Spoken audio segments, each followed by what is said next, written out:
Well, cars out on the grid then. Welcome back, everybody, for our first race of the afternoon here at Donington Park, this BRSCC race meeting.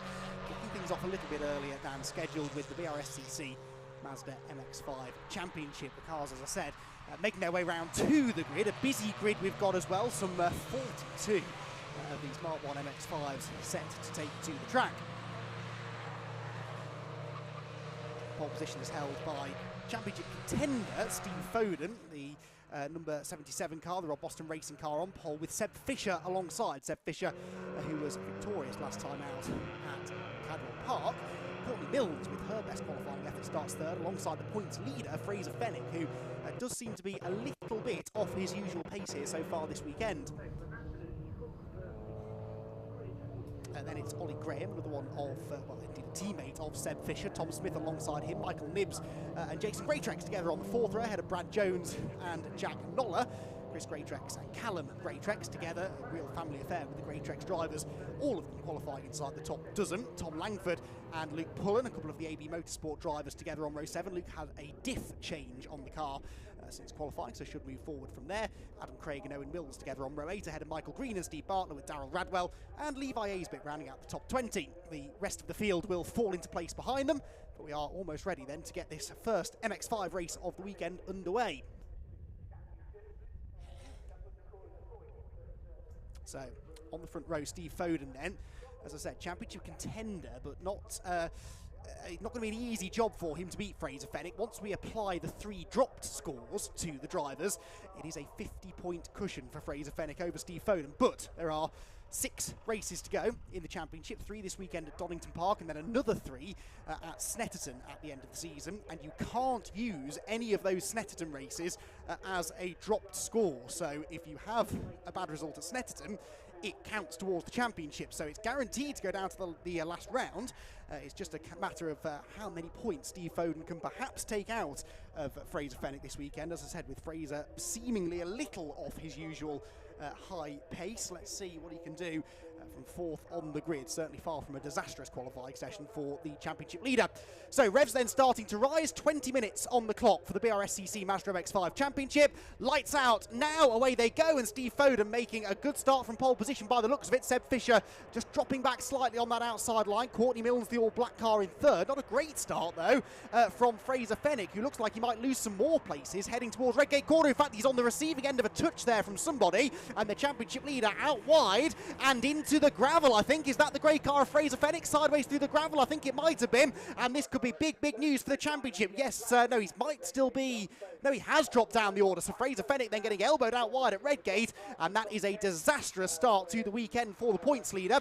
Down through the old hairpin they come for the first time then. Let's try and pick him out. There he is, the 283 car on the 263 car on the inside there, well outside the top dozen.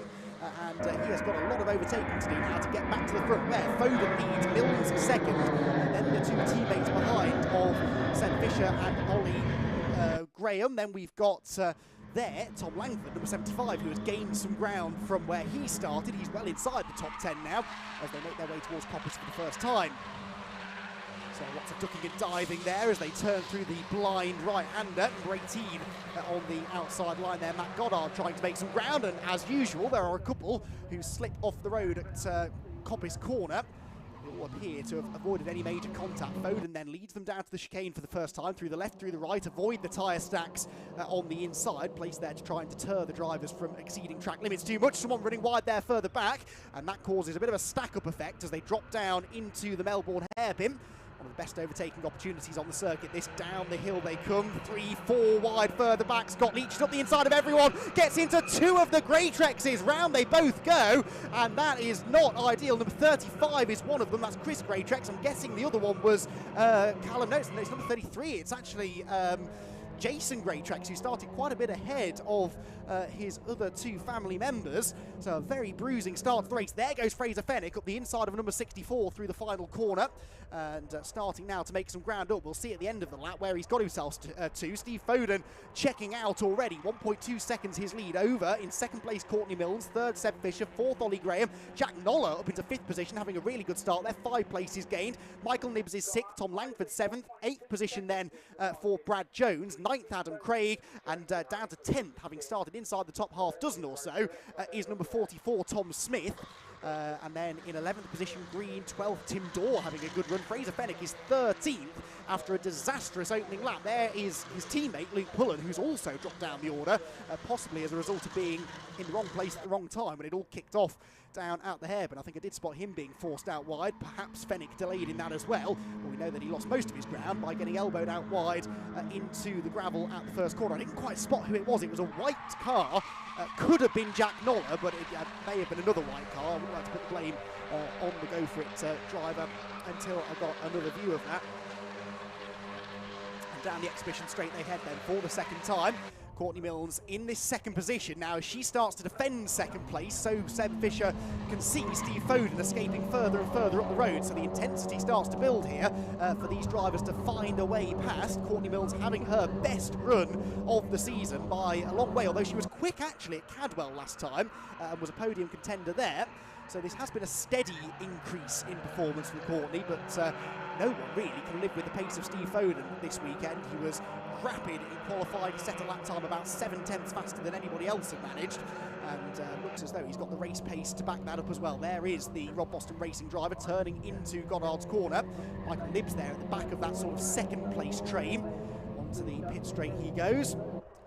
Steve Foden leads the way now as Courtney Milnes got Seb Fisher up the inside of her. I think she has. This is for second place then. There, Foden leading the way by an enormous 1.7 seconds already after just 2 laps, but we had the change for second place. Seb Fisher comes through, doesn't manage to bring Ollie Graham, his teammate, with him. Ollie Graham celebrating his birthday here today at Donington Park. What a great way it would be to celebrate his birthday if he could make it onto the podium. Only needs to make one more move in order to have that happening.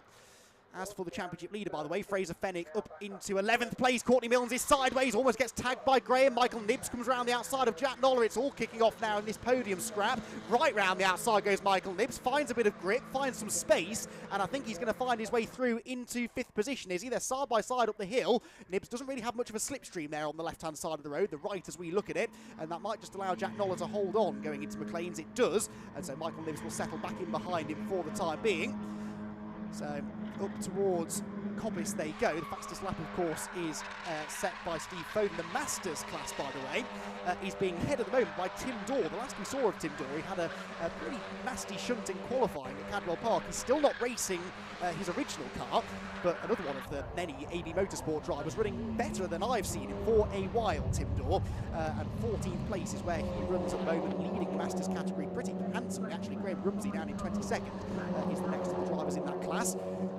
Drivers a little bit more experienced in age, and Tim Dorr these days a reasonably experienced driver as well, been at this for a little while now.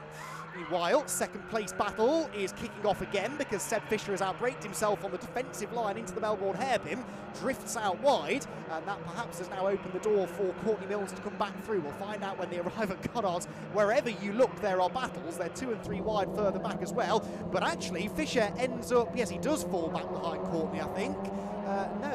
No, Milnes is right at the back of that group, so I'm not quite sure what happened there, but it is now the pair of teammates running together, second and third then. Seb Fisher ahead of Ollie Graham as they make their way past the start-finish line once again into Redgate Corner. Jack Noller comes through with them as well.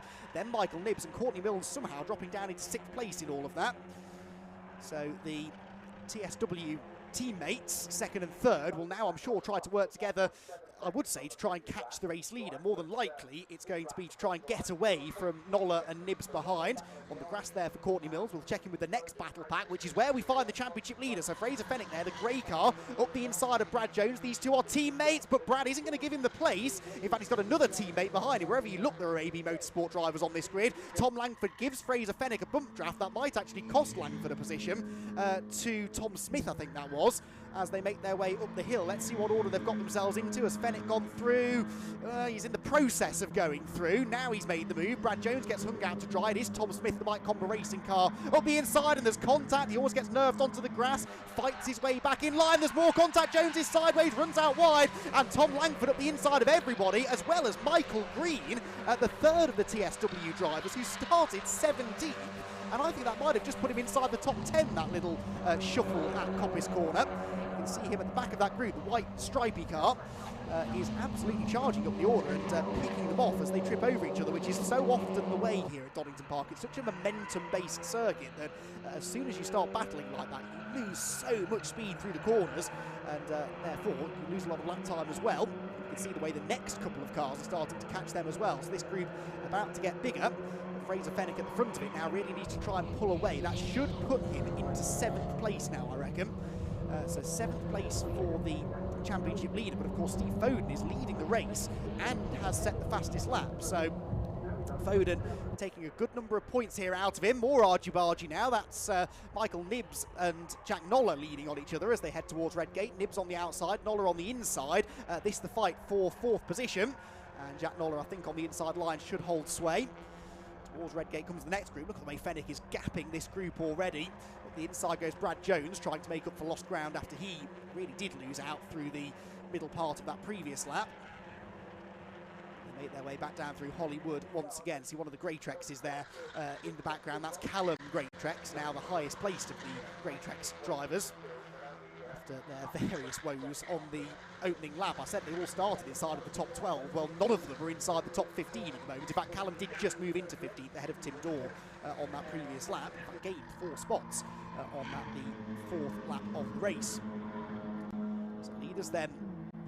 The leader is already long gone. Steve Foden, 5.2 seconds clear of Fisher and Graham, who are working together, 2nd and 3rd, but they're still not as quick as the leader. In fact, they're nearly a second a lap slower than him, even working with each other.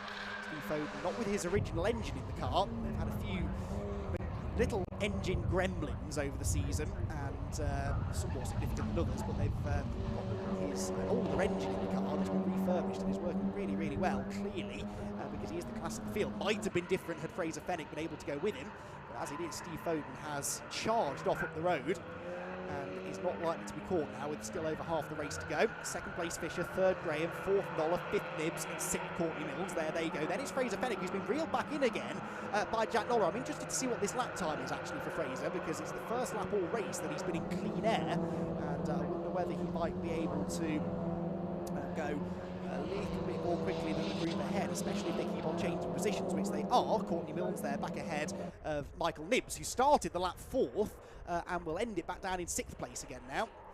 2 places lost for him as Jack Noller and Courtney Mills have gone back through.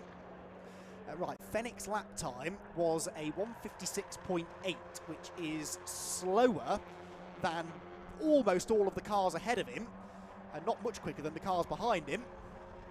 There goes Adam Craig, number 29. He's the latest driver to latch onto the back of that group now, with Michael Green about to perhaps lose that place as they drop down the hill.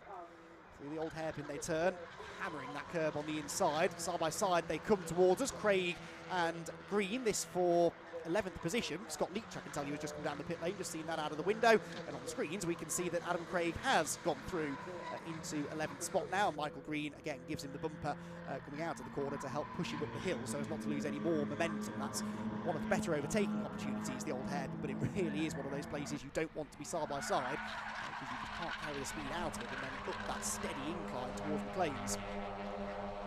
So things just settling down a bit more now at the front. Foden, as we've said, romping away. What is happening though, I think, is that Jack Noller in 4th is catching the TSW teammates, Seb Fisher and Ollie Graham. There you can see that gap between the orange and blue, not blue and orange really, number 24 back to Noller. Well, actually it was only half a second, so he's sort of maintained the gap on this lap. On the previous lap he was about half a second quicker than them, so he'd already gained the ground, and I hadn't noticed, but he's very much making that a 3-way fight for second now. Red line driver there, one of the Greytrexes, making their way down towards the chicane. And I can see that Callum Greytrex, I think that is, has got himself ahead of another couple on this lap, Steve Bartlett and Luke Pullen, who clearly is still struggling in the number 27 car. So not quite right there. He was on the podium last time at Cadwell Park, but such is the competitive nature of this championship. You can't rest on your laurels. You get a podium one week, and then you turn up a few weeks later at the next race, and it's a lot harder to be at the front. So very competitive racing as always in the BRSCC Mazda MX-5 Championship, and that's why we're seeing so many different drivers, especially in the second half of the season, getting up there and scoring podium results. And Ollie Graham perhaps about to go and do that. Ollie has not yet had a podium, as I said, celebrating his birthday today. Can he hang on to this third place, though? He's got Jack Noller behind. He has at least got a teammate ahead. He's getting a nice little slipstream from Seb Fisher, who's perhaps been the quicker of the two this season. Certainly last time at Cadwell Park, Seb really came on strong, getting himself his first race win of the season. Perhaps going to struggle to do that in this race, though, given the advantage that the race leader does have. Right, here comes Fraser Fenwick, the championship leader, and really can't shake off Tom Smith, can he? What was his lap time that time around? A 56.2. Now, that is better. That was about 6/10 quicker than Michael Nibbs, who's actually falling off the back of that podium tussle now. So he's sort of in no man's land, but he is 4 seconds clear of Fenwick and Smith, who runs for Mike Comber racing. Now, Mike Comber, a legend of Mazda MX-5 racing, so too is Ali Bray, and those two have now teamed up to make a sort of MX-5 super team, which is why we're seeing these two cars that, strictly speaking, kind of run from different teams, but within the same awning, under different team names anyway, but they're working together, those two now, to run essentially half the grid, it seems, and that means you've got even more allies out there if you belong to one of those two camps. Side by side between Jack Noller and Courtney Milnes, who's really coming back into this race now, isn't she? Courtney Milnes is into, well, was perhaps about to move back into 4th place because Jack Noller's really dropped away from the TSW drivers. And as they turn through the hairpin, are we going to have a new 3rd place driver? No, not yet. Jack Noller just keeping Courtney at bay. But you can see they've really paired off now, 2nd and 3rd there, Fisher and Graham, who now really can focus on working together rather than racing each other, with Noller and Milnes being caught actually by Michael Nibbs, who is still sort of being caught by Fraser Fenwick by about half a second a lap, but Fraser would like a bit more than that, wouldn't he? Another place gained by Callum Greatrex on the previous lap, by the way. He got past Michael Green to 12th position, continuing to recover from the first lap spin down at the Melbourne hairpin, which seemingly was caused by contact from Scott Leach. And Scott, we've seen subsequently coming into the pit lane, so I'm guessing there's damage done to the number 13 car as a result of that. He's not the only one either. Chris Greatrex also, in fact, stopped out on track, and Luke Souch has stopped as well. Now, Luke Souch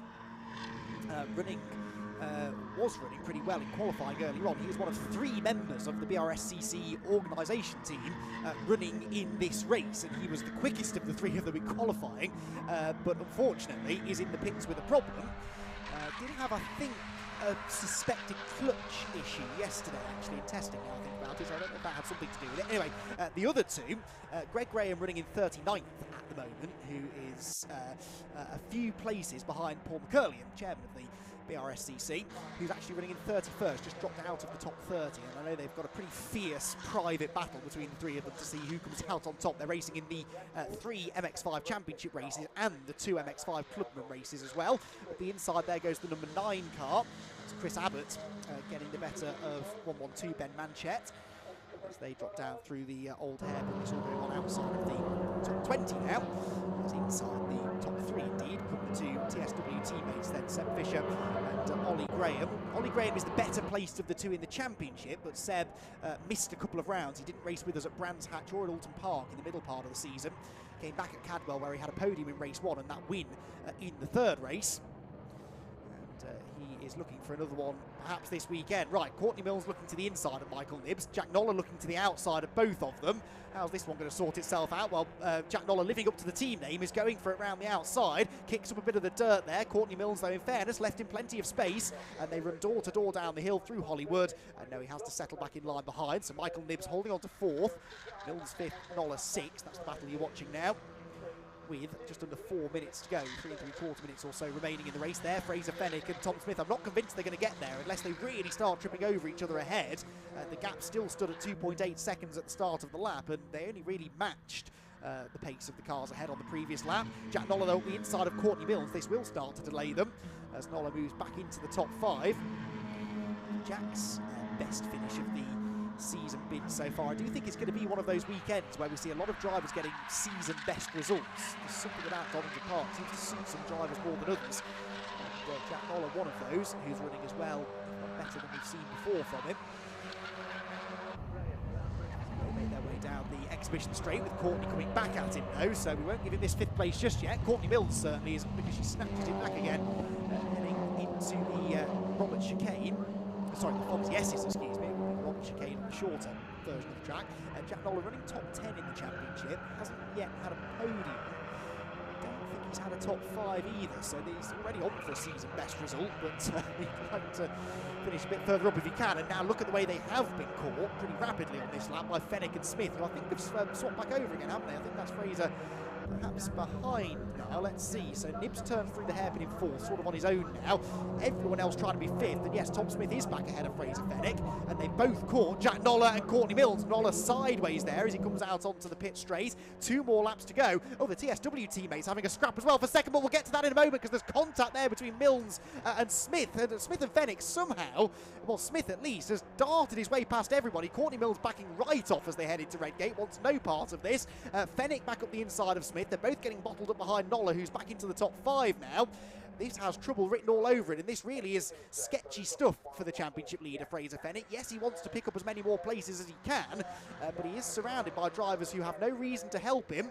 And when you're racing this close together, a tiny bit of contact is always possible, and that can really derail your race.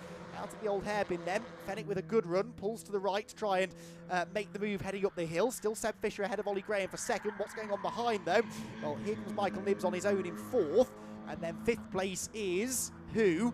It's Fenwick. Fenwick back into the top 5. Brilliant recovery drive this from Fraser, and he's ahead now of Tom Smith and Jack Noller and Courtney Mills. 3 places gained on this lap, and I reckon he might now have the pace to get away. Bit of damage there to the back of Courtney's car, the rear bumper hanging loose, but with a lap and a half to go, she won't be too worried about that. She might be, though, worried about the imminent arrival of Tom Langford and Brad Jones, another 2 AB Motorsport teammates, closing in behind. Tom Langford, ex-BMW Compact Cup racer, making the transition into Mark 1 MX-5s this year and loving every second of it, and he's going to be really loving seeing these 2 squabbling ahead because he and his teammate are closing in pretty rapidly as a result. So the final lap then will begin at the end of this one. Steve Foden's probably already on the podium by now, he's that far ahead. Just about, oh, well, contact, that's Mills. Mills and Noller have come together. They both run wide, so in the end, Jones and Langford get the positions very easily, but Courtney Mills off the road. That's such a shame after a really good drive up to that point. But Courtney Mills might now be destined for retirement because that was a pretty big hit, and she went a long way off the road into a gravel trap, so I'd be very surprised if she's able to carry on. Not quite sure what led to that. That was a very odd one. Very easy to miss your braking point down into that hairpin, but whether that happened to one or both of them, I'm not too sure. So the order now then is Fenwick 5th, Tom Smith 6th. You can see them nose to tail here. I said that Fenwick would get away from the group behind. I did not think, however, he would get away from Tom Smith because Tom has been every bit as quick as him so far this weekend. Then it's Langford 7th, Jones 8th, Callum Graytrex 9th, Adam Craig 10th, ahead of Michael Green and Luke Pullen, who both gained a couple of more places as well. And that perhaps is not the end of the drama here, because Fraser Fenwick, as much as he wants to charge on after Michael Nibs, who he could catch on this final lap actually, he's not a million miles behind him, 1.5 seconds at the start of the last lap.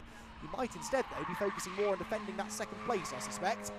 Here, though, comes Steve Foden. See, this is the downside to driving a dominant race. You don't get a lot of TV time, and Steve Foden, I'm sure, will be glad that we have picked him up halfway around this final lap, because it's about all we've seen of him, really, since the first lap of the race. The number 77 Rob Boston racing driver, utterly untouchable in this first BRSCC Mazda MX-5 Championship race of the weekend. He's not going to take quite as many points out of Fraser Fenwick as he might have liked, but Fraser has dropped back behind Tom Smith, look, so that's an extra couple of points gone begging. It's 2 points per position within this championship, so 2 more points lost for Fenwick, and essentially 2 more gained for Steve Foden.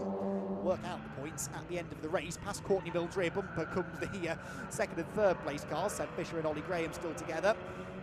More changes imminent. Tom Smith has caught Michael Nibs, but perhaps not with enough time to find a way past him. Steve Foden, though, didn't have to find his way past anyone. He started from pole, he led into the first corner and vanished into the distance to claim another race victory, perhaps his most important one of the season so far. Second place for Seb Fisher, third place for the birthday boy Ollie Graham, 2 of the TSW cars on the podium. Fourth, I think, should be... No, it's not Nibs. They have got him. So Tom Smith and Fraser Fenwick both get ahead of Michael Nibs on the last couple of corners, with Smith 4th. Fenwick does then get a top 5 in the end. Michael Nibs is dropping down the order because of a time penalty. There are a handful of drivers, 3 of them that I can see, being given 5-second time penalties. This must be for exceeding track limits. Michael Nibs is one, Luke Pullen is another, and Richard Bartlett is the third that I can see. Are there any others further back? Well, Jack Noller.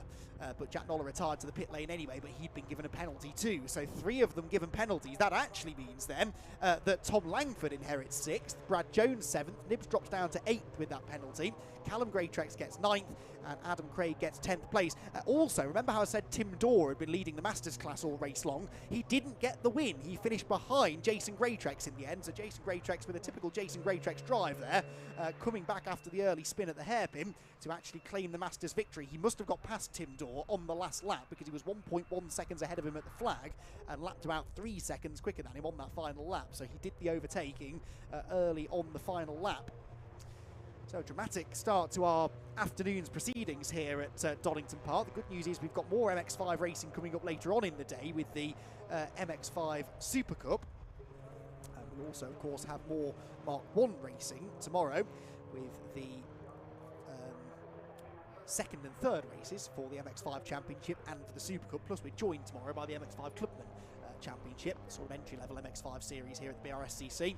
Lots of racing to come from Mazda MX-5s. If you're a fan of MX-5 racing, which I'm sure you are, then you'll want to stay tuned for that. So Steve Foden then gets himself the win. Let's try and quickly work out what this means for the points, because he also held the fastest lap, didn't he? 101 points for him. Fraser Fenwick, for finishing 5th, will get 92 points, which probably becomes one of his drops. So the gap is still a sizable one, 46 points I have it at. Between the top 2. It's coming down. It was 50 at the start of the day. So Steve Foden needs to keep that sort of thing going. Of course, knows he was a bit lucky there in a way that Fenwick had his issues. So Steve Foden keeping the pressure on. And bear in mind again, you can't drop any scores from the final round at Snetterton. That means that this is very likely to go all the way. So the victory then for Steve Foden, just to run through the top 10 again. 2nd for Seb Fisher, 3rd for Ollie Graham, 4th Tom Smith, 5th Fraser Fenwick, 6th for Tom Langford, 7th Brad Jones, 8th Michael Nibs, the first of those drivers to receive a 5-second track limits penalty, 9th place Callum Greatrex, 10th Adam Craig, 11th Michael Green, and 12th in the end for, I'd imagine, a rather frustrated Luke Pullen, although it didn't lose him a place, he was running 12th anyway, but that will be very small consolation, if any. Jason Greatrex then was 13th ahead of Tim Dorr, 14th. They were the top 2 in the Masters category, with Owen Mills rounding out the top 15. Right, lots to unpack after that one. A significant race victory for Steve Foden. He slightly reduces the championship advantage for Fraser Fenwick, and he, along with our other podium finishers, are down in the pit lane now, catching up with Scott Woodless. Yeah, indeed. Thanks, Andy. Just Steve Foden having a chat to John Wall, one of the circuit commentators. But yeah, that was a fairly dominant performance. I think dominance, an understatement given Steve Foden. I was talking to his dad before qualifying, and it was he was telling me about how the troubles they had at Cadwell. They installed the brand new engine, they barely run in, and he was up there getting a race victory. So whatever they're doing to the car right now certainly is working like a charm, because the car is really on form. The fact that it's on pace as quick as it was, he was on pole by over half a second and then just ran away with the lead. So as Andy mentioned, he's taken some points out of Fraser Fenwick's lead, and we move forwards. We'll see if we can have a quick chat with him whilst John moves on to our 2 teammates, and I'll quickly jump in, one into each other. Steve, congratulations. I think it's an understatement to say cars are rocket at the moment. Yeah, I think, obviously you know what it was like the start of this season. We had so many mechanicals, so many problems, diffs and engines, and at Cadwell we had an engine blow, a lot of problems with that one, and then we stuck this engine in, which is a rebuild from last year. Turned out it was a rocket ship. So we come here, obviously power circuit. Yesterday was, quite relaxed. Today's been quite relaxed. I've just tried to keep my cool at the minute. You know what I mean? It's Fraser's to lose at the minute, so we're just trying to keep our noses clean and just enjoy it. Key thing is you finished ahead of him.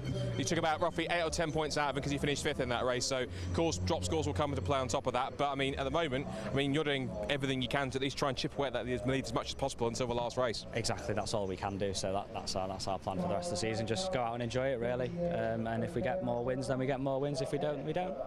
Well, you've got two more chances tomorrow, so we'll see if you can do it again. But well done, great drive. We'll see you tomorrow. Good stuff. Let's have a chat to third place to Ollie Graham as well. Ollie, great to be back on the podium. Good to have teammate Seb next to you as well. Like a pretty hard-fought scrap for second place. Yeah, I mean, I thought like the toe is so strong around here, so you make a move, you're just a target as well. And I thought if me and him worked together to get away from the rest of the pack, and it worked quite nicely. And I had a little go at him, probably second to last lap, just to see if I can make a move. But I'm just happy with a double podium again. Every podium I've been on, he has to be in one place in front of me, but I think that's always how it will be. But yeah, I'm happy with that. Birthday podium as well, so it's nice.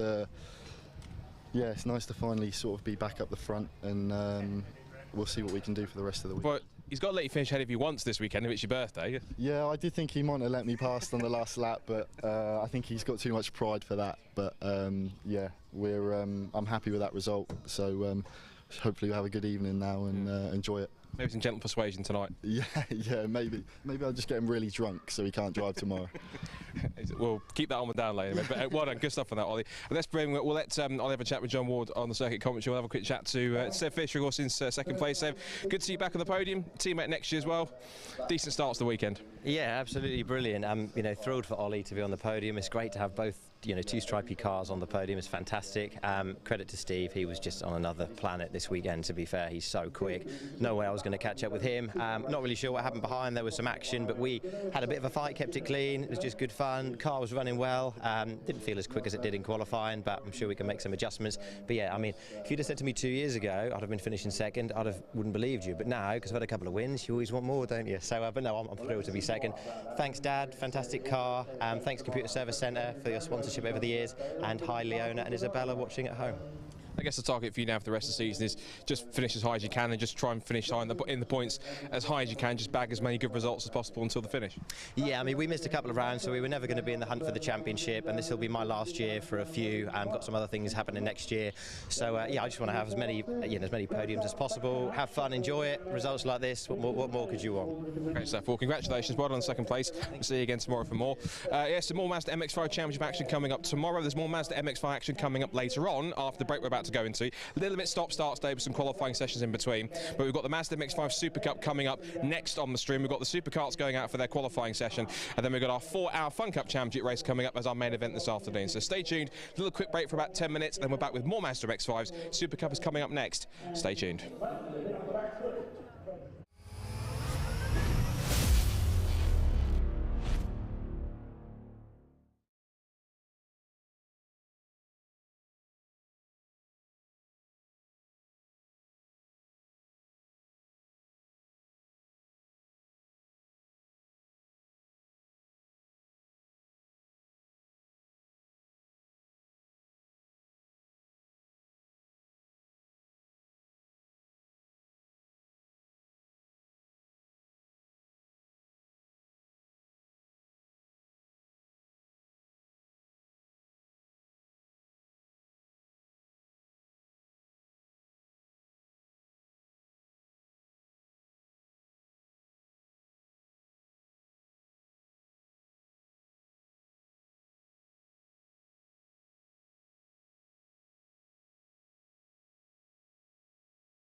Welcome back and good afternoon, ladies and gents, for more action from the British Racing and Sports Car Club here at Donington Park. It's still clouding over a bit more, but not sure if we're going to get any rain or not, but it's certainly trying to. It's getting a bit darker over here.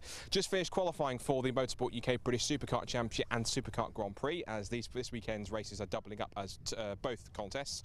Now we've got the next MX-5 race coming up for the weekend, which is the first for the Mazda MX-5 SuperCup. An interesting front row. Championship leader Will Blackwell-Chambers will start on pole, and alongside him is going to be Ali Bray, who's the AB Motorsport team boss. First time we've seen him in a Mark III since Snetterton, and sticking it straight onto the front row of the grid. So he is a race to drive, so he will score championship points in this contest as well, which means that Will Blackwell-Chambers, even if he finishes behind, if he finishes behind Ali Bray, he will score, I think, 98 points rather than the 100, so he's going to be careful to try and keep him at bay in that side. Third place is James Cousins, and fourth is Richard Amos. Now, Richard has had a bit of a tough couple of meetings recently, particularly at Cadwell Park, and a couple of meetings where results haven't really gone his way, and he's been mostly a long-time championship leader.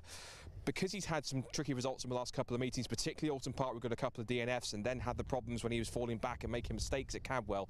He's now got to use Donington Park this weekend and the final rounds coming up at Snetterton next month to really push on and keep his championship hopes alive.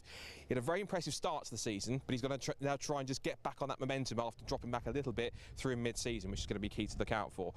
Michael Dibb starts in 5th alongside Patrick Fletcher. Improved also grid position in 7th place for Nick Grindrod, who is also the runaway Masters leader in the points. And on pole position for the club class, which is the sort of the other class that we have for the MX-5 SuperCup, Dan Parron-Smith, I believe that's his first class pole, I think, if not one of his first class pole positions, so a really good effort from him. He'll start with Simon Fleet second in the club class as well. It's been a very competitive year for the MX-5 SuperCup. Just waiting for the cars to come back out. We've got a couple of minutes to go because we've got a couple of carts that we're trying to wait for being recovered. And you'll see the MX-5 will just come through round the corner out of the Goddard hairpin in the distance behind me when they do release them from the assembly area. But this season's MX-5 SuperCup has been a very, very competitive year. It's been one of the most competitive seasons that I can remember ever since I started being associated with the SuperCup back in 2015 or so. And it's been a championship where there's been at least a dozen drivers that at the very least have a chance to get themselves onto the podium, if not a race win. A dozen to about 15 drivers can all manage it in terms of results.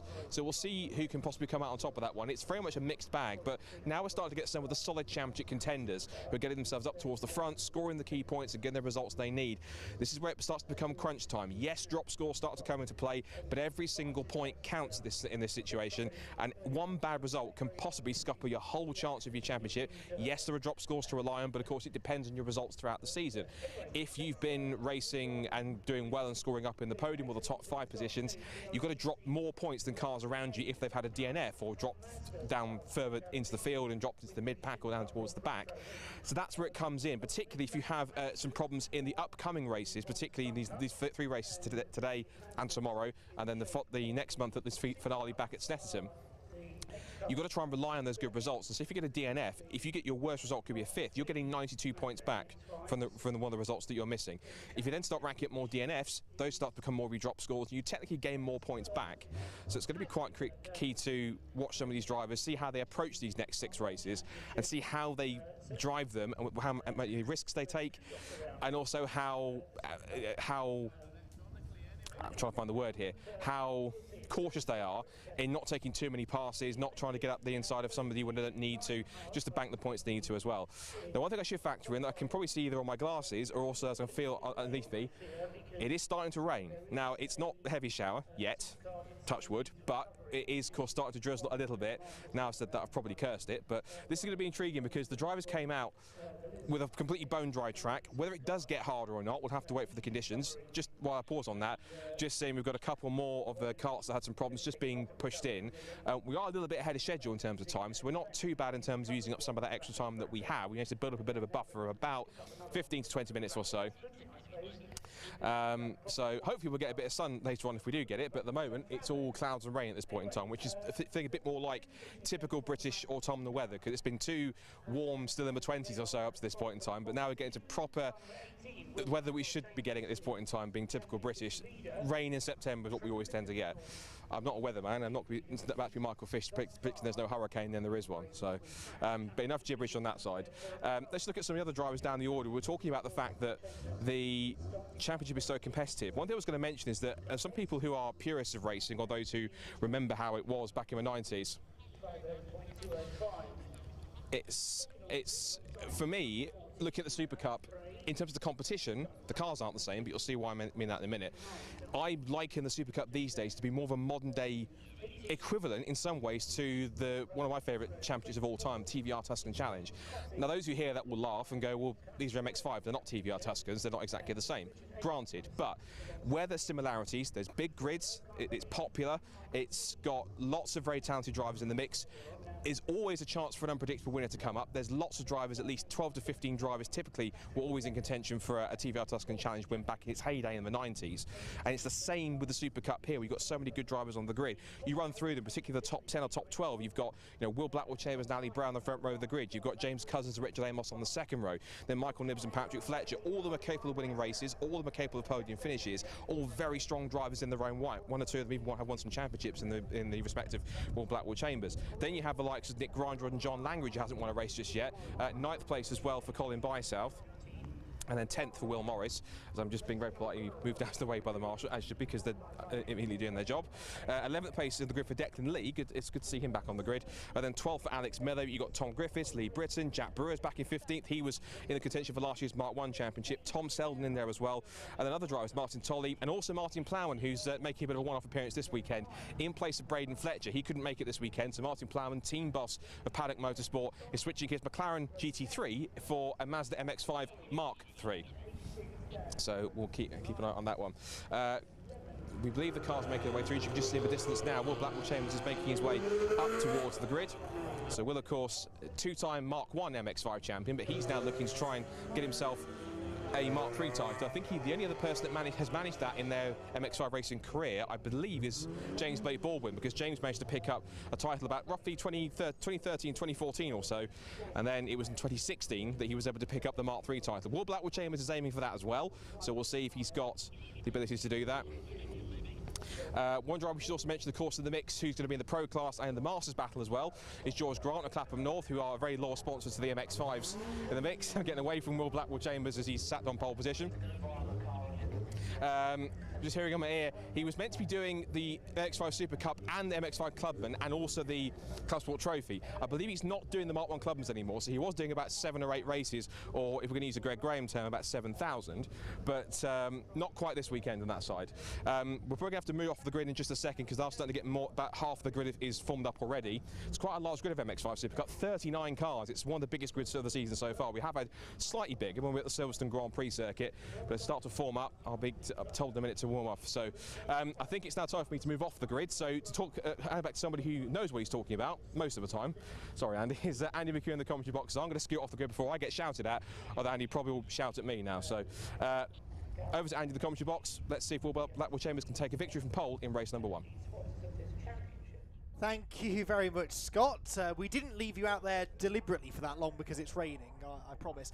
Yes, that weather's starting to come in now, which is a little bit of a concern, I'm sure, for some of the drivers. Not necessarily from a tyre perspective. These MX-5 Super Cup cars don't run on slick tyres. It's a sort of semi-slick tyre. However, car setup-wise, there is quite a bit more you can do to these newer Mark III cars than you can the Mark 1s that we saw out earlier on in the MX-5 Championship itself. Those cars in general are a bit softer, a bit more compliant anyway. They're better suited to changeable conditions, whereas these Mark III MX-5 Super Cup cars, quite stiff, they're quite darty, they're quite nervous anyway, and add in a slightly slippery track surface, and that's not going to improve. Although I think the rain has stopped. It's certainly there's no more rain falling on my commentary box window anyway, so I'm hopeful that that means we've got ever improving track conditions, but the drivers will be heading off into the unknown a little bit here as they try to figure out exactly what the grip levels are going to be like.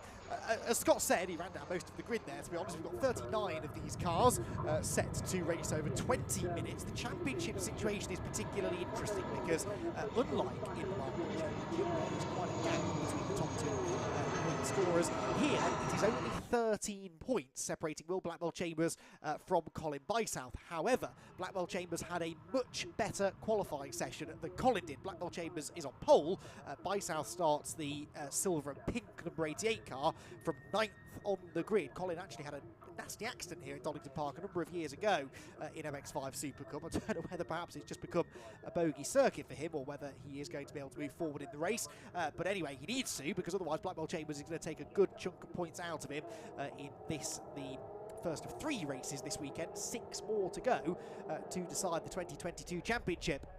So cars off onto the green flag lap then. Let's take a look in more detail, shall we, at what this grid looks like, how they're going to line up for this first race. As we've already said, Will Blackwell Chambers, the championship leader, on the pole position as well. A perfect start to his weekend.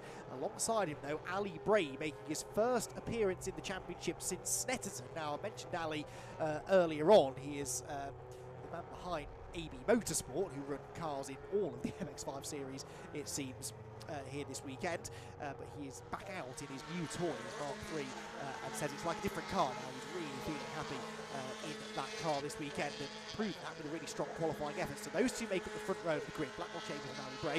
Row 2 then for James Cossons and Richard Amos. Cossons is 3rd in the championship. Richard Amos slipping back to 6th after a bit of a disappointing weekend at Cadwell last time. Remember, he was leading one of the races at Cadwell Park and slipped off the road from the lead and fell off the podium at the end. So it was an ideal weekend for Richard. He will start 4th in this race, though. Michael Nibbs and Patrick Fletcher alongside. We've seen Nibbs out once already in the Mark 1 Championship. Patrick Fletcher, ex-Renault Clio racer and front runner in about his 4th or 5th season now of racing in MX-5 Super Cup. Nick Grindrod is next as he continues to get used to the car, but a very, very rapid driver is Nick, and he's getting quicker with every round. And alongside him, former Mark 1 champion John Langridge with another solid qualifying effort, lining up 8th. Colin Bysouth then, 2nd in the championship, lining up 9th on the grid, as I said, with Will Morris for company. Then on the 6th row, Declan Lee and Alex Miller. Tom Griffiths starting on row number 7. Tom, former race winner in the BMW Compact Cup Championship, one of many Compact Cup drivers actually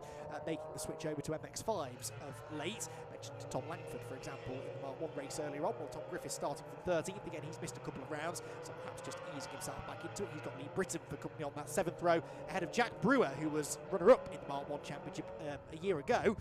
Again, in his first season of Super Cup racing, he starts 15th alongside Tom Selden, with Chris Richardson, Alex Stott, Martin Tolley and Dan Perrin-Smith rounding out the top 20. Ahead of Martin Plowman, British GT racer, and Nick Rutter alongside him. George Grant starts 23rd on the grid alongside Simon Fleet, getting into some of the Masters and Clubman races now towards the back of the field.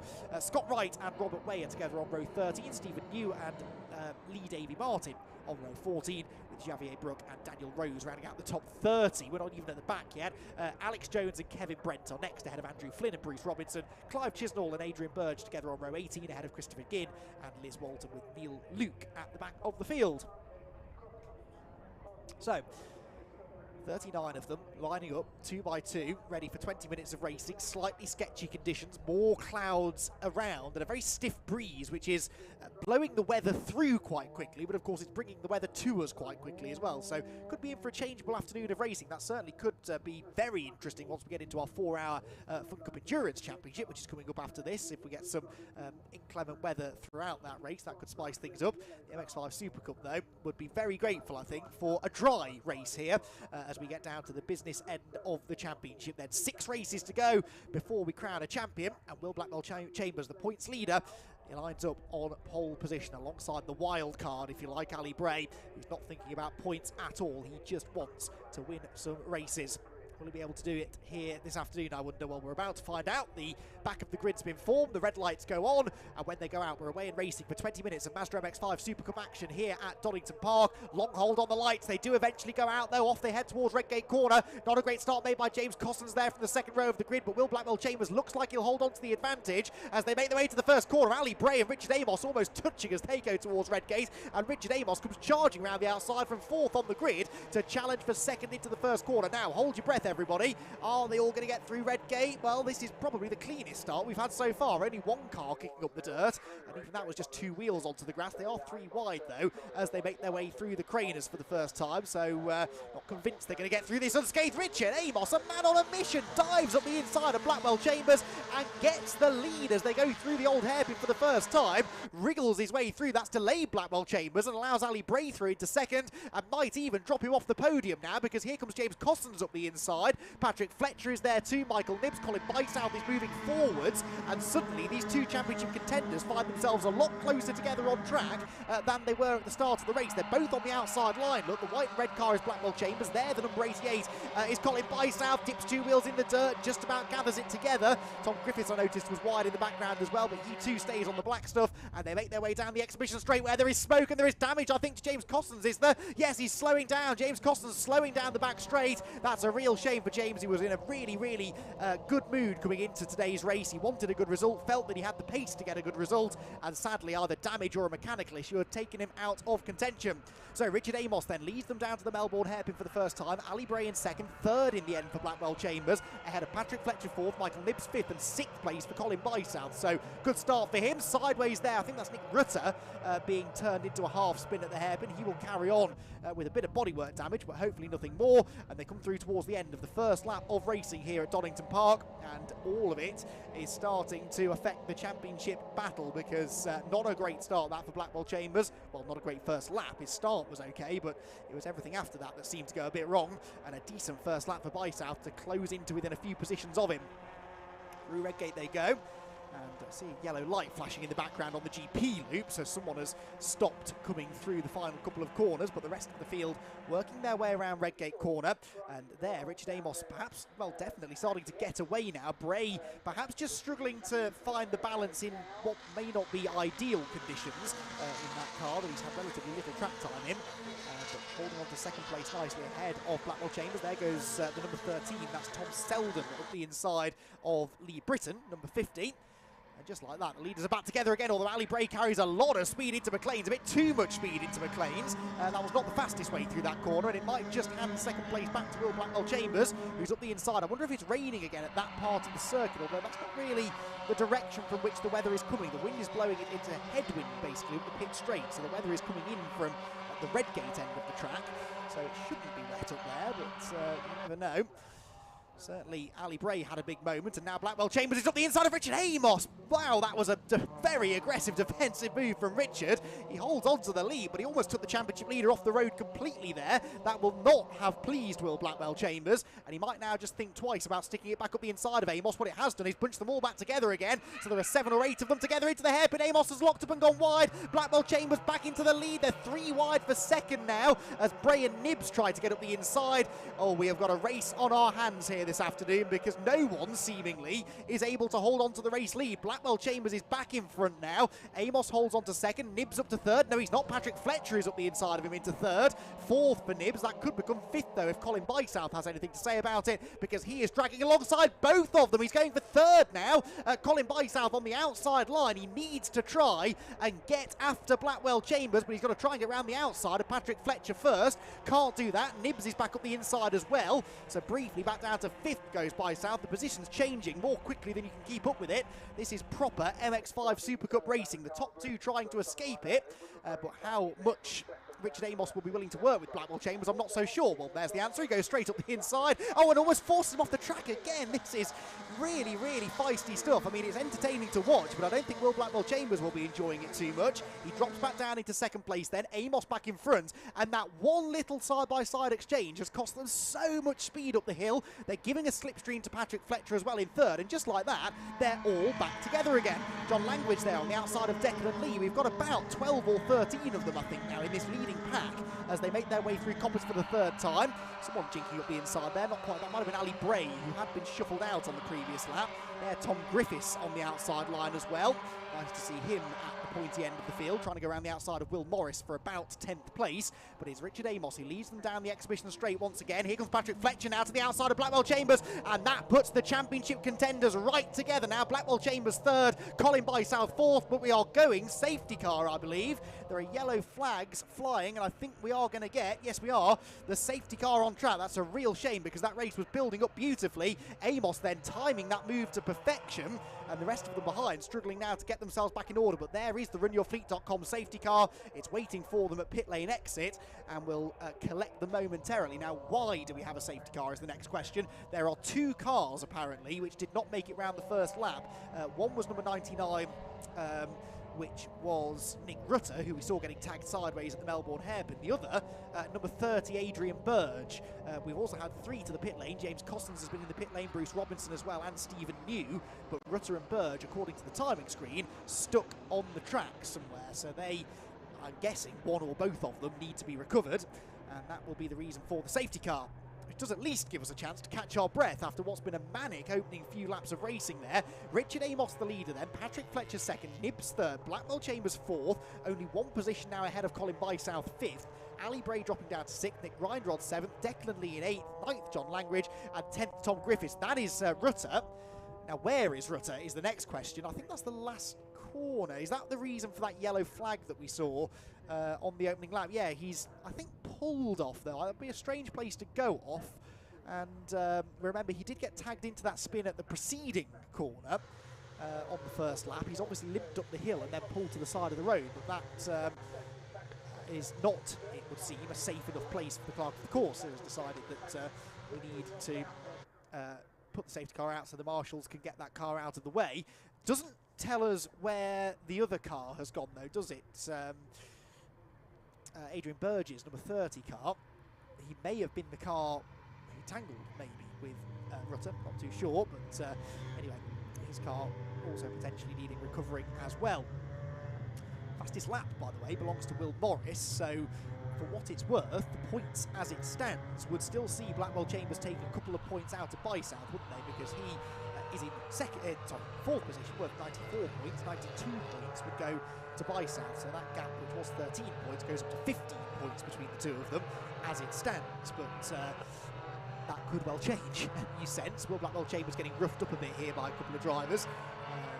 Mainly Richard Amos, honestly. I mean, Richard definitely did not want to give that lead up once he got into the lead, did he? And even when he did lose the advantage to Will, struck straight back again and got the position immediately back, but at the cost of some momentum for the pair of them, and that's what sort of brought everyone else back onto their tail. Right, the recovery vehicle's heading back for the pit lane, which is good news. That means I think that we're going to have a restart maybe this time around, actually, because the track, I'm guessing, is clear, and it depends how soon they've been able to get the message to the safety car driver to get those lights off, but I'm hoping we'll go racing this time with about 11.5 minutes to go. Are the lights off on the safety car? It might be, you know. It looks as though it's accelerating away from the pack. Yes, they are, so we're going to go racing again this time. Patrick Fletcher needs to close in here on Richard Amos in order to have half a chance of staying with him on the restart. I noticed as well Michael Nibs has dropped back behind Blackwell Chambers and Colin Bysouth, hasn't he? So he must have overtaken them after the safety car came out. Safety car is in though, we're back to racing, and immediately we're going to see a lead change because Patrick Fletcher's looking up the inside of Richard Amos into Redgate corner. Amos outbrakes him, but I think outbraked himself slightly and runs out wide, and that might give Fletcher the run down the hill. No, not quite. Richard Amos just about manages to keep the number 6 car ahead. Second for Fletcher, third Blackwell Chambers, but Colin Bysouth now only one position behind him, and Colin knows he really needs to be beating Blackwell Chambers in as many races as possible from now to the end of the season if he's going to have any chance of taking the title away from him. On the great restart there for Jack Brewer, he's the yellow car. 12th position he is, and he was not able to stay with the pack ahead, so the top 11 have broken away, and then Brewer in 12th position, unfortunately a little further back. Blackwell Chambers there with Nibs to the outside of Bysouth, actually, so that's Nibs going past Bysouth back into 4th place. Ali Bray tries to follow him there on the grass as they turn through Coppice once again. This is the 5th lap of the race, 10.5 minutes still to go. Ali Bray, look at the dust that's being, they're not even off the track there, although Amos was off the track. He definitely ran wide, but everybody else just kicking up the dust that's been left on the track from earlier sessions this weekend. Fletcher then to the lead now, becomes about the 4th different leader of the race so far. Richard Amos back up the inside of Blackwell Chambers, who is off through the gravel, the championship leader through the gravel at the chicane. Nibs goes through, Bysouth goes through. I reckon Nick Grindrod and Declan Lee will have a go at him as well. Disaster for the points leader and Will Blackwell Chambers. That's exactly the kind of incident that he could not afford. Colin Bysouth is now fighting for a podium place, and Blackwell Chambers is out of the top 5 or 6. That could be a real disaster as far as his point situation is concerned. Had that 13-point cushion. That, as it stands though, would come down quite a bit because Bysouth did get the better of Michael Nibs. He's into a podium place, and there the number 18 car, Will Blackwell Chambers, is buried in that pack. So Patrick Fletcher now leads the way. Amos is still second. He always seems to be in second, even with all of the positions shuffling around around him. By-South, remarkably, from 9th on the grid is 3rd. Nibs in 4th, Grindrod 5th, Bray is 6th, Will Blackwell Chambers down to 7th. So this will change again, I realise this, but as it stands, 96 points would go to By-South, and Blackwell Chambers would get 88, I reckon, and that would bring the gap down to 9 points between them. So we're back down to single figures then, if it finishes as it does now, but that is highly unlikely to happen.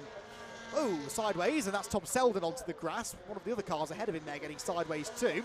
Might have been Martin Tolley, I think it was, the blue number 23 car. Tom Selden and Lee Britton dicing away as they have been for much of the race. Nick Rycroft is out wide. I said in one of the earlier races today, I think it was the Formula Ford race that started today, there's something in the water here at Donington Park.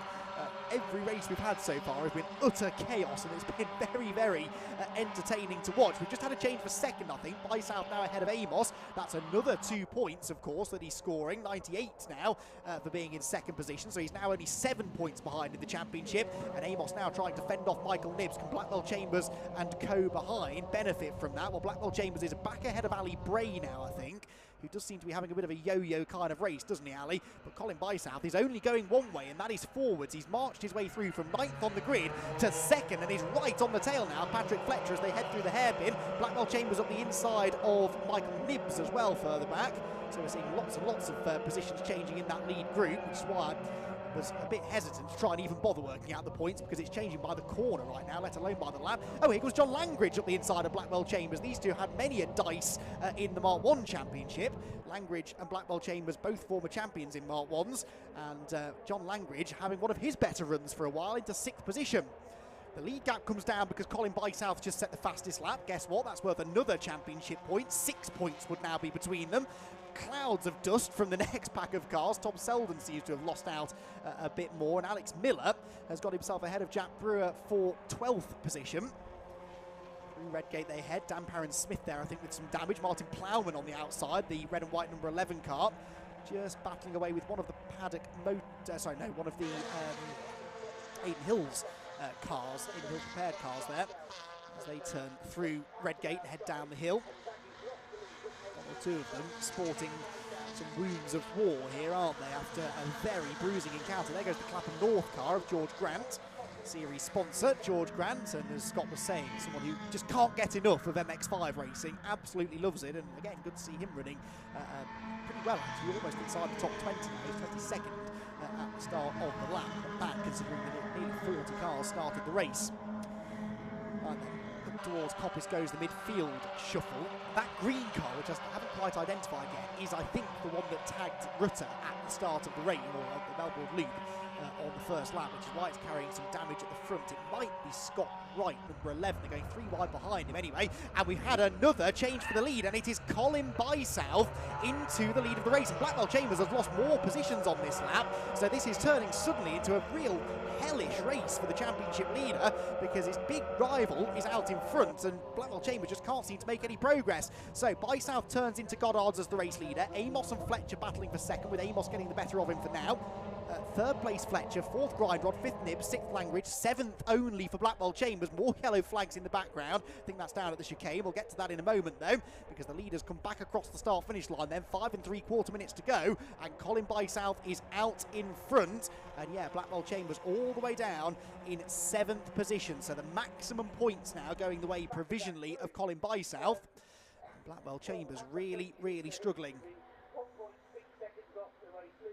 So down into the old hairpin they go. By my count, it's 4 points now would be Blackwell Chambers' advantage, because this doesn't become a drop score for Will either. He's had a couple of iffy races already this season. They dropped their 3 lowest scores, had a non-finish at Silverstone, which was definitely one of them. So he is in a little bit of bother now as the championship leader, and he'll be quite glad, I think, to see the end of this race, which is only 5 minutes away. Down through the old hairpin comes this midfield tussle. George Grant, I think, is in the top 20 now. Yes, 20th place, having gained a couple of places on that last lap. Nick Grindrod getting levered aside by Patrick Fletcher. This is absolutely playing into the hands of By-South, though, because he's starting to check out. He's the first driver, really, to be able to make a break. Someone's had a moment at Redgate, but carries on. The lead group heading down towards the chicane, but really, it's now the second place group, isn't it? By-South probably comfortably over a second ahead now of Amos second and Grindrod third. Now, has Nick Grindrod had a podium this season? The answer is no. Whoops, off goes Will Morris. Tom Griffiths almost getting caught up in that, but Nick Grindrod into third, looking for his first ever podium in the championship.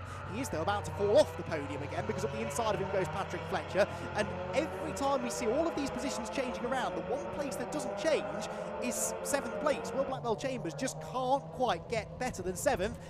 Into the gravel goes the number 15, that's Alex Stott in the Hills Motorsport car, and if that isn't a dangerous position, I don't know what is. He is pulled into the gravel, I'm guessing with some damage, and that may bring about a safety car or an early end to the race. I hope not, because I'm thoroughly enjoying this one, but that car is definitely in a precarious position. We'll see what the race control decide to do. Patrick Fletcher back up the inside of Richard Amos for second. They're passing each other at will almost, aren't they, which is what makes it doubly frustrating for Blackwell Chambers. He just can't make the progress. He is up the inside of Langridge now, though, through Hollywood. 2 cars at the back of that group side by side, and Blackwell Chambers does go through, so 1 more position gained, 2 more championship points as a result. Can he gain any more before the race is over, which in theory is in 3 1/4 minutes or so. Someone wide, there goes Stott climbing over the barrier. Now they could cover that under yellows, but it's so close to the edge of the road that would make me nervous. So if it makes me nervous, it'll definitely be making the clerk of the course nervous. I wonder whether we might well see an early end to the race. They did do this in the Formula Ford race earlier on, remember.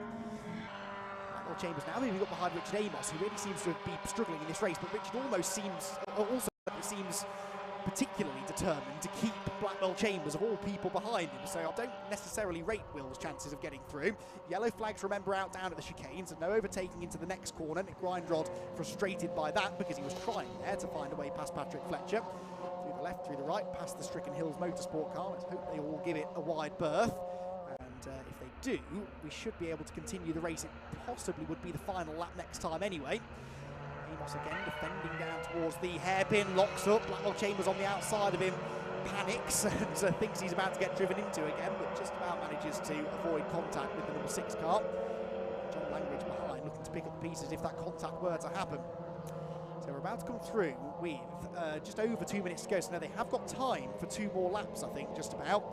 Langridge out wide there. Scott Wright being given a 5-second time penalty, and so is Nick Grindrod. Nick Grindrod is being given a 5-second penalty, and the checkered flag is out anyway. So the checkered flag does come out early, and a few time penalties will jumble up that order even more. It does not, though, prevent Colin Bysouth from taking his 6th win? Yes, 6th win of the season, and really tightening the screws in the championship battle.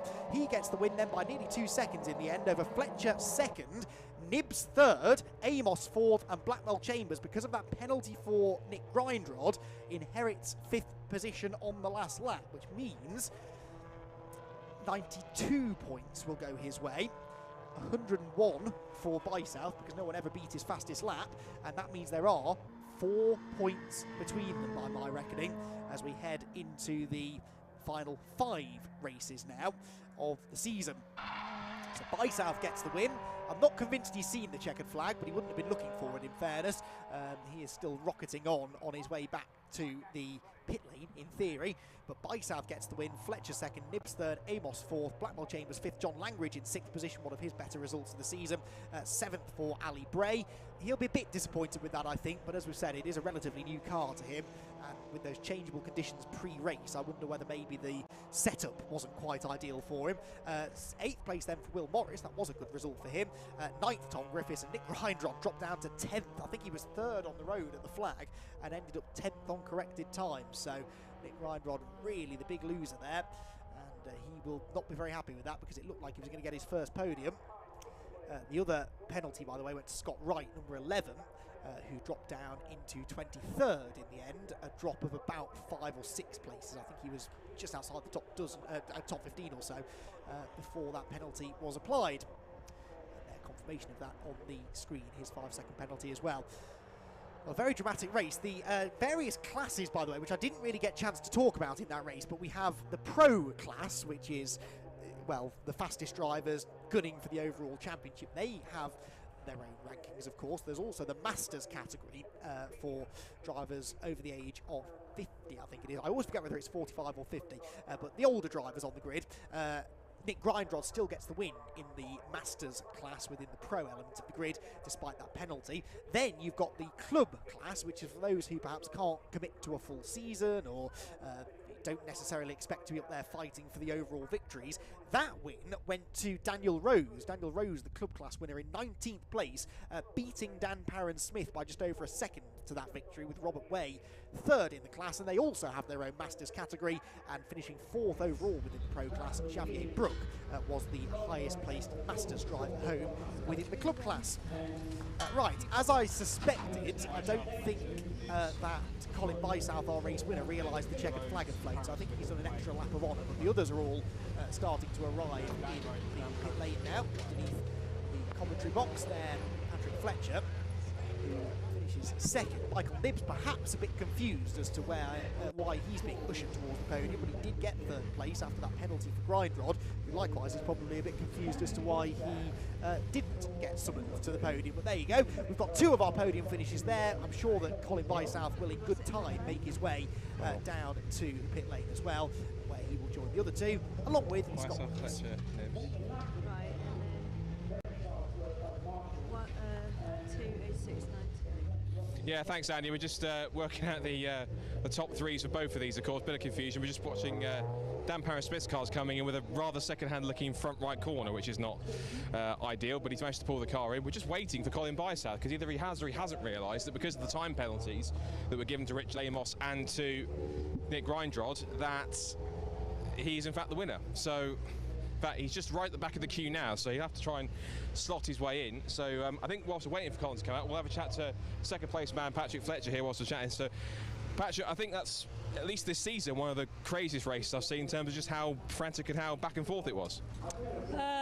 I wouldn't say it was that crazy for an MX-5 Mark III SuperCup race, if I'm honest. It set the bar pretty high. Right, well, yeah, it felt pretty, in control of top five, I thought, that race. So, yeah, I thought it was an alright race. It's a good, strong podium, of course, because you're stuck there in the top towards in the fight for the championship, so second place won't do you any harm. Yeah, I got into the lead, and at that point I thought, here we go, job's done. But Colin just drove past me. So it was P2 in the end. I thought Rich had gone inside of me, and I thought, here we go, I'm going to have to battle for a P4 or P3, but managed to come home P2 in the end, which is good. They make it difficult, don't they? Yeah, it does seem, every year it seems to be getting harder and harder. I don't know whether because the car's getting faster or whether I'm getting older. Yeah, it's more experience though.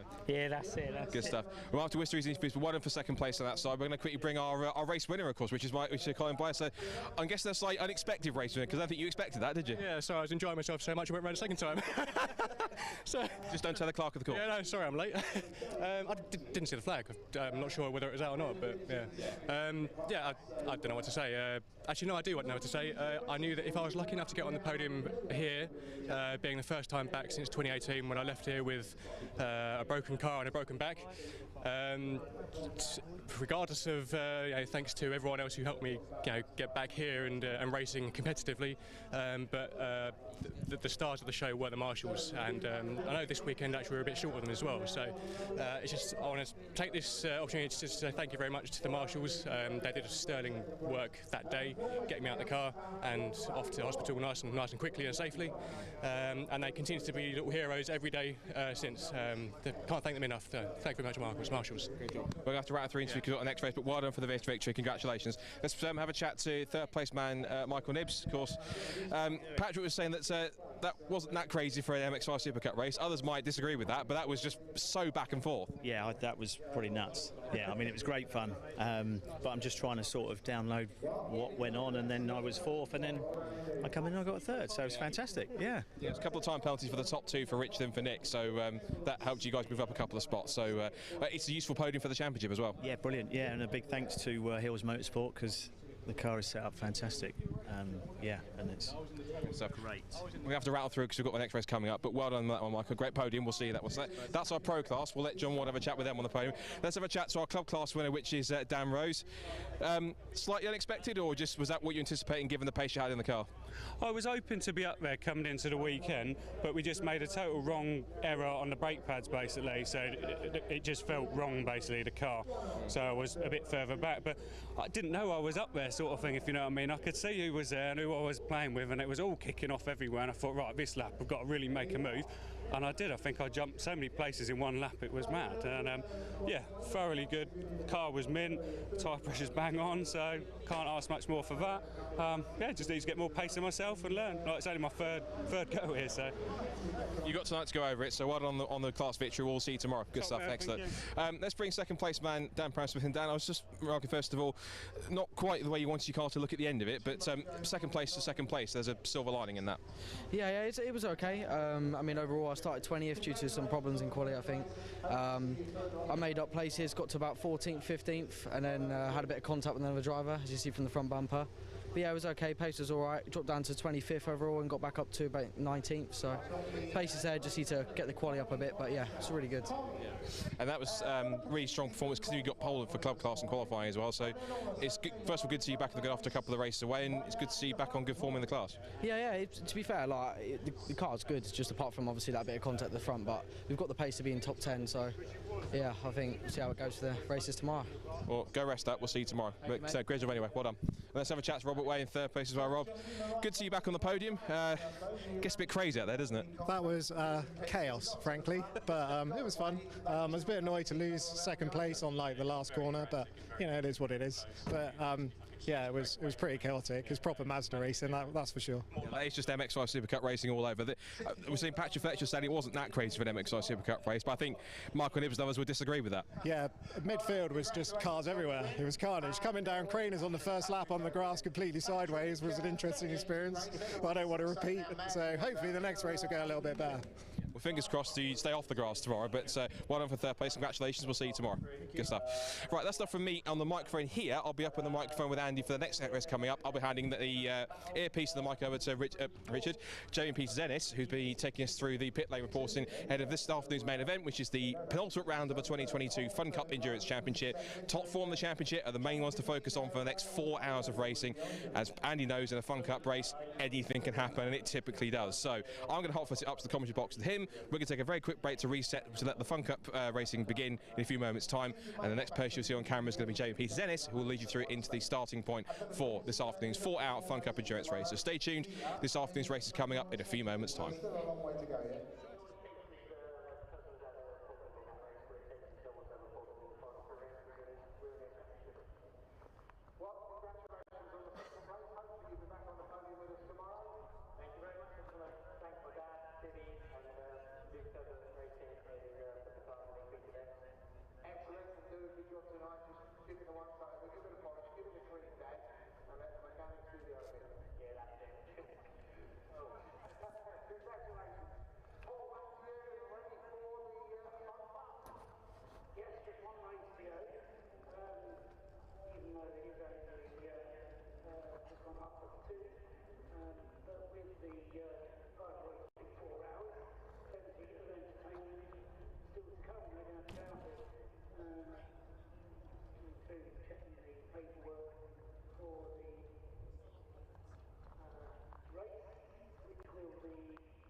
The Fun Cup Endurance Championship UK arrives at Donington Park for its penultimate round of the 2022 Championship campaign.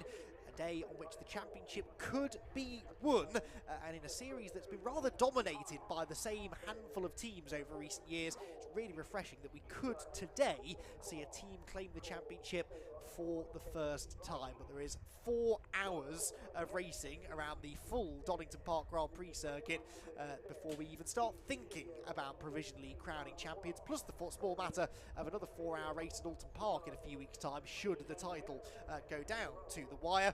And of course, even if it's not wrapped up here today, then the results of this race will have a very strong bearing on which team is crowned champion come the end of the season.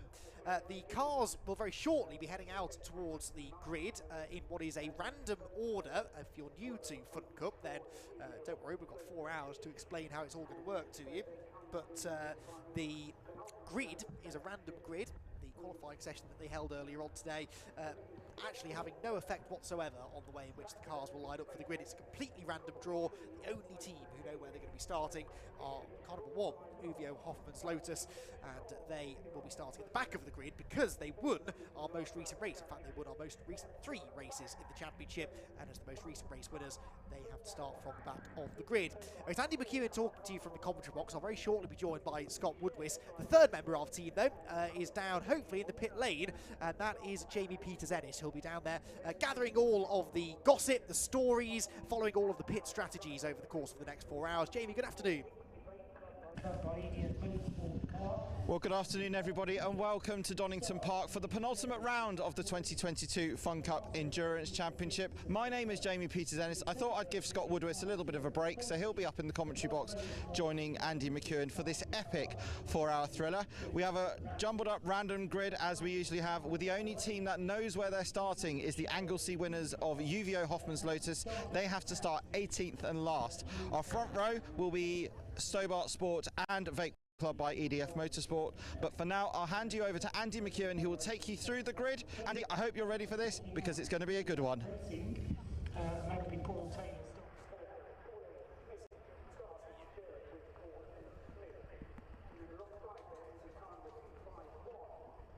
So thank you very much, Jamie. Yes, who will be following, as I said, all of the strategy. There is plenty of strategy that goes into winning a SuperCup Endurance Championship race. We have set pit windows roughly every 40 minutes. More on that as we get to that point. But what you do in those pit stops is generally up to the teams. You don't have to change drivers, although I think every pit stop we will see a driver change from each team. No one planning on double stinting that I know of.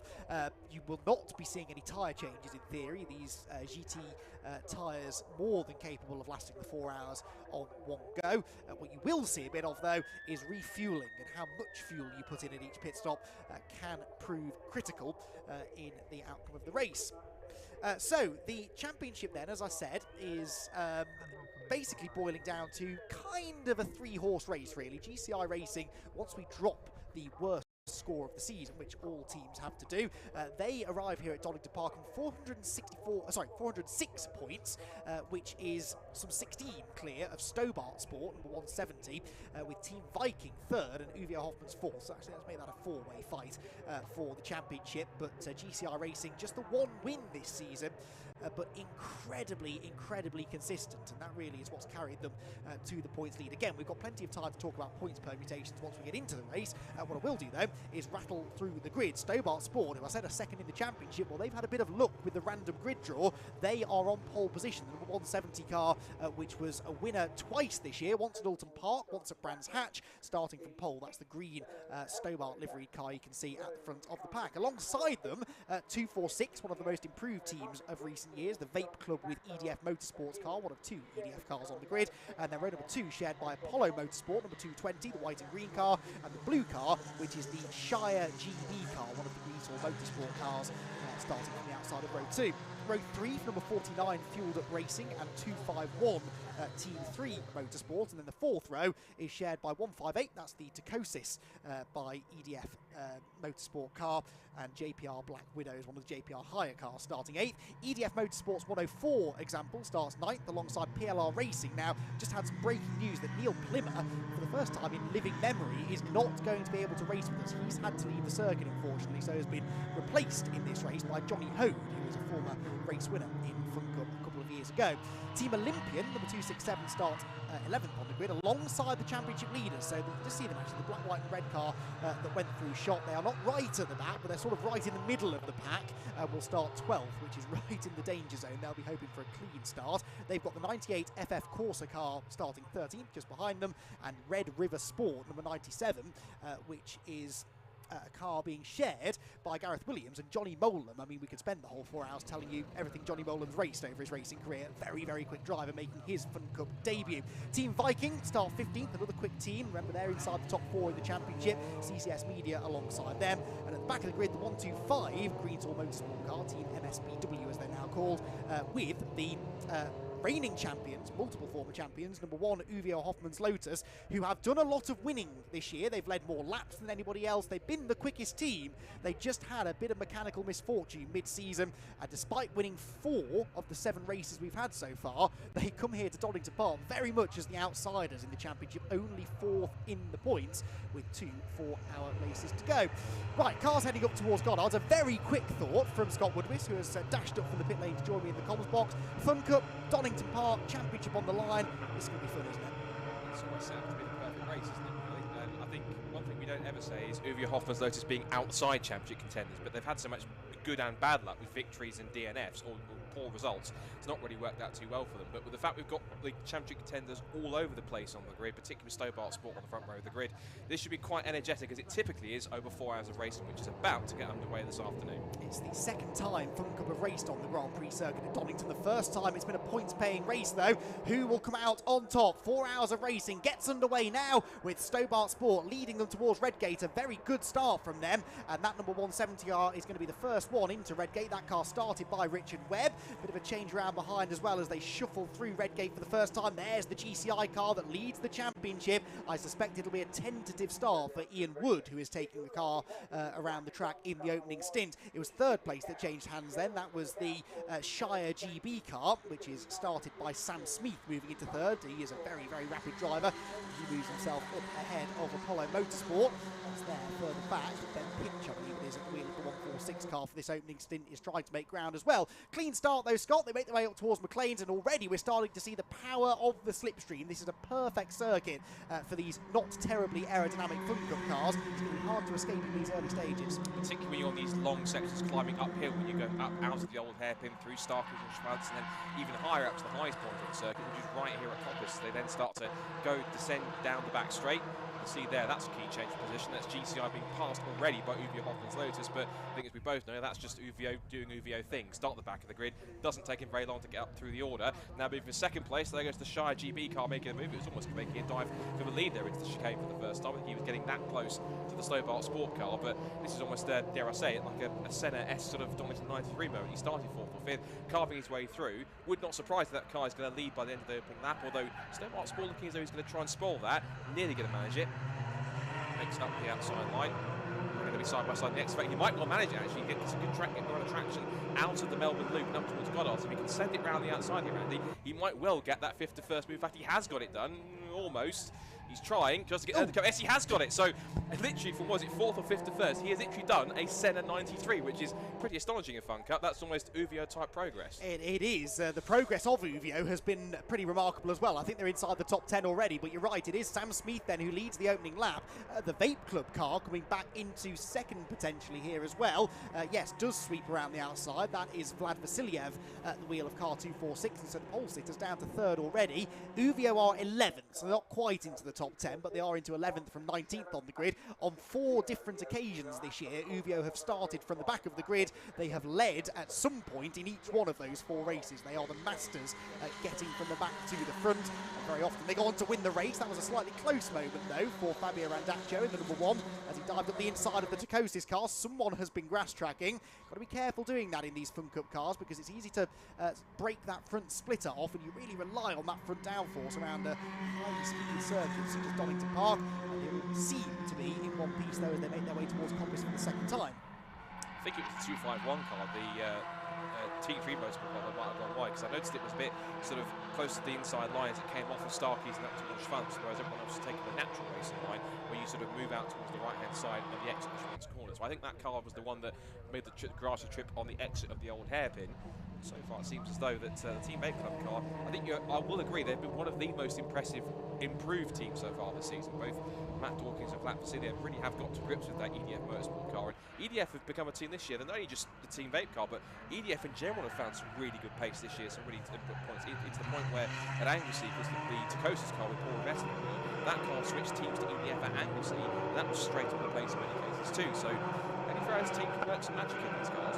Really can. They're a rapid team, and that is a rapid driver pairing as well. Vlad and Matt Dawkins, who will be taking over the car. There's the other EDF car, just as we were talking about them. Simon Cole's there having a bit of a moment up at Goddard's corner, and that might cost him a place as they come down the start-finish straight. Right, top two making a break now. Vasiliev sets the fastest lap of the race, which is worth a bonus point as well, so that could become relevant if some of our championship contenders start to set fastest laps at any point. Down to third for Stobart Sport, Apollo Motorsport fourth, fifth for EDF's, fifth for the 104 car, who actually, despite that slide, did gain a place on that lap at the expense of Team 3 with that suspected moment at the old hairpin. They run sixth. PLR Racing a seventh. Just been told, by the way, by Jamie Peters-Ennis that Neil Plimmer is still here, but may have to leave the circuit at some point. So he is hopefully going to take over at the second stint.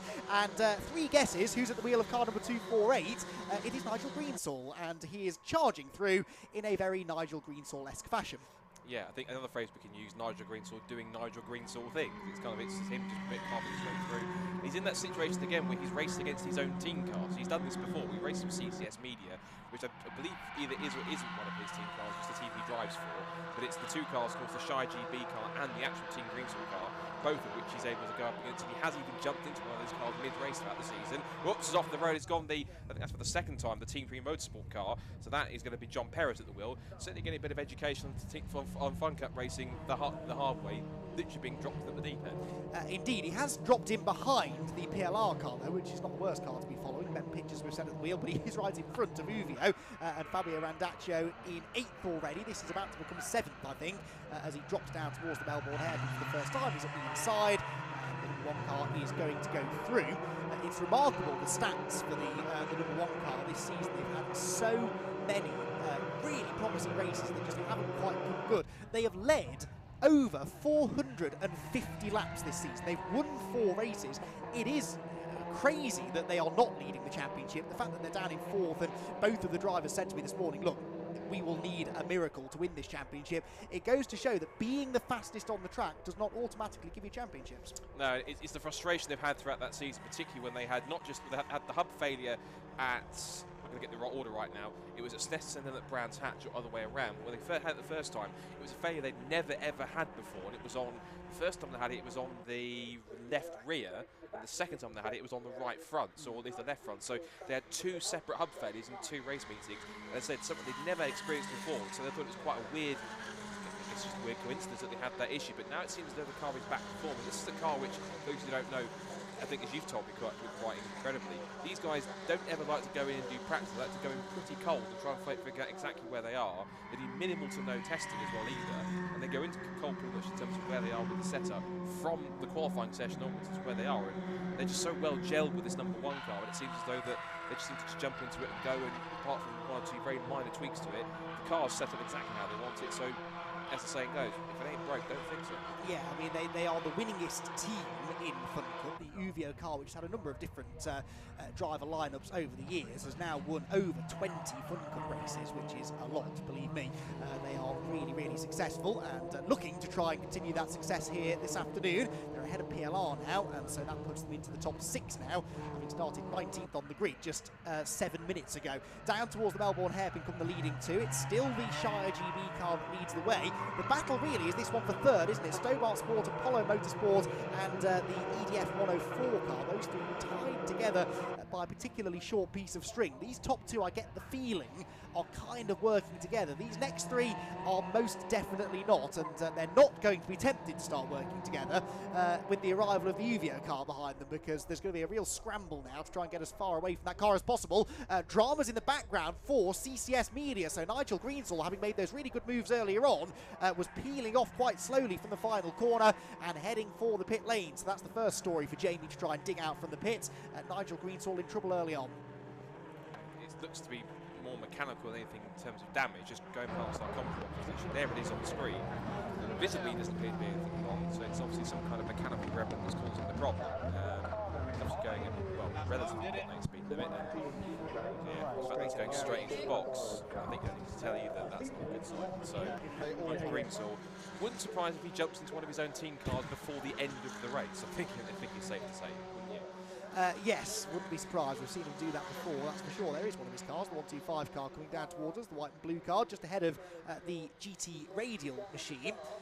GT Radial 97 being started by Gareth Williams. It's not actually GT Radial this weekend, it's Red River Sport, which is Johnny Boland's company, but it is the series sponsors car, the 97 GT Radial, that they are at the wheel of. Down the back straight goes Fabio Randaccio, who's now into the top 5. Right, what's the quickest that they've managed to go from the back to the front this season? Because I reckon he's got to be on course to perhaps break that record. They tend to do it very, very quickly when they do have to come from the back of the grid. The fewest amount of laps they've done it looks to have been 22 laps, which they did at Donington Park at the start of the season. Well, we've only done 5 at the end of this race, and they're already into the top 5 still. I should be surprised you have that stat, then again, given the incredibly large stat spreadsheet that you have for Fun Cup. I'm not surprised, but in a good way, because it's good enough information.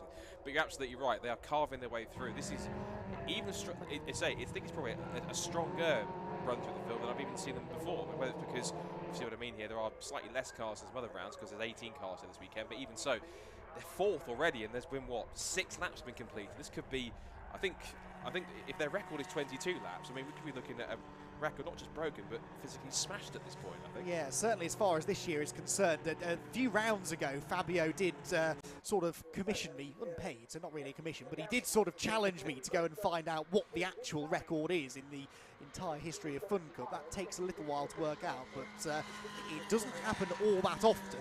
The team that have done it by far the most is Uvio, coming from the back to the front, and it looks almost certain they'll do it again here today. They are the only team to have led laps in every one of the 7 races that we've had so far, and I'd be very surprised if they don't need quite a few by the end of the afternoon. There is the Stobart Sport car, 3rd place. They are the next target for Fabio Randaccio. That black and gold #1 car is looming ever larger in their mirrors, within 5 seconds of the race lead at the moment as well. So those top 2, they are working together, but they're not really getting away all that far. There is Ben Pitch in the PLR racing car. A little bit wide there up at Coppice Corner, but managing to just keep within the white lines. Very, very dusty offline up at Coppice, though, from some of the earlier racing action. Plenty of it there's been as well here at Donington. Only the 4 races today, but each and every one of them so far been very, very entertaining. And we're about to see a change for 3rd place, because with a much superior exit from the Fogarty S's, Fabio Randaccio is up the inside of the Stobart Sport car and moves ahead going into the Melbourne hairpin. Stobart running wide, Apollo trying to take advantage, onto the podium then from the back of the grid within 6 laps for the UVR Lotus car. Right, quickly then we'll head down to the pit lane, where I'm hoping Jamie has some news of a CCS media variety. So down at CCS Media, I've got Nigel Greensaw with me. Nigel, not the greatest start to the race for you, because we know how much you love getting stuck in. The guys at CKL were doing a fantastic job in getting the engine changed this morning, but I think the car's put up a bit of a protest, hasn't it? Yeah, we've got a little bit of a challenge going on. We had problems all day yesterday where the car sort of loses power, and then you sort of try and drive around that, but then it starts cutting out and then stops. And the boys have done a brilliant job, because the engine that was in the car was due for a rebuild anyway, so sort of last night sort of discovered it'd gone past the point of no return with that one. And so in the truck we got an engine that we'd not used for 4 years, and we just sat in the truck waiting to be used. So the boys did a brilliant job this morning, fitted that engine actually feels really good, but I think there must be some sort of electrical problem or something, because as I come out of a corner you just feel like the whole thing is holding itself back and then starts cutting out more and more, and then on the upshifts the engine dies and then takes a while to recover. So I thought, well, I'll leave with it for a few laps and have a bit of fun dicing with everyone and enjoy myself, but it got to the point where it was just cutting out completely, and I don't want to affect anybody else's race. day, so thought we'd come in, have afternoon tea, and then we'll just work out a new plan. So, are you going to try and get the car back out, or is it terminal? Oh, 100%, yeah, the boys are going to go for it. Yeah, we're here to go racing, you know, so even if we only get the last 20 minutes, we're going to go for it. Excellent stuff. Thanks, Nigel. Thank you. Back to you guys. Well, that is a great shame that Nigel was charging through the order, as he does, but unfortunately some sort of an issue, perhaps an electrical variety. It certainly sounds a bit misfirish, doesn't it, what he was describing there. Anyway, Nigel Greensaw, they're not out of the race. I'm sure they'll get the car back out there, and even if you are multiple laps down, as long as you complete enough laps, you'll still be classified as a finisher. That is a mistake for Stobart Sport, off onto the grass at the Melbourne hairpin, just snatched a break going in, and 2 or 3 places lost, including to the Apollo and EDF cars, who themselves now go side by side in their ongoing scrap for 4th position, or what now becomes 4th position. EDF to the outside, Apollo on the inside into Redgate Corner, and Apollo Motorsport will try and lever aside the 104 car, which they do, and I think they'll hold on to that place heading down the Craner curves. John Goodwin relieving Simon Coles, so John Goodwin making the most of his first stint so far, and Simon coming back at him, and then we've got that rapid PLR car, which I believe must have Ben Pitch, that really does, so inside he looks, he goes to get sideways, can he hold on to it? No, he can't. Spins in front of PLR, classes into the side of Ben Pitch. Was that just lack of grip or being too ambitious, do you think?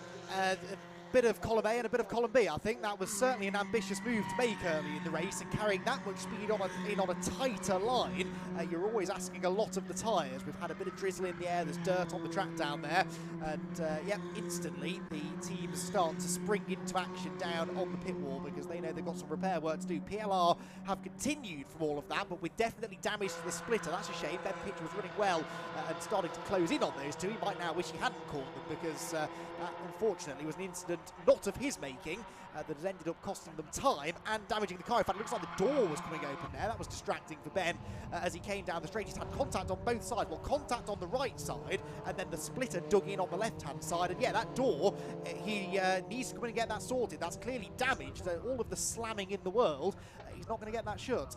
Can't get out yet, mate. You've still got 3 hours 45 minutes to go. It's not over yet. Can't have had enough after 15 minutes, but jokes aside, Ben Pitch is if he doesn't come in to get that fixed, the clerk of the course will tell him to via the black and orange flag, as those who know will know. So that was unfortunate, obviously, because Simon Coles, I think, will probably put his hand up and admit that yes, he was trying to get the car stopped, but whether or not it just looked as though there was a bit. It looked like there was room on the inside to make that move. It looks like probably just he went a little bit too hot into the corner, realised he was carrying too much speed, then just lost the back end a little bit, and then trying to catch it just didn't stop. So as he holds on to that one, as we're still watching the Ben Pitch car go through, I don't want to be disrespectful, but it looks more like it's had 3 rounds at the World Stock Car final rather than a few minutes in the Fun Cup race so far. But if anyone can fix it, PLR can. I don't think I've ever seen a Fun Cup car receive so much damage from so little contact. It was just one of those incidents where the tiniest touch wrecked the side of the car, and then obviously it dug in on the other side as well, and he was slamming that door repeatedly down the straight, and to no avail. It looks like it's crabbing a bit as well. He's lost a place now to the Team 3 car as well, which moves through into 7th position. Meanwhile, change for 2nd. I just spotted that through the old hairpin, and Uvio have got themselves ahead of EDF Motorsport. They're about 2.5 seconds or so, maybe nearly 3 seconds now, adrift of the Shire GB car, but within the first 10 laps they've got most of the way to the front, and now it's down to Fabio to bridge this gap and try and challenge for the race lead. That's new fastest lap of the race as well, 153.564, so he's re-lapping about almost a second quicker than Smith in front at this point. So Fabio Randaccio making the most of the setup that he has, but it looks as though that even though Randaccio managed to quickly catch and pass the Rate Club car, he's not necessarily getting away that quickly. So far at this point in time, we'll have to see they're making a good start. Whoops, sideways left of the 97 car, which is Red River Sport, and that's Gareth Williams also getting used to Fun Cup in a slightly more unorthodox way, shall we say, battling over the Team TRR car, which is that's the fueled-up racing machine, which has got, I believe, there's only 2 drivers in that. It had 4 drivers on the side, but it's Paul Taylor and Paul Ellis was at the wheel. So there was a move there whilst the Red River Sport car got a little sideways and over-enthusiastic through McLean's. He's going to try and keep that car in one piece before he hands over to, let's face it, endurance racing, GT racing expert, Johnny Mullen. As you said, we could probably spend the whole 4 hours talking about his experience racing Porsches and LMPs and GTs and racing at Le Mans and all sorts. As I say, I could and probably would get into all of that for the next 4 hours, but we've just got more important pressing matters to go on. But I'll be intrigued to see how Johnny takes to that, as there's these cars won't last the race if they keep on losing parts like that, because now it's turning into what the chassis, which is a single seater, which is like a Formula car rather than a Fun Cup car now. It's missing one of its front wings, and I thought for a second the car behind it, which was that's 104, so that's the JPR car behind. I thought the Black Widows car was going a bit slowly, but that's just it running at its current pace at the moment. Back in 13th position. Then we've got the MSBW car, which I think is another one of the Team Greenswall cars, and then we have Fueled Up and Red River running line astern. This is the battle towards the back. I also noticed that Tacosis have dropped back as well, right into 17th place. Whatever's happened to the Tacosis squad, of course, with find them on the actual list of entry list attempts, what number they are, which is 158. What's happened to Alex McLeod in the first part of the stint? Quite mystifying, because they're now almost a minute off the lead and not quite at the same pace they were that we've seen in previous rounds. Yeah, he and Paul Rivette, in theory, should be two of the quickest drivers on the grid, but it's for whatever reason never quite seems to click. They always seem to have some sort of a drama, don't they? And perhaps calling them in the early stages, because yes, they're nearly a minute now off the lead of the race. Meanwhile, nice little battle there between Stobart Sport and Team Olympian. That's for 5th position, as the Olympian car tries to find a way through. Chris Dovel, or Double, he says that people for the whole of his life have been getting that name wrong, so for once wasn't actually too fussed as to how I pronounced it, but Dovel is what we're going to go with, I think, and he is leading that little pair, but sorry, he's trying to lead that pair, he's trying to get ahead of the Stobart car, and he will do so. Will be inside into the Goddard's Head, but all of the green and white cars getting themselves together, because just ahead of them is Apollo Motorsport, the number 220 car. John Goodwin having a really decent first stint here, started third, is still running fourth, and doesn't look like he's disgracing himself at all. These two are catching him, but only slowly, and we are getting well, almost halfway now through this opening stint. The first pit window will open 40 minutes into the race, so it will be a 10-minute pit window, which all cars have to come into the pit lane and do something. You don't have to change the driver, but you certainly have to get a driver out and put a driver back in. We'll see then what they decide to do with fuel as well, but that is about 20 minutes away from now. Plenty of racing to be done before that. This is how we almost laugh at how quick Uvio is that Sam Smith does a personal best of 54.207. He's still slower than Uvio Hoppers, though. He does a 53.5. So they're on immediate fastest lap pace. It took another, pretty much 6/10 out of the lead. It was 3 seconds. It's now 2.4. So given that we're now on to lap 11, I think whatever record even they've set, at least this season, they're going to smash that by a few laps unless they get held up by Sam Smith a little bit too much for their liking if he decides to start defending positions. But then again, it is a 4-hour race, so in theory, you shouldn't have to defend that hard, if at all, because it's probably a good pit strategy and a good couple of stints, but probably keep them in contention. As I say that, I catch myself saying that and thinking, this is Uvio we're talking about. He wants to get into a lead, unless something dramatic happens, touch wood, you don't tend to see them back again. They seem to kind of drive over the distance and we'll see you on the podium. That is what Uvio's strategy is in terms of literally leading from the front and dominating proceedings, as they like to do. So we'll see if he can get past easy enough and if he can break that record to 83 laps. I'm almost certain that he will. As we see here, we've got the Team 3 Motorsport squad under attack from the recovering, slightly wounded 104 EDF car, as after the spin earlier on. Simon Coles on the comeback trail on the tail of John Perrott, as Uvio Hoppers noticed again lowers the fastest lap time, and again as Fabio Randaccio has banged in another consistent.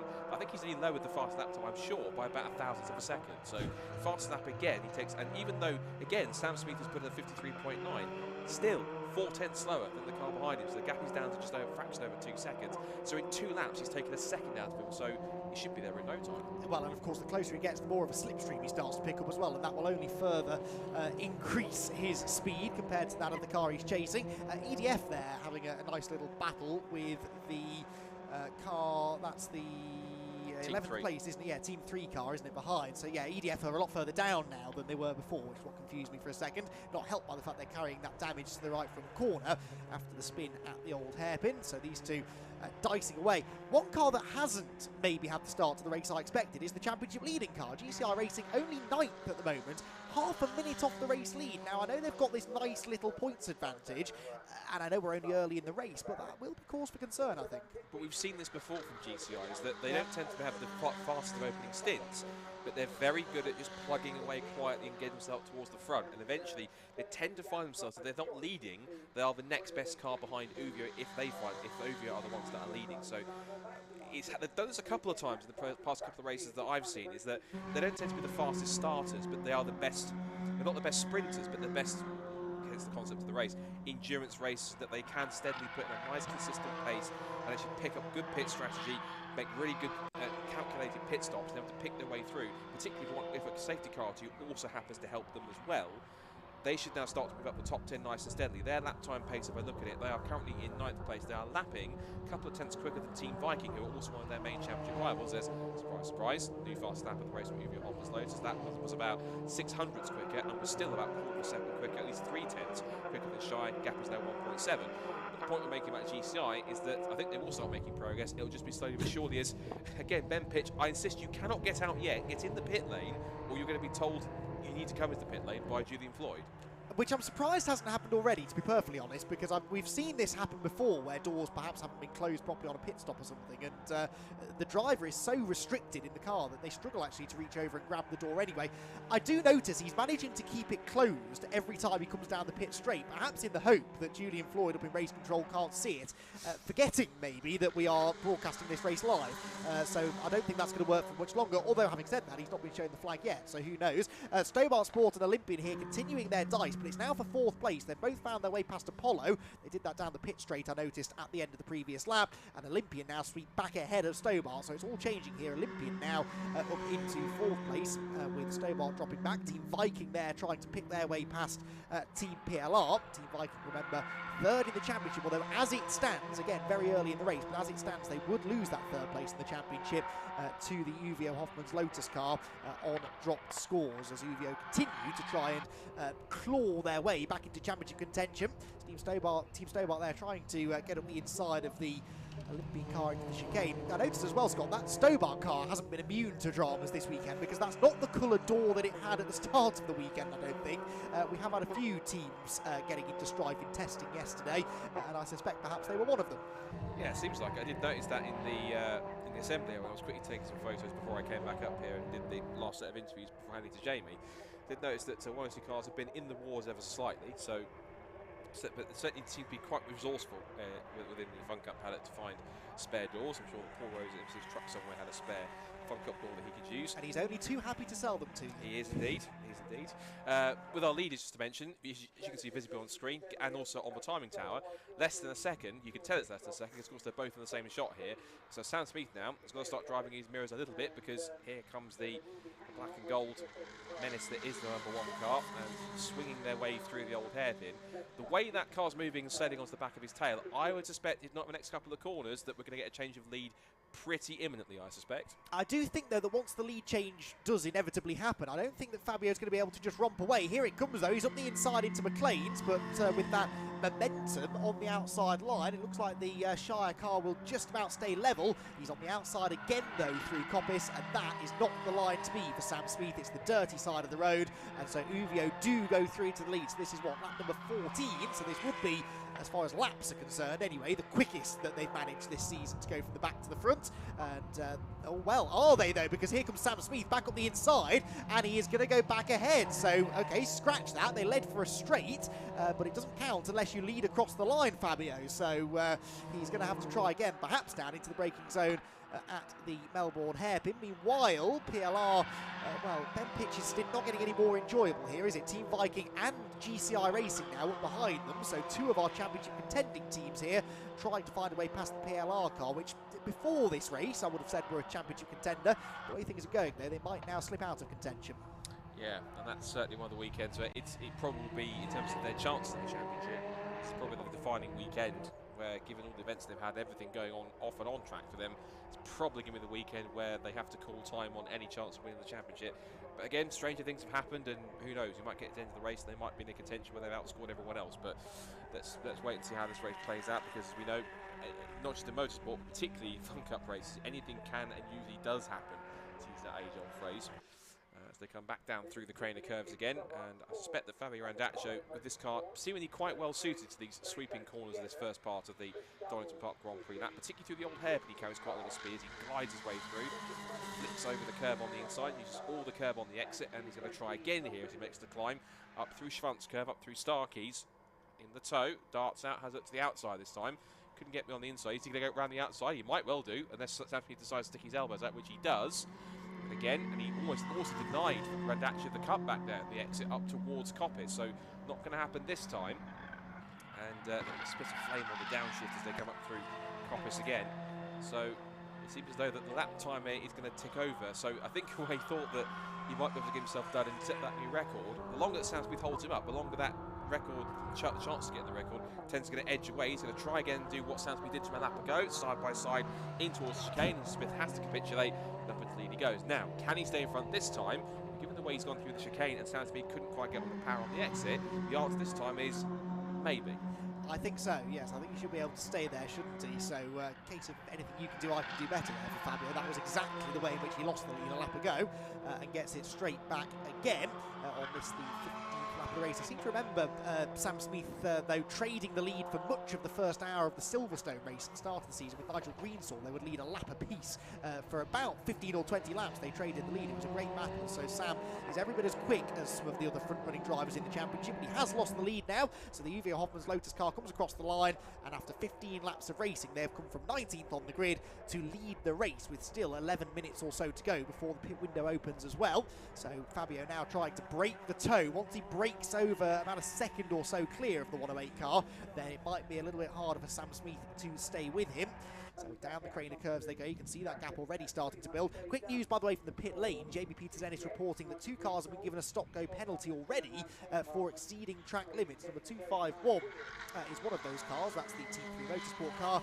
And number 49, the fueled-up racing car. Both of them exceeding track limits.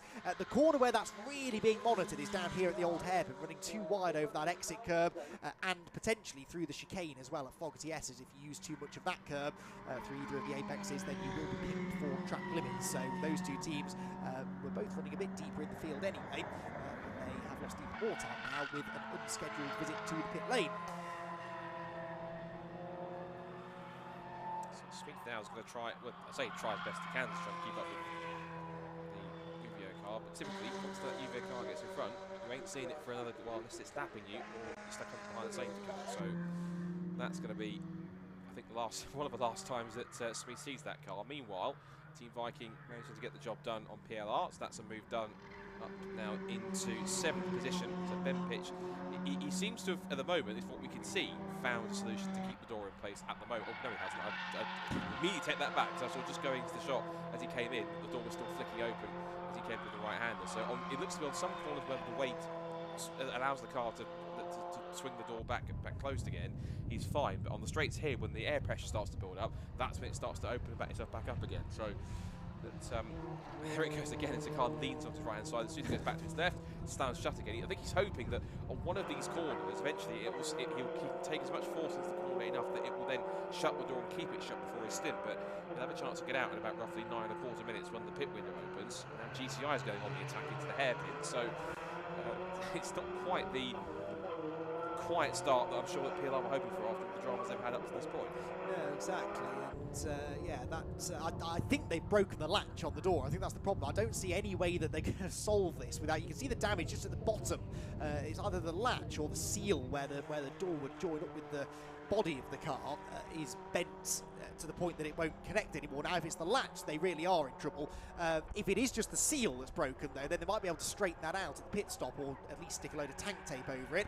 It snatches a break as well into Redgate Corner. It's got to be a fairly distracting situation here for Ben Pitch right now as he tries to deal with that loose door on a particularly blustery day here at Donington as well. That won't be helping the aerodynamic capabilities of the car. Down the crane as he goes, through the left, the door opens, into the right at the old hairpin, it slams shut, and GCI Racing still not yet able to find a way through, but this is, as you said, Scott, a very GCI-esque performance here, because they are keeping out of trouble. Their car is one of the few cars that doesn't yet have a scratch on it. It's been quite a bruising opening half now for some of their rivals, certainly teams like PLR, who we expected to be up there in the podium fight. So the fact that GCI's car is absolutely clean at the moment is definitely a good thing. now you've done it. now they're going to get pick something up in the next half an hour or so, aren't they? So, but no, you're absolutely right. GCI just simply keeping clean, and that's what's aided to their consistency. The fact that yes, we made the thing of the fact that they won that they were second in the first 4 races, waiting to win a race, etc. But it's that consistency, and it's consistency, as we know, that wins championships. And they've got 4 second places in a win. The first 5 races, I mean, given the fact that we're leading the championship, but you see what I mean here. They were the ones that were picking up pretty much the best consistent run of results. So second 4 times, then a win. It was like it was always going to give them the championship lead at some point. Whereas drivers and teams that, for example, Uvio have won, I think, if I'm right, more races than anyone else in the season up to this point. But because they had those mechanical dramas and problems that put them back, they've had 3 races. I think it was Alton Park, then Brands and Stetson, but they've all had problems in each of them where that's what's lost in the points that's put them back down in there. Their championship chances aren't over, but they need, first of all, I guess, to win the race here, but secondly, other teams then start falling backwards.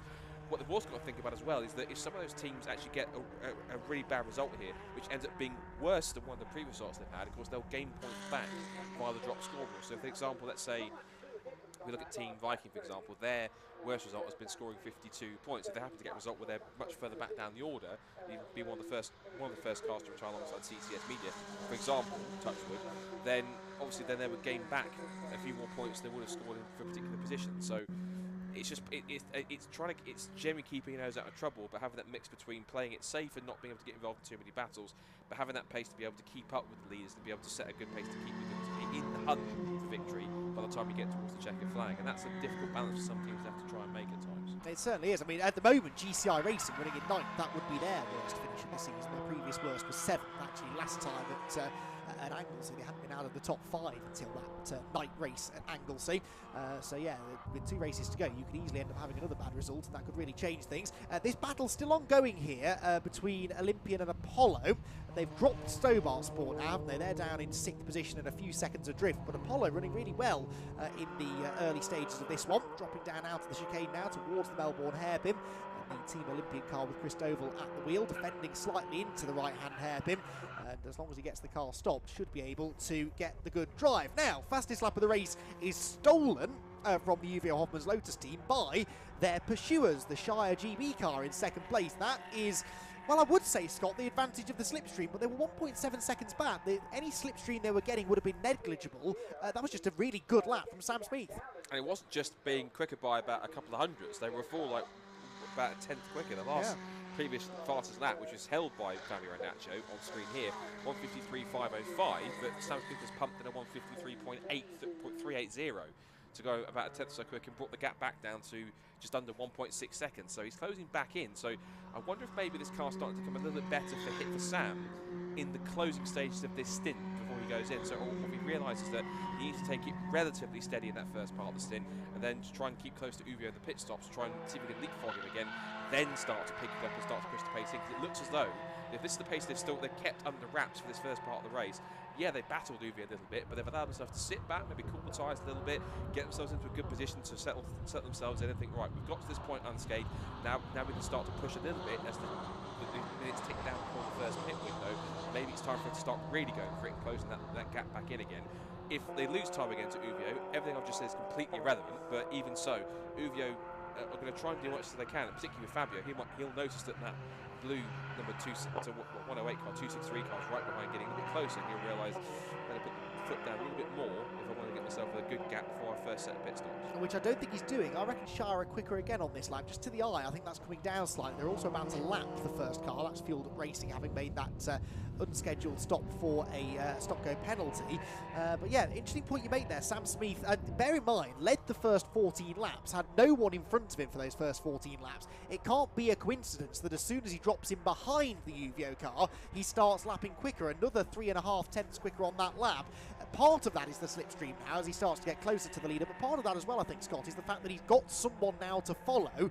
Clearly, Fabio was quicker than him in the first part of the race, so once Fabio got past, he sat behind, he watched, he learned, and now he's starting to go quicker. I was actually chatting to Neil Plymouth in the queue for lunch before.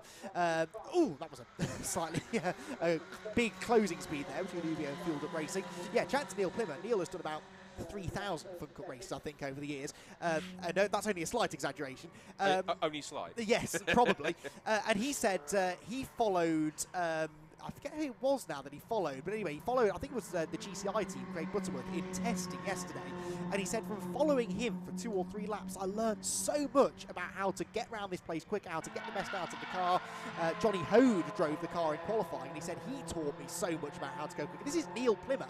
You think it's impossible to teach Neil how to drive these cars any quicker than he already does, and yet you always learn. So as soon as you have someone rapid to follow, as Sam does now, well, you're starting to see the benefits of that, I think. And in particular, of course, as you say, this is only the second time ever that they've raced on the GP loop. So to this layout, unless they've raced another Formula, another series, this is a very new layout to all of them. They're used to Donington Park, of course, of a national layout, which they've raced time after time.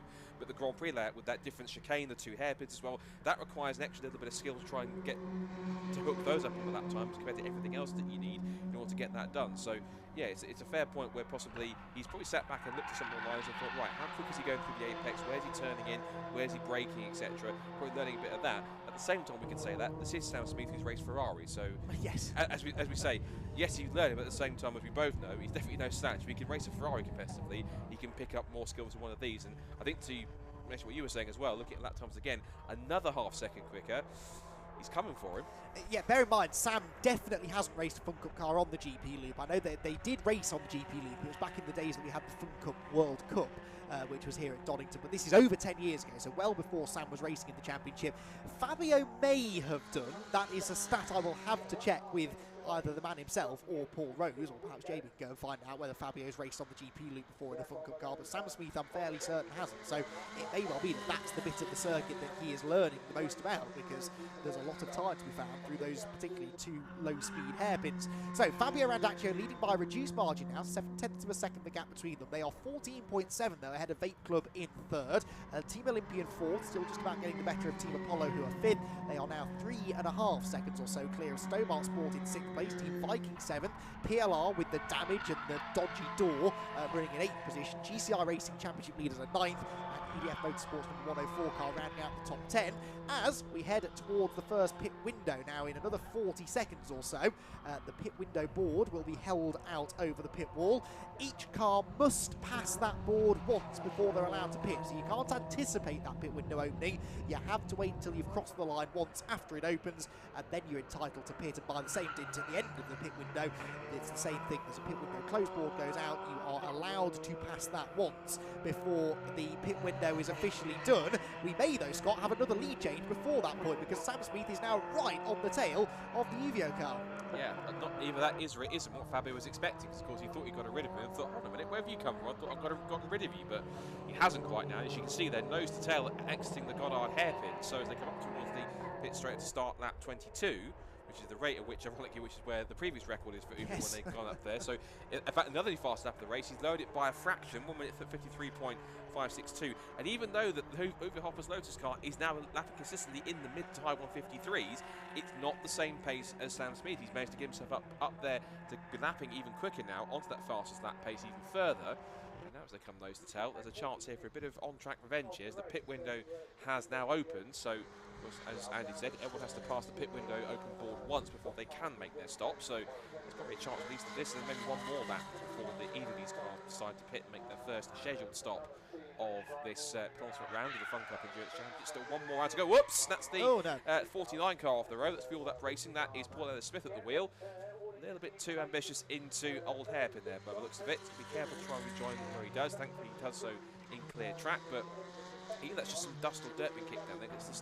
We've seen 1 or 2 cars in this race, including the incident we had between PLR and the 104 EDF Motorsport car.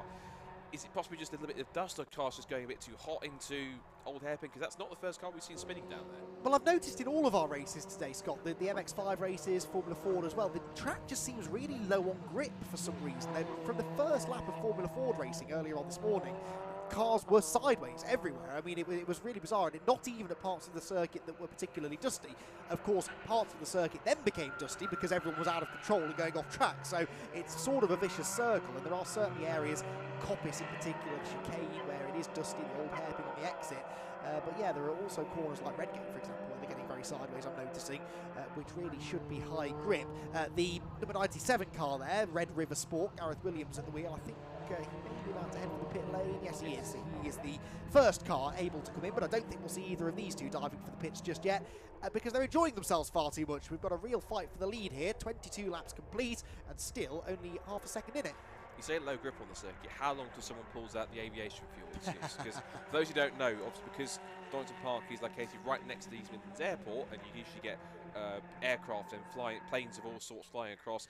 There's I'll call it an old wives' tale, or at least an excuse some drivers like to try and use every now and again, is that, oh, it was low grip out there, I couldn't get a lap time because of all the aviation fuel that keeps dripping down onto the circuit, which hasn't really been entirely proven if at all. So drivers like to use it as saying any kind of excuse to kind of really kind of look and say, other than admitting I wasn't as quick as I should have been, to say, well, it was the plane's fault, it wasn't my fault. So that's quite key. Right, pit stop happening for 97. Gareth Williams is about to hand over to Johnny Bowden, who will then now get his first proper taste of Fun Cup in a competitive setting. And now we get to see, I'm sure, given his experience and how quick he is naturally, how we're able to do so. As GCI also comes in for its first pit stop, that's crucial. They just get out, just as Olympian also make the exit from their pit stop too. So very quickly it seems that a few teams not hanging around as soon as the pit window opens, they've completed their one pass past the pit, immediately straight in to get that first stop done, particularly for 97. They're going to want to get Johnny in to get to start pumping in some of the quickest laps they've had of the race so far to get them a little bit higher up the order than where they currently are, back in 16th.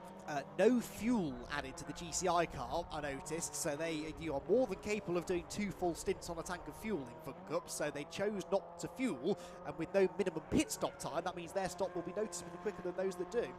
I wonder possibly if that's a small explanation, maybe their pace sat back a little bit because their car was a bit fatter with fuel than other cars around them. So we'll see or catch that if the likes of Shy GB or Ubia actually do fuel their first stop. One team that doesn't is Tacosis, so that car is now going to be into stop from what was 8:15. I think it's no, they are fueling it, so it's quite a slow fuel stop, and then there's the very quick driver change, and one driver exits out one side, one driver gets out the other. That's the advantage of being mid-engine car, of course, because you can go mid-engine. Middle drive position of the car, it is mid-engine as well, of jumping out one side and then the other. Of course, one team who can't do that probably after this first stop is PLR Racing. They're going to have to take that door up, so that is, the teams practice these pit stops. Oh, damage to the back of the Tacosis car. I'm not sure I remember seeing that happen, so they've also done it somewhere, but that shouldn't affect it too much. I wonder if that's possibly whatever happened there is the reason why, as I think Stobart Sport coming to pit lane, that's the reason why they dropped back. So whatever happened, they must have made contact with somebody, and that's put them down the vet. I think that's evidence of them being hit by somebody. Who it was, or because there's been several cars that have had contact with others. I'm not quite sure. Right, 2 key championship rivals in. Stobart Sport being fuelled. Let's see, is there fuel going in for Team Viking as they hit the stops? And the answer is no. So fuel in for Stobart, no fuel for Viking. So I suspect possibly some of the other competitors like Stobart and GCI, those who have not pitted, the ones that probably heavily with fuel, probably sat back a little bit. Now they're in that lighter second stint. We'll see what the second stint now Craig Butterworth can do at the wheels, try and pick his way up a little bit higher once his pit stops start to shake out. And of course they'll pick up a good chunk of time. It's a good 10-12 seconds you save by not fueling. That's quite a lot in Fun Cup, and here you can see GCI are going to come out very close to those two. So Stobart dropped behind Viking. They will probably drop behind Craig Butterworth as well. Yes, they do. So Butterworth gets ahead too. There you can see the difference then between fueling and not, because that was quite a big gap between those two cars initially. JPR Black Widow is heading in now. That is going to be Steve Snooker Harris, to hand over to Paul Connell. Wandering over, no great rush, but that's because they are refueling, and you can't touch the car whilst the refueling is being done. So you get your driver out, only then can the fuel churn be attached, and only when it's fully detached are you allowed to get the second driver in. So Steve Harris then with Connell, and also Dave Poston, who's a light addition to that car. You can see his name hastily added to the rear window of the 99 car, one of the many JPR for hire cars. If you're interested in doing a racing in Fun Cup, they do contact JPR, who run the championship, but they also supply lots of cars to race in the championship, and they'll set you up a car, pit crew, co-driver if you need one as well, if you want some tuition from a more experienced drivers, such as Steve Harris, for example. And it's a great way of getting involved in endurance racing in a proper endurance race car. It is quite a fine car. There's a lot of people who've driven one of these cars properly. They're a little bit unsure when they first see them. As I see, just spotting that. Stobart having a spin up at the chicane up onto the Grand Prix loop. Now, that's evidence of possibly that looks like, I suspect there's damage somewhere on that front right. Oh, that's right rear suspension. If that will, I don't want to be a tempt of fate, but I suspect Andy possibly if they get back to the pits, I think at the very least that's game over for their chance of getting a strong result, because that car is going to be cramming its way around. PLR in the pit lane as well. So a new nose cone. Do you think that the two are potentially linked here? Because PLR may just come in, I think. And I don't know how long Stobart's car's been there, but that way just picked up on the camera. So there's clearly been either impact with either they've gone in too hot into that chicane and whacked the tyre stack, and that's what's damaged the right rear. Although can hitting a tyre stack that hard damage the right rear corner on this car? It's not impossible, I guess, but you've got that cover bodywork that might have supported it. The other, of course, is that somebody else has had a problem and got involved in that incident. I guess again, all the incidents are happening. The question is, if someone is involved, who is it? Now, Geezy points at PLR because they've just pitted, but they had to come in anyway to try and fix the door and other things with the new splitter. But those Fun Cup mysteries, I think Jamie's going to have to go and solve down in pit lane, I think. Normally, you would look for signs of damage on the car we suspect of being involved and try and piece it together. But that PLR car was more damaged bodywork than not damaged bodywork by the time it came in. Stobart Sport, though, this has big championship ramifications. They were second in the points, remember, and you can see the angle of that right rear wheel is not quite how they would have liked it. I mean, it's certainly going to help them turn through the left-handers, but a little bit too much, I suspect. So limping home. This is a bit dodgy, actually, because he's got to get across the track now on the exit of the final corner. Is he going to be able to get into the pits? This is really, really big. And yeah, he can't get there. There are cars coming through. He doesn't want to have to do another lap. Go, go, go. Yep, there's just about a gap in the traffic. Across he goes. But the team's second in the championship in big, big trouble now. And they're heading towards the pit lane, where also, I believe we can hear from Jamie Peters-Ennis.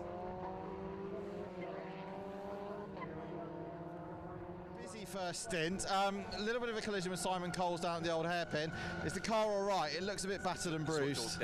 Yeah, it was. He had a spin at the old hairpin and just collected me. I had nowhere to go. Took a bit to the grass, which was a real shame because we had a great start and we were just starting to close and keep the leaders in touch. The car feels okay. Obviously, we lost the splitter, which hurts it in the fast corners. But the biggest problem was the door was pinging open. So circuits predominantly clockwise. So through right-handers, it was fine. But every left-hander had to hold the door to stop it from flying open. So, yeah, that's a bit of a shame. But we're back in the race now and looking forward to seeing where we came out. So, of course, now with the door, normally you get out from one side, Neil gets in the other side. You're going to have to change how you do your pit stops now, aren't you?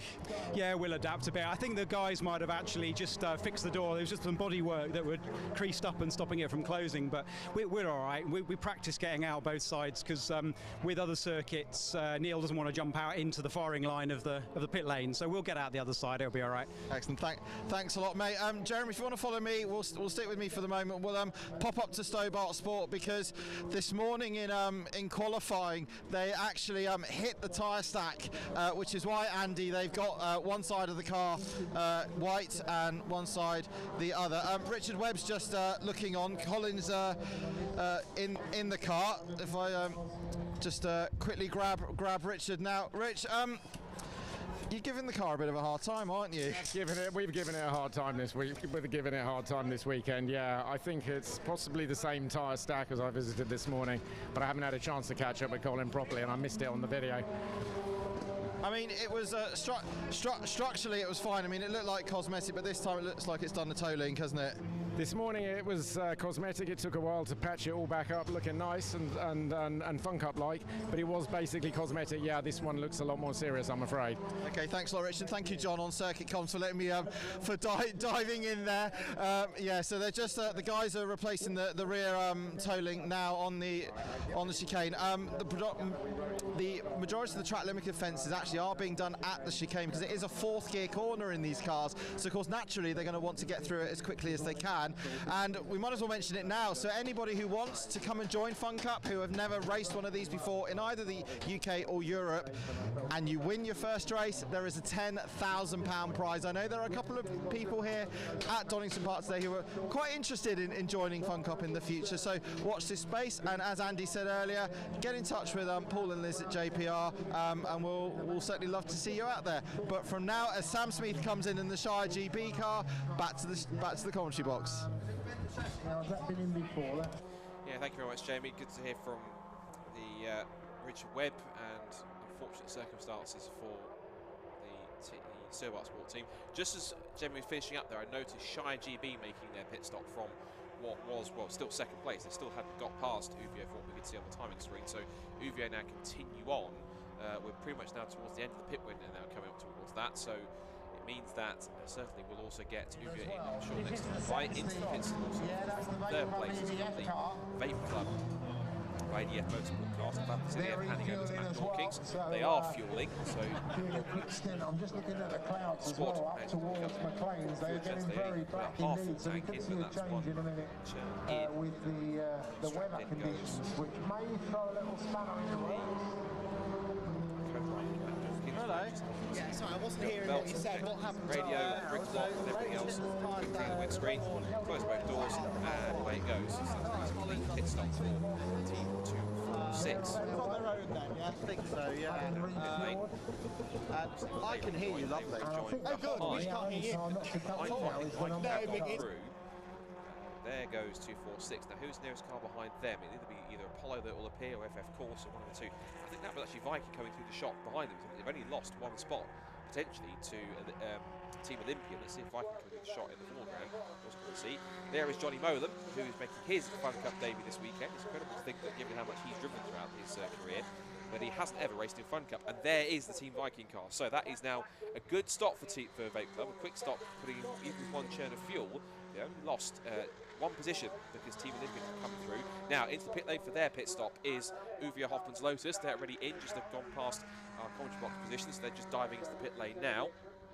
So race leaders and defending champions, Uvier Hoffman's Lotus in for their first mandatory pit stop. And there is Johnny Bolam, who has done all sorts. He's raced, of course, in prototypes, in GTs. He doesn't have a full-time seat for what I can see so far, but he's very much a gun for hire in terms of he will jump in and for a couple of rounds in a particular series, whether it is possibly something like World Endurance Championship or Fanatec GT1 Challenge, or he's done International GT Open a couple of times with Ferrari. In recent years, he's also done quite a lot in the past couple of seasons in Brick Car as well, in a Ferrari also. And then on top of that, he's done quite a bit of American show my age. The IMSA sports car series, and of course, done a little bit of Le Mans 24 Hours several times there. But of course, you think back to where he started his racing career, which was in Porsches when he was first known. One of the amazing feats he produced was in the very first season. I think he was the very first season ever of the Porsche, what turned out to now be the Porsche Carrera Cup GB. He pretty much dominated the entire season, and if I remember correctly, won every single race. He was completely unbeatable. He did very much the other driver that I've known to do anything like that of any kind of sort. I think in modern times, probably someone like Dan Camish. I think he did that in Formula 4 by winning every single race, and I think he came close to doing that, if not did the same thing when he ran one of his first proper seasons in Porsche Carrera Cup. So Uvier Hoffman's Lotus then, changing drivers. In has got Farchini, and out has got Fabio Randaccio. Seeing there the Team Olympic car twitching its way through the crane of curves into the old hairpin. The sun's starting to break through here. The late afternoon sunshine is about 24 UK time here, so nice autumnal sunshine. Just a nice balmy late autumn afternoon. Hoppers Lotus then, we'll see if they've been able to, how much of that 47 seconds they've been able to retain. Now that everyone's made their first set of stops, we'll get a proper handle of where everyone's shaking themselves out. Team Olympian, of course, in that sequence have moved up now to third place, and Team Vape Club, of course, having taken fuel on that first stop, are now down to fourth, so they lost one spot. They're only a few seconds ahead of Team Viking in P5. GCI Racing in that sequence, we told you to watch for them because, of course, a shorter pit stop for them not fueling, and some good running from Craig Butterworth has managed to help them move up from 9th to 6th in that order. And then it's Apollo Motorsport, PLR Racing, FF Course, and Tacosis now at the top 10. Now that Paul Revette's at the wheel and doing his thing at the wheel of the 158 car. I think you're listening because we couldn't quite hear it, but what did you gather of what happened with the Stobart Sport car for those who weren't here earlier or didn't manage to hear it from our end? It was self-inflicted, and it's the second time they've hit those tyres this weekend, because Richard did it yesterday and Colin just did it now, so it was self-inflicted, a spin into the tyre stack, and that's what's ripped the right rear corner off, I'm afraid. Right, more news from the pit lane then. Jamie, what have you got for us? So I'm down with Vlad Vasiliev, who finally got his front row grid draw, because you've been sort of towards the rear of the grid all year with the grid draw. Luck paid off this time. I think so. It's a bit less enjoyable up the front, a lot more pressure, but it's been nice to get out in the front and get out of all the trouble and try and keep up with the front runners. So I really enjoyed my first stint. And how are you finding the GP loop? Because you've never raced on it. I mean, you've done a few test days here and there on it, but of course you're out with other cars, you can't really learn a lot. But with these guys, first time in 12 years you've been on it, it's a lot to learn. Of course, chicane, track limits. I'm honestly enjoying it. I always prefer longer track whenever we do track variety, so I know a lot of drivers prefer the other layout, but for me, I'm enjoying it. The 2 hairpins make it extremely challenging and frustrating, so yeah, I hope we get to do it again in the future. And how's the car feeling? Obviously, EDF have expanded to a 3-car attack for the rest of the year, and potentially obviously into next year as well. You're already hinting at coming back next year because you've got the bug now, haven't you? 100%. Yeah, we really want to come back. We're competing at a much higher level this year. We've made a lot of progress throughout the year. Matt's making amazing leaps. So yeah, we'd like to come back and fight for the podiums next year. And wind's picking up. There's a nice little cloud over towards the rear, far side of the circuit. Do you think we're going to get some weather? I don't know. I'm hoping Matt gets his stint in without it hitting. I wouldn't mind a little bit of rain, but yeah, fingers crossed it blows past us. Thanks a lot. Really opened up the race. Thanks a lot, Vlad. Back to you guys. Right then, drama on the track, because just as things were in danger of settling down, we are having our first safety car period of the race. It is coming on the end of lap number 30. And I know not why. We know that Stobart had their moment. There's a bit of debris off the track, really, at the chicane. The tyre stack may have been moved slightly, so that is a possible reason, unless, of course, there is another car that has had a drama and we haven't spotted it. But as far as I can tell, the only 2 teams to have really hit any trouble here are CCS Media, who, as you can see, are back out on track now, but 20 laps down, and Stobart Sport, who we know are still in the garage. So trying to pick out if anybody else is not coming through at the end of this lap, and it looks like everyone's present and correct. So I guess maybe just a brief pause in the race to sort out the circuit furniture at the chicane. And well, safety cars at Donington Park are not actually all that common, really, because we often use the live snatch vehicles here at Donington to good effect. If there is a car off the road, we're typically able to get it out of the way without the need for a safety car. Of course, it's the first time in championship history we've raced on the GP loop, but within the national circuit, on average, it's 2 safety cars a race. If you look at all of the however many races we've had, some 10 races on the Donington National Circuit, on average, a couple of safety cars per race. So sort of tracking for that now. We're almost bang on 1 hour in, the first appearance of the runyourfleet.com safety car. And what this does, Scott, is bunch everybody back together. So the top 2 who had suddenly become 8 to 10 seconds apart, that now disappears, and everybody else gets to catch up as well. So those who had longer pit stops that first time round through fueling, this is music to their ears, because they now gain back the majority of time they lost. They do indeed. One sort of caveat for the Shy GB is that they have got a couple of lapped cars between themselves and Uvio, who currently still lead, of course, under the safety car.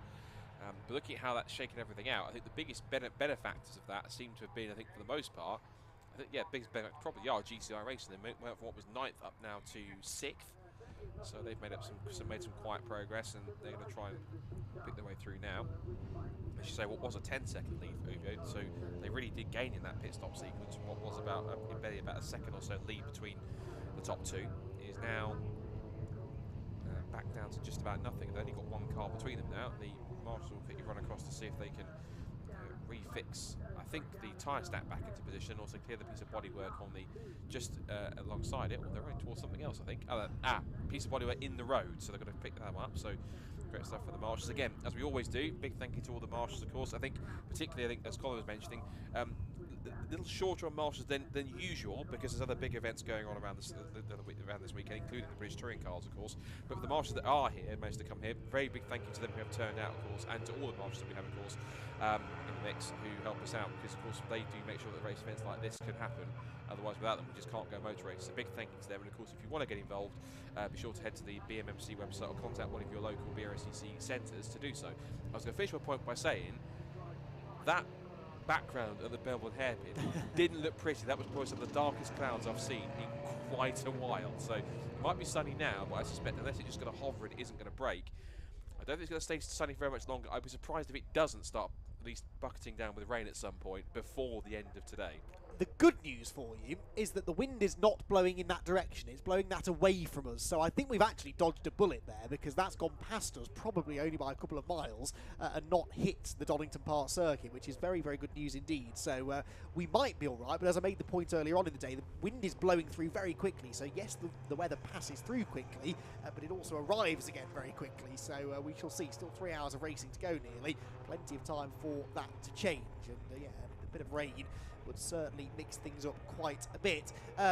Can't see any other reason for the safety car than that. Everyone has come through, so I think that is the reason, that the tyre stack being moved. Tyres there at the chicane, of course, as a deterrent to try and stop people from exceeding track limits. It's not working, because that's where all penalties are coming from, at the chicane, apparently. Jamie was just telling me that the 2 stop-go penalties we've seen for track limits were both incurred mainly at the chicane. So the tyre stacks are there to punish you if you get it really wrong, or you really try and take liberties with track limits, but generally speaking not having a huge effect. So yeah, that is the reason for the safety car, it would seem, just to get that back in its proper position. And it means that all of these gaps bunch together quite nicely. It looks like we've got 10 cars, well, did have 10 cars on the lead lap, but in 10th position, the Tacosis with EDF car number 158 has just pitted. Now that car, I suspect, has some exhaust damage, because it was we saw it carrying that rear bodywork damage when I stepped outside of the box for a moment or two just now. It sounded very, very rough indeed. We could actually hear it from inside as well, so I suspect that whack at the rear has damaged the exhaust, and this is the perfect time to come in and sort that, because yes, it's an unscheduled stop. It doesn't count as one of your mandatory stops because it's outside of the pit window, but you're going to lose less track position because everyone else is going around slowly behind the safety car. Just hear it burbling away as their pit box for the coast is conveniently just off to the left of our outside our company box position. So there it is. There's the 98 car, which you can see that car back out once again. That's the FF Corsa car. That's one of the JPR cars for hire cars with the big SuperCup logo on the side. But that car will be taken up by the FF Corsa team. I'm not sure if there's any relation to the actual FF Corsa car. Unless there is, possibly, but Mark McAllister, Ed McDermott and Michael Ward are with that car, and it's currently Michael Ward in this second stint. So he's going to try and pick his way through now. Currently sat at the moment in ninth place for them, so it's a good run so far. Yeah, there is that huge ominous black cloud there, but hopefully if it is moving away, that's not too bad. Something else moving away is the safety car from the rest of the pack. There's lights out on the runyourfleet.com Jaguar, try to say that 5 times, as it heads back towards pit lane, which means we're about to get racing back underway now, just past the hour mark now, so just past over an hour gone in this penultimate round of the 2022 Fun Cup Endurance Championship race. And now as the safety car decides to peel in, looks like Farkini's leaving it quite late to get this restart going. He's gathering everyone up, to go back a bit more until he gets going. But green flag in the air, and once again racing now. So there's a couple of cars here. The CCS Media car, which is back out now after it had its earlier problems. That's back out there, but of course way down the order now, back in 18th. It will move up once Stobart gets its laps back on Stobart, and also the T3 Motorsport car. But there is the Team Shire car, GB car in second position, 2.7 seconds away. 2 more cars to pick up. Let's see if the Shire GB car can potentially move its way past now with Ted Smith at the wheel. It's just Sam and Ted this time, no Simon in this one. That's right, yeah, just the two of them with driving duties. So there's 2 back markers there between the top 2. This is the car that I expect to be on the move, the Team Olympian car, which there puts a lap on the EDF 104, or tries to anyway, dropping down through the old hairpin. Scott Parkin now at the wheel of the 267 car. That, I think, could have the pace to go and challenge for second once it shakes off this pesky EDF car, which is now in the hands of Rob Croydon, who unlaps himself again rather robustly up at the right-hander at McLean's, and this is really delaying the lead lap car, but we don't really have blue flag rules as such in Fun Cup. If you are as quick as the lead lap cars, then you're entitled to stay in front of them, stay behind them, you don't have to pull out of their way. Certainly Rob Croydon is grateful for that opportunity to race with Scott Park. Parker, I'm sure, didn't really appreciate it. He's broken through now, though, and will now try and set off after the second place car. That's if the EDF car allows him to get away, which he's not quite doing just yet. But I thought, looking back when they made that initial move at the old hairpin, I thought on the exit, but that close, I thought they were going to come into contact and one car going to be spun across the nose of the other, but thankfully that didn't happen. Of course, it's Ted Smith's job now to try and do needs to do, which is to get past the two laps cars in front to be able to keep up with Farkini. But I would argue, and I mean absolutely no disrespect when I say this, is that Fabio and Sam were quite evenly matched. I mean, it's the politest way possible. I don't quite think Ted is on the same pace level exactly as Farchini, because of course Farchini, once he gets out in front, knows what lap times he can put in. First flying lap, for example, was a 1:55.2 for Farchini. As we see now, Ted Smith trying to make a move on one of his teammate cars, which is the CCS Media Machine. And we'll just about get past one another. But now he's been rapidly caught by the Team Olympic car. You're absolutely right with the pace that they've got. And not only that, look at where he caught him, just sailing around the outside. I didn't want to say, is there a potential to the P word, which is problem, but maybe it's not exactly on the same pace that Sam was setting earlier on. So, but because it looked, in some cases, it looked almost too, again, no disrespect meant, it looked almost too easy for the Team Olympic car to glide past, particularly when it came out through the Ukraine occurs. But who knows? We'll let this play out as the CCS Media car get into more trouble than it needs to do. And here comes back that EDF car, who is back again to cause more problems for Olympia. Because they're thinking, will you leave me alone? You're a lap behind. Just let me go after the leader in peace and stop following me. But that's off the race. Is that Uvi off the road? No, it's not. Team 3, I think, isn't it? Yeah, Team 3 with the moment. That's the third time I've done that today. Yes, they're not the only ones either. I do think this wind that we've got blowing through is causing some of these handling issues up at that top end of the circuit. It's very exposed to plate and coppice, and it is a crosswind as well through there, so I'd imagine that is going to be upsetting the cars through those two right-handers, hence why we're seeing so many of them getting very sideways. But yes, they do manage to survive that. Team Viking through into third now as well, so yeah, the Ted Smith-driven car is just starting to slip back now, the number 108 Shire GB car. With a couple of positions lost on this particular lap. Uvio, of course, loving this. They're romping away out in front. They'll very shortly have the same sort of margin they had before the safety car of 8 to 10 seconds or so. Across the line they're about to come. In fact, they go across the line now to end their 34th lap of the race, and the gap officially back to the new second place car, Team Olympian. Now in the hands of Scott Parkin is 4.9 seconds. Parkin, though, well, yeah, he was over a second slower in traffic, of course, on that lap. Interesting to see what his raw pace is in clean air. The EDF car then is one lap down, but the next car, that yellow and black car, the Team Viking machine, was the fastest car on the track that lap. Quicker, actually, than the race leader were Team Viking. And that car, number 110, now being driven by Teddy Wilson. He's been one of the revelations of the season as Teddy. He is a very, very quick driver, and he could see a chance now to get into second, and maybe might have an answer for the Uvio car out in front. It's only a 5-second gap. If he clears Olympian quickly, he might be able to do something about that. Yeah, intriguing. Forgive the ignorance. Is this Scott Parkin's first go to Fun Cup car? No, I think he's done one other earlier this season. Do not ask me where it was. Scott Parkin, he didn't race with us at, let's see, I've definitely said his name. I'm sure Jamie is shouting at me from the pit lane now. We'll hopefully be able to clear this up for us. But no, I think he has raced with us before, but certainly not a regular. And if he has raced with us, it's only been 1 or 2 times, that's for sure. I'm also trying to rack my brains to where I know Scott Parkin from. I'm thinking, right, he's done racing most of the way in the past. Look at some of his previous results. He has done a little bit of, mainly it's some MSVT stuff like Track Day Trophy. He's done a little bit of Brit car as well. He's also done he was also third in the Focus Cup last year as well. So he's very used to one-make racing in many cases. Here's a scrap that continues to go on. This is now the EDF Motorsport car that's now bullying the Viking car this time, because now rather than not allowing the Olympian to get through that straightforward, he's now starting to give the Viking car some headaches here at this point. There goes Olympian, and they're holding fast on the inside line is the 104 car, which currently has Rob Croydon at the wheel.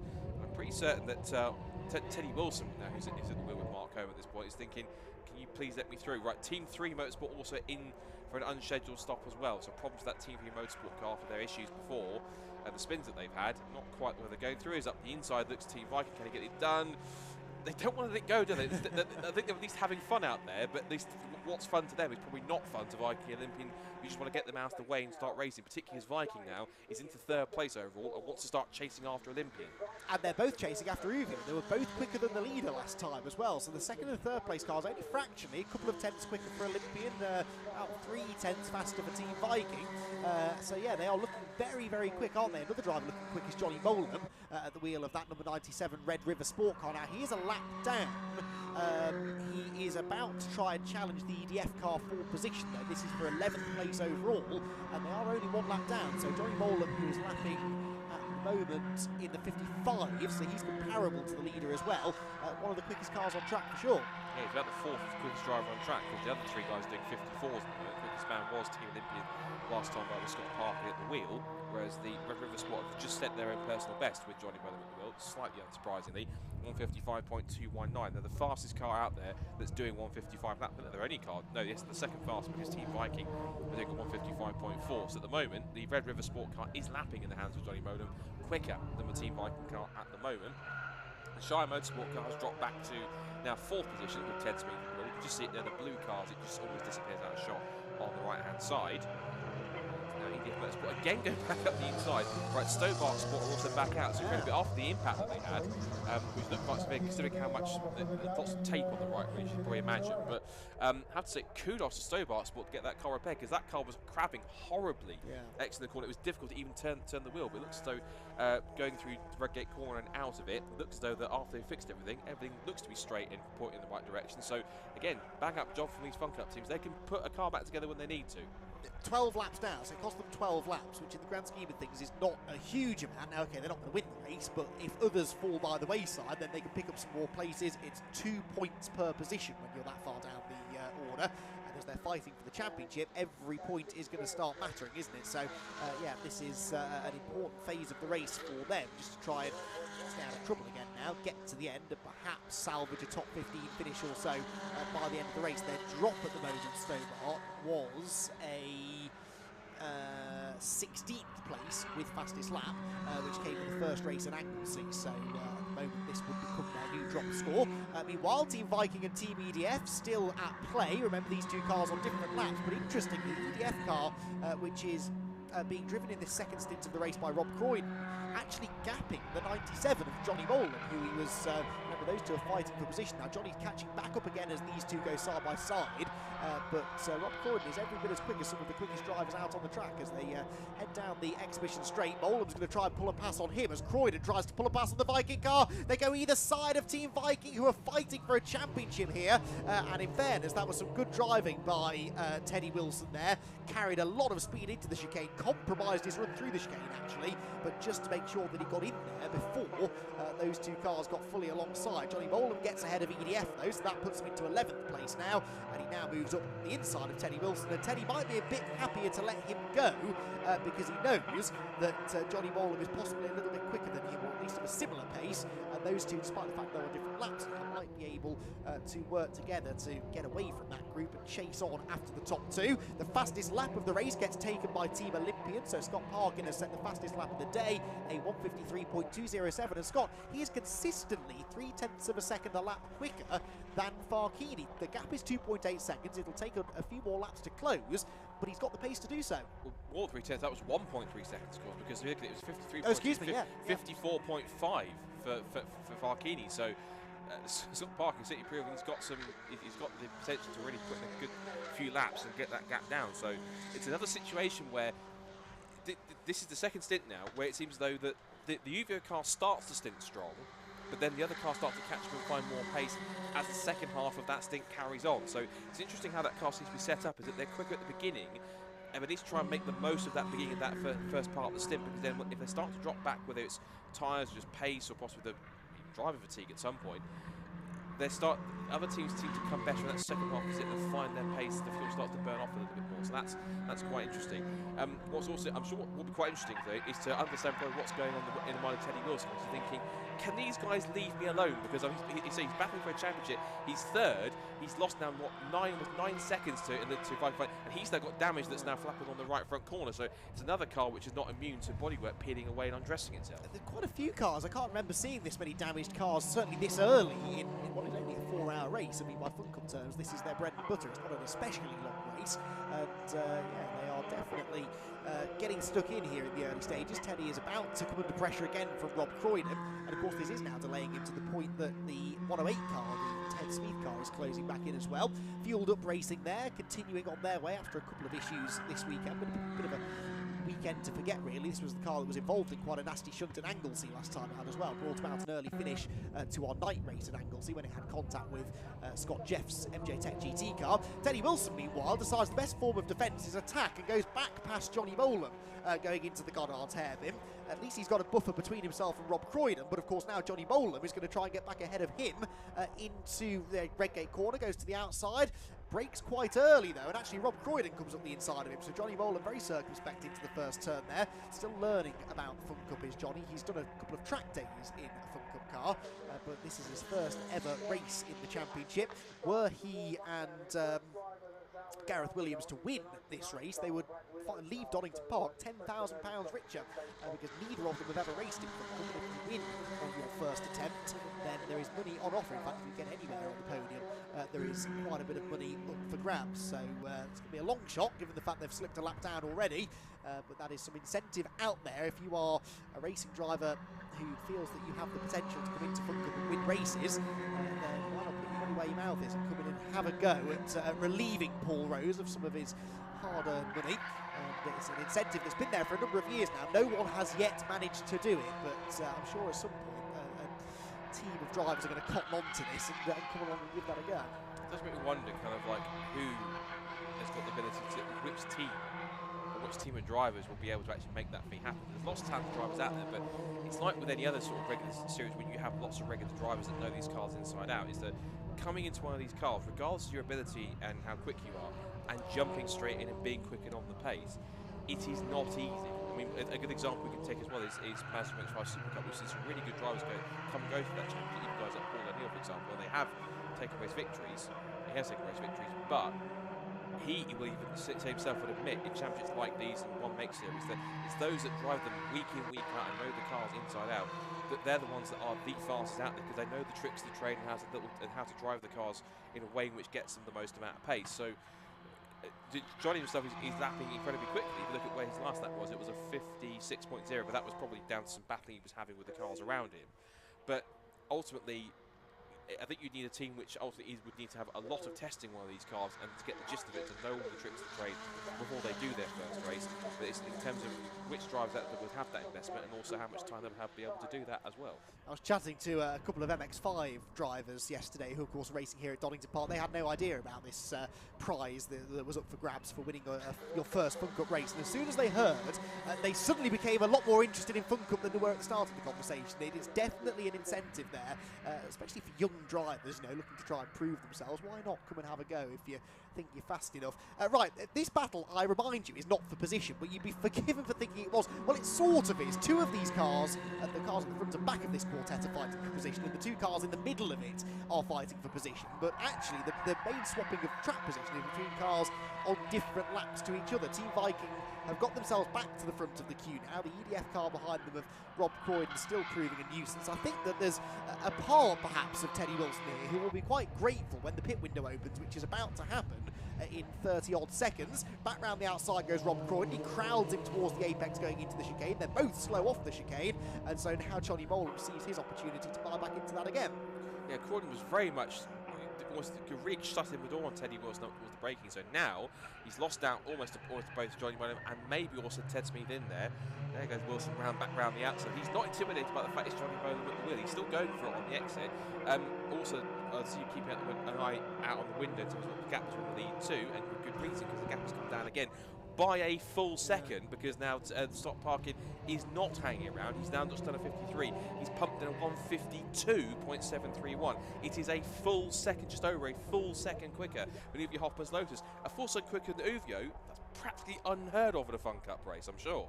And it's a full 3/4 of a second quicker than anything Uvio have done all race. I mean, that is a remarkable pace that he is setting. The fastest lap of the race is a 53, or was a 53.3 for Shire GB, while Parkin's going a full 6/10 or so quicker than that as well. This group, of course, are not going at that pace because they keep on falling over each other. They were lapping in the 56s and 7s on the previous lap, and as you can see, they're in a different order again now. They're all being caught, though, by GCI Racing. Craig Butterworth suddenly arriving at the party. This is, as you said, what we see time and again from that team. Yep, they're a bit that the phrase that's used is silent assassins. They're kind of like just to steadily, slowly creep up the order and then just pounce when the time is right to get a good result. And that's why they always keep finding themselves in a podium place, because they know they just have to keep on getting that consistent laps in, get good, solid stops in with no dramas, keeping out of trouble, and that's what really helps them on their way towards getting a strong result. They were at one point ninth, already off the pace, but again, keeping that consistent running in, they're up into the top 5 now, and it's battles like this that's going to help them out massively, and it is, you can see there, it's the black and white and red car, and now the trail of this now 5-car train that's battling over what's on track for what's currently essentially 3rd, 4th and 5th, with that separate battle going on now between EDF and Red River Sport. That battle now is ahead of what's now becoming this 3-car battle for 3rd. So, but then again, as they're now all over each other, they're more interested in racing everyone around them rather than their respective peers for position. As we see there, that was Red River Sport. That was Johnny Molam outbreaking himself as changed to the Olympian with a new fast lap of the race again, and that was a full. What was that? That was full nearly. That was nearly 2 seconds faster than the Uwe Lotus. You have to ask the question: what is going on with Farkini? Because that was that's not the pace we've seen with Farkini. So we need 2 seconds off the pace. Either it's just the pace that Parkin's putting in, or it's simply just that Farkini's sitting back for some reason. Either way, that Olympian car, quite possibly, is absolutely thundering along in the lead. Yes, it has been quick all year, the Olympian car, but they've had their fair share of misfortune, it must be said. Pit window is open, by the way. That's why Shire GB, GCI Racing, and the Vape Club with EDF car are all in. There is 1 churn of fuel going into the Vape Club car. That's the 246 machine. Matt Dawkins handing over to Vlad Vasiliev. I'm not sure what's going on with the GCI car further up the road, but yeah, to your point about Farkini, he lost a lot of time on that lap, probably because he was busy being overtaken, but I think most of this is just the sheer pace that Scott Parkin has got in that car. And the thing is, his teammates, Chris Doval and Christian Rose, are not slow either. We know that Christian is capable of matching Fabio and Farkini. Chris Doval's getting closer and closer with every race. If they can avoid trouble over the next 2.5 hours, as they said they've done, then they are every bit the race-winning contenders. And they're a squad that has had horrifically bad luck in the past themselves as well. Particularly, I remember even last year when they had constant instances they were getting involved in, or penalties. Here they miscalculated the fuel in the closing stages in the first race last year. Then they had engine problems, had their engine go pop at Anglesey as well, which was then whilst battling for, they were in the lead at that point as well. So it's one of those teams where, yes, they won the championship before, but they could do with a break. They could do with some good luck. They haven't won a race so far yet this year, but they could do with a good one. And again, touch wood, not to try and curse it, if they can get this job done and actually show the pace they've got over Ubio, if you want those rare occasions where on pace, Ubio being beaten in many cases. Now this is the fueled up racing team, who are fully fueled up, shall we say, with 2 churns of fuel. So this is a full run all the way. As we see the leaders now back through Redgate, still Olympian leading, but this time it looks like now that Farkini's been passed, it's now kind of woken him up a little bit again, because they're looking at lap times now. But actually, here's how even they were. Lap time wise last time, exactly the same lap time to the 1,000th of a second. They both set a 1:53.681. So now it seems as though the Olympian did the work to get himself into the lead. Now they've done that, probably to help a little bit of a toe on top of that as well down the straights. Now that Farkini's the one's doing the chasing, he's got the incentive, he's got the carrot in front of him. Now he starts chasing after Scott Parker and keeping with him, because he knows the stronger pace he can set, the better buffer it gives him to the cars behind as well. Whether or not he ends up in front of him or not, he's going to use Olympian to pull him along, to pull the gap away to everyone else behind him, so he's got an even bigger buffer when he makes that second stop in a few minutes' time. Yeah, certainly an interesting battle developing at the head of the field. Back out into the race goes the fueled up car. As we saw, was doing a double churn of fuel. Team Viking are in as well now, so that's from 3rd position. And that car, again, championship contending car, slowly creeping up the order as we get deeper into the race. The fueled up car fresh out of the pit lane with a new driver in it, immediately almost coming to blows with the Black Widows. That was Dave Postons, I believe, who's now taken over the 99 car. No, it's not yet made its second stop, so that's still going to be in the hands of Paul Connell. There, GCI ahead now of the Shire GB car, so those two pitted on the same lap, but GCI with a quicker pit stop fractionally have managed to get themselves ahead, so that is for track position and for position within the race, if you see what I mean. And that is of some significance again for their point scoring and their championship hopes. Through the Melbourne hairpin comes this next group of cars, and here CCS Media with PLR and Apollo. Now I think they're fighting for position, aren't they? Yes, that's for 4th place. The red PLR car, the white-green Apollo car, which was there and then vanished from shot with a very wide line into the Melbourne hairpin. Thankfully they did reappear. And continue to battle on as Team Olympian are in. So that surprises me a bit, actually. They could have left Scott Parkin in for another 5-6 minutes or so, but they've decided to bring him in. There's Christian Rose, the son of the boss of SuperCup, Paul Rose, who is about to jump in. They are fueling the car. Let's see whether that was the first or second churn that they put in, but it's going to be in for a while, so full fuel. Now Christian gets put into the car, but rapidly as Parkin was going, I'm surprised they didn't leave him in for a bit longer. Maybe it is tactical to possibly leave Scott to get rested a bit more fresh towards the end of the race. They're going to stick either him or Christian. Or maybe they're a bit surprised it was on schedule, that he was only going to do that amount of time anyway, but they're probably even just, in a good way, a little bit surprised at how quick he was actually turning out to be in the race. Maybe it was a bit of a pleasant surprise, even for Olympian, that he was able to not only just catch, but pass, on top of that, the Team Olympian car. Just noting there, was that the green Saul Motorsport car? Either it was just being lapped because it's going a bit slowly, but I thought for a second it was going slowly because it had a mechanical problem, but maybe just because it is simply just, you say, I'm about to say it might just be on their pace, but that car's it's a little bit slower, I think, than it should be. Yes, it's being lapped, but it seems to be okay now outside the old hairpin. Maybe it's just whoever got the wheel at this second stint or third. It's either Greenstone Motorsport. It's Morgan Sparrow. Morgan Sparrow. So maybe it's just him. He possibly think is another newcomer. He's finding his feet in a Fun Cup car for the first time as well. But forgive me, it looked as though it looked like that car was having a problem. It was off pace a little bit. I think he did just come out of the pit lane, actually. I think that's what that was. But yeah, you're right, getting up to speed. Damage to the front of the PLR car again, I noticed. That wing has come loose once more. It's all kicking off on the track, and also fairly lively down in the pit lane. Jamie, what have you got for us? It is fairly lively and fairly windy down here in the pit lane. Scott Parkin's just got out of the Olympian car. You don't even look like you've done a 40-minute stint. You got fastest lap, mate. Yeah, the car just felt good. Straight out of the box, it just felt amazing. Loads better than we had yesterday. I didn't really get much time in qualifying on the new tyres, so I've not driven this car with the new tyres. And yeah, it just felt amazing straight away. It was a little bit tricky in the chicane when there was debris in the middle, so every time you go in and it'd be in a different place, so I thought I'd figured out the line, and then I came into it the next time and it was on my line, so lost probably 4 or 5 seconds in that stint just in the chicane alone, but everybody else will be having the same problem. So how are you finding the car? I mean, you drove the 99 car at Anglesey. They are different cars, aren't they? And of course, usually you're driving a diesel Golf, so of course you've got to learn the fact that the power doesn't come in straight away with the torque of the diesel. Of course, 130 horsepower against 280 in your usual race car. Yeah, I just drive it like a diesel, shift up at 5,000 RPM, you know, just drive it like that. It works pretty well. No, it's completely different driving style, but I like to get in lots of different cars, so it's worked pretty well doing that. So yeah, it's been pretty good. And you've been very open about that. You want to come back and do some more, don't you? Yeah, so if anybody wants to sponsor me, send the money to my PayPal and then I'll do all next season. Yeah. Excellent, thanks a lot, mate. Back to you guys.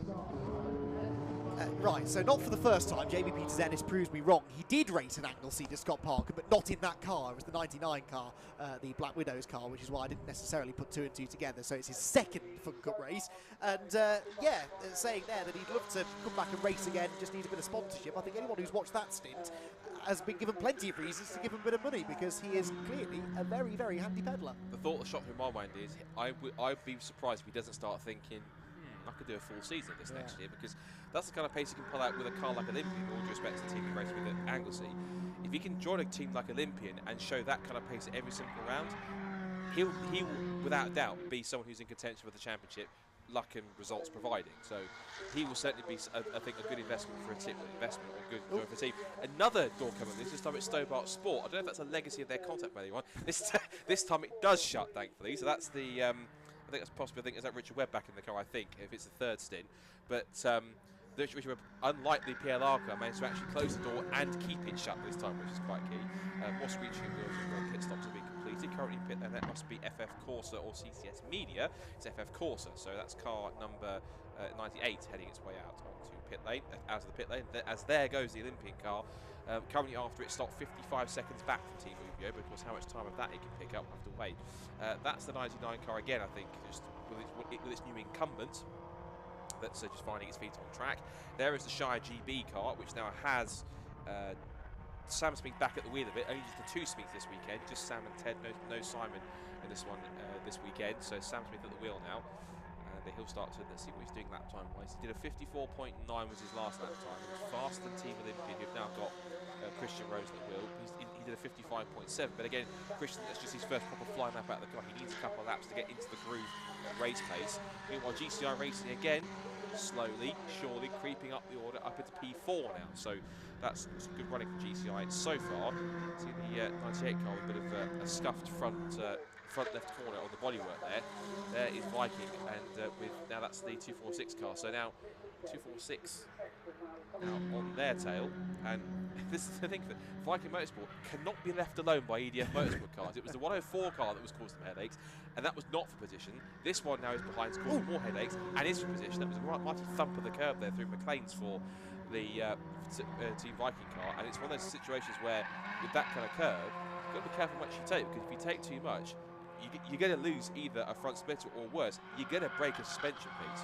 Or a drive shaft. These cars can be prone to broken drive shafts through curb strikes, and that new sleeping policeman that's been inserted there this season, almost catching Viking out. They are going to be overtaken by EDF. At least this is for position this time. This actually counts for something. And through goes Vlad Vasiliev. I think he's just taken over that car. I think they've made their second stop. Yes, they have. Everyone has made their second stop now. Part of the race leader. In comes Johnny Molam, a double fuel there for the number 97 machine. They have picked their way up into the top 10 actually. While time gets stopped, I know some others had pitted to give them some places. One pit stop now sent them back down the order fractionally. The race leading has not yet stopped. I'm guessing that Farkini must have crossed the line fractionally before the pit window closed. He's been able to do a whole other lap, but have to go into the pit lane this time because that pit window is going to be closed now. And then we will see what sort of a gap he's got back to Christy Rose. He's been lapping quicker than Christian by about a second a lap, so Christy Rose not immediately getting down to the sort of pace that we saw from Scott Parker in that car earlier on. Out goes Gareth Williams in the Red River Sport car. He heads off into his second race stint of his Fun Cup career, but the race leader is now in the pit lane. Uwe Hoffmann's Lotus then to round out this second round of pit stops. So this, depending on how quick this pit stop gets turned around, I think may or may not give Team Olympian the lead back again. The lead gap was about 55 odd seconds, so this is going to be a 55-second pit stop once it's hit out. See, right now fuel is going in. That looks like it's just one churn fuel, I think, so that will certainly help the pit stop a little bit. And one thing to bear in mind for those who know Fun Cup, as you see this now one, is that I've watched these guys, particularly all the way back at Silverstone, I've watched them practice pit stops, and they practice them over and over again, but they do it so thoroughly and so clinically in terms of practicing their pit stops. It's pretty incredible how much they can quickly put in one quick pit stop after quick pit stop in regimented, quick fire fashion. It's really good to see how much they. That's one of the things that they see, along with not doing too much testing. They use that time to kind of make sure they can refine different things like the procedure of the pit stops. And as just spot in the background, as Uwe have left the pits to finish their pit stop, Team Olympian just came past the pit. So that's another pit stop where, through quick work from the Uwe Hoffmann's Lotus mechanics to get the driver change of fuel refuel done, they've managed to not only again get back past Olympian in the sequence of pit stops, but also now once again pull that gap out and see. It's now up to Christian Rose and co. Start to close that now in for the next stint now before the next pit window opens in about 40 minutes time. It is a big old gap though, isn't it? So Christian Rose has some work to do. Of course, it was about this time in the previous stint that we had a safety car which conveniently bunched everybody back together, but I don't think Team Olympia are going to be quite so fortunate this time. So Fabio Randaccio then back into the Uwe Hoffmann's Lotus car, number 1, as they try again to get their season back on track, but with GCI Racing now creeping ever further up the order, looks increasingly like the GCI are going to retain their points advantage. There was a chance that GCI could win the championship here today at Donington, but I think working it out, they basically had to win the race in order to be sure of that, depending on where some of the others ended up. But yeah, it looks as though now it is going to go down to the Alton Park finale. We're still, though, not even halfway through this race, so wouldn't be counting any of those chickens just yet. Uwe know how suddenly disaster can strike in these races, and I'm sure they'll be keeping everything crossed that doesn't happen here this afternoon. So Fabio back into that number 1 car then, leading the way. We'll give you his gap momentarily. That car should be across the line any second now. We're following here the fight between Team Viking and the Vape Club with EDF Motorsports car. It's Vape Club ahead, Vlad Vasiliev just clear of the yellow and black car of Mark Home. There goes the leader, so let's give you the gaps then and the drivers who we've got now plugged back into the cars. That is Fabio Randaccio. His lead over Team Olympians Christian Rose in second place is 11.9 seconds, so it really did go out there with a good pit stop for Uvio and a good set of in-laps for Farchini. That puts that car out in front by a sizable margin. Third position, I think, is going to be Shire. Yes, it is. They come through now. They are 14.7 seconds further back in third place. The 108 car now being driven again by Sam Smith. Right, back to Jamie, who's got someone in the pit lane. Down with the Red River Sport team, Johnny Molam's just jumped out of the car. First of all, welcome to the party. It's a bit different to what you're used to, isn't it? Yeah, it is. It was really good actually to see Gareth Williams get his first ever race start, first ever race ever. He did really well. He went a second and a half quicker than he's ever gone before during the race, so really pleased with that. And then when I hopped in, it was a bit of a baptism of fire. Obviously we were a lap down, so I was in amongst lap traffic, didn't want to hold people up. So the trouble is I was fighting someone that was behind someone that was a lap down, so it all got a bit, I let them through, shouldn't have let them through, really should have just gone because then they were holding me up. Yeah, really enjoyed it, really close racing. Some strange lines being taken out there in some strange places, but very difficult to outbrake in this car without locking up and everything. And also we got a problem with the throttle, it keeps sticking open on the downshift, so it runs you on into the corner. So my braking distances aren't great, but great fun, had a great time. And most importantly, Gareth's back out there now for his second stint. I'm just going to go and see how he's settled in. I mean, like Nigel Greenstone, I mean, you've driven everything from sort of, as you say, Vauxhall Lotus, LMP cars, GT cars. How different are the Fun Cup cars to what you've been used to? They're very difficult to drive because they're so easy to overdrive. So I come from something where you need to have a relatively high level of aggression and sort of balls, really, going into corners. And with this, you have to forget all of that.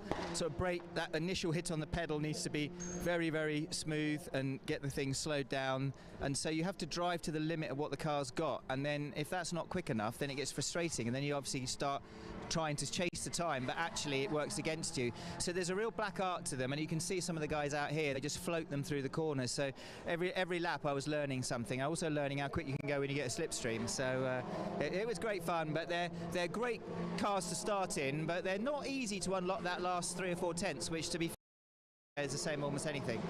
And plan to do any more? Well, we'll see what Gareth says. It's all down to Gareth. This is all about him. If he's had fun and he wants to come and do another one, then absolutely, we'll carry on doing it. Excellent stuff. Thanks a lot, Johnny. Thank you. Cheers. Back to you guys.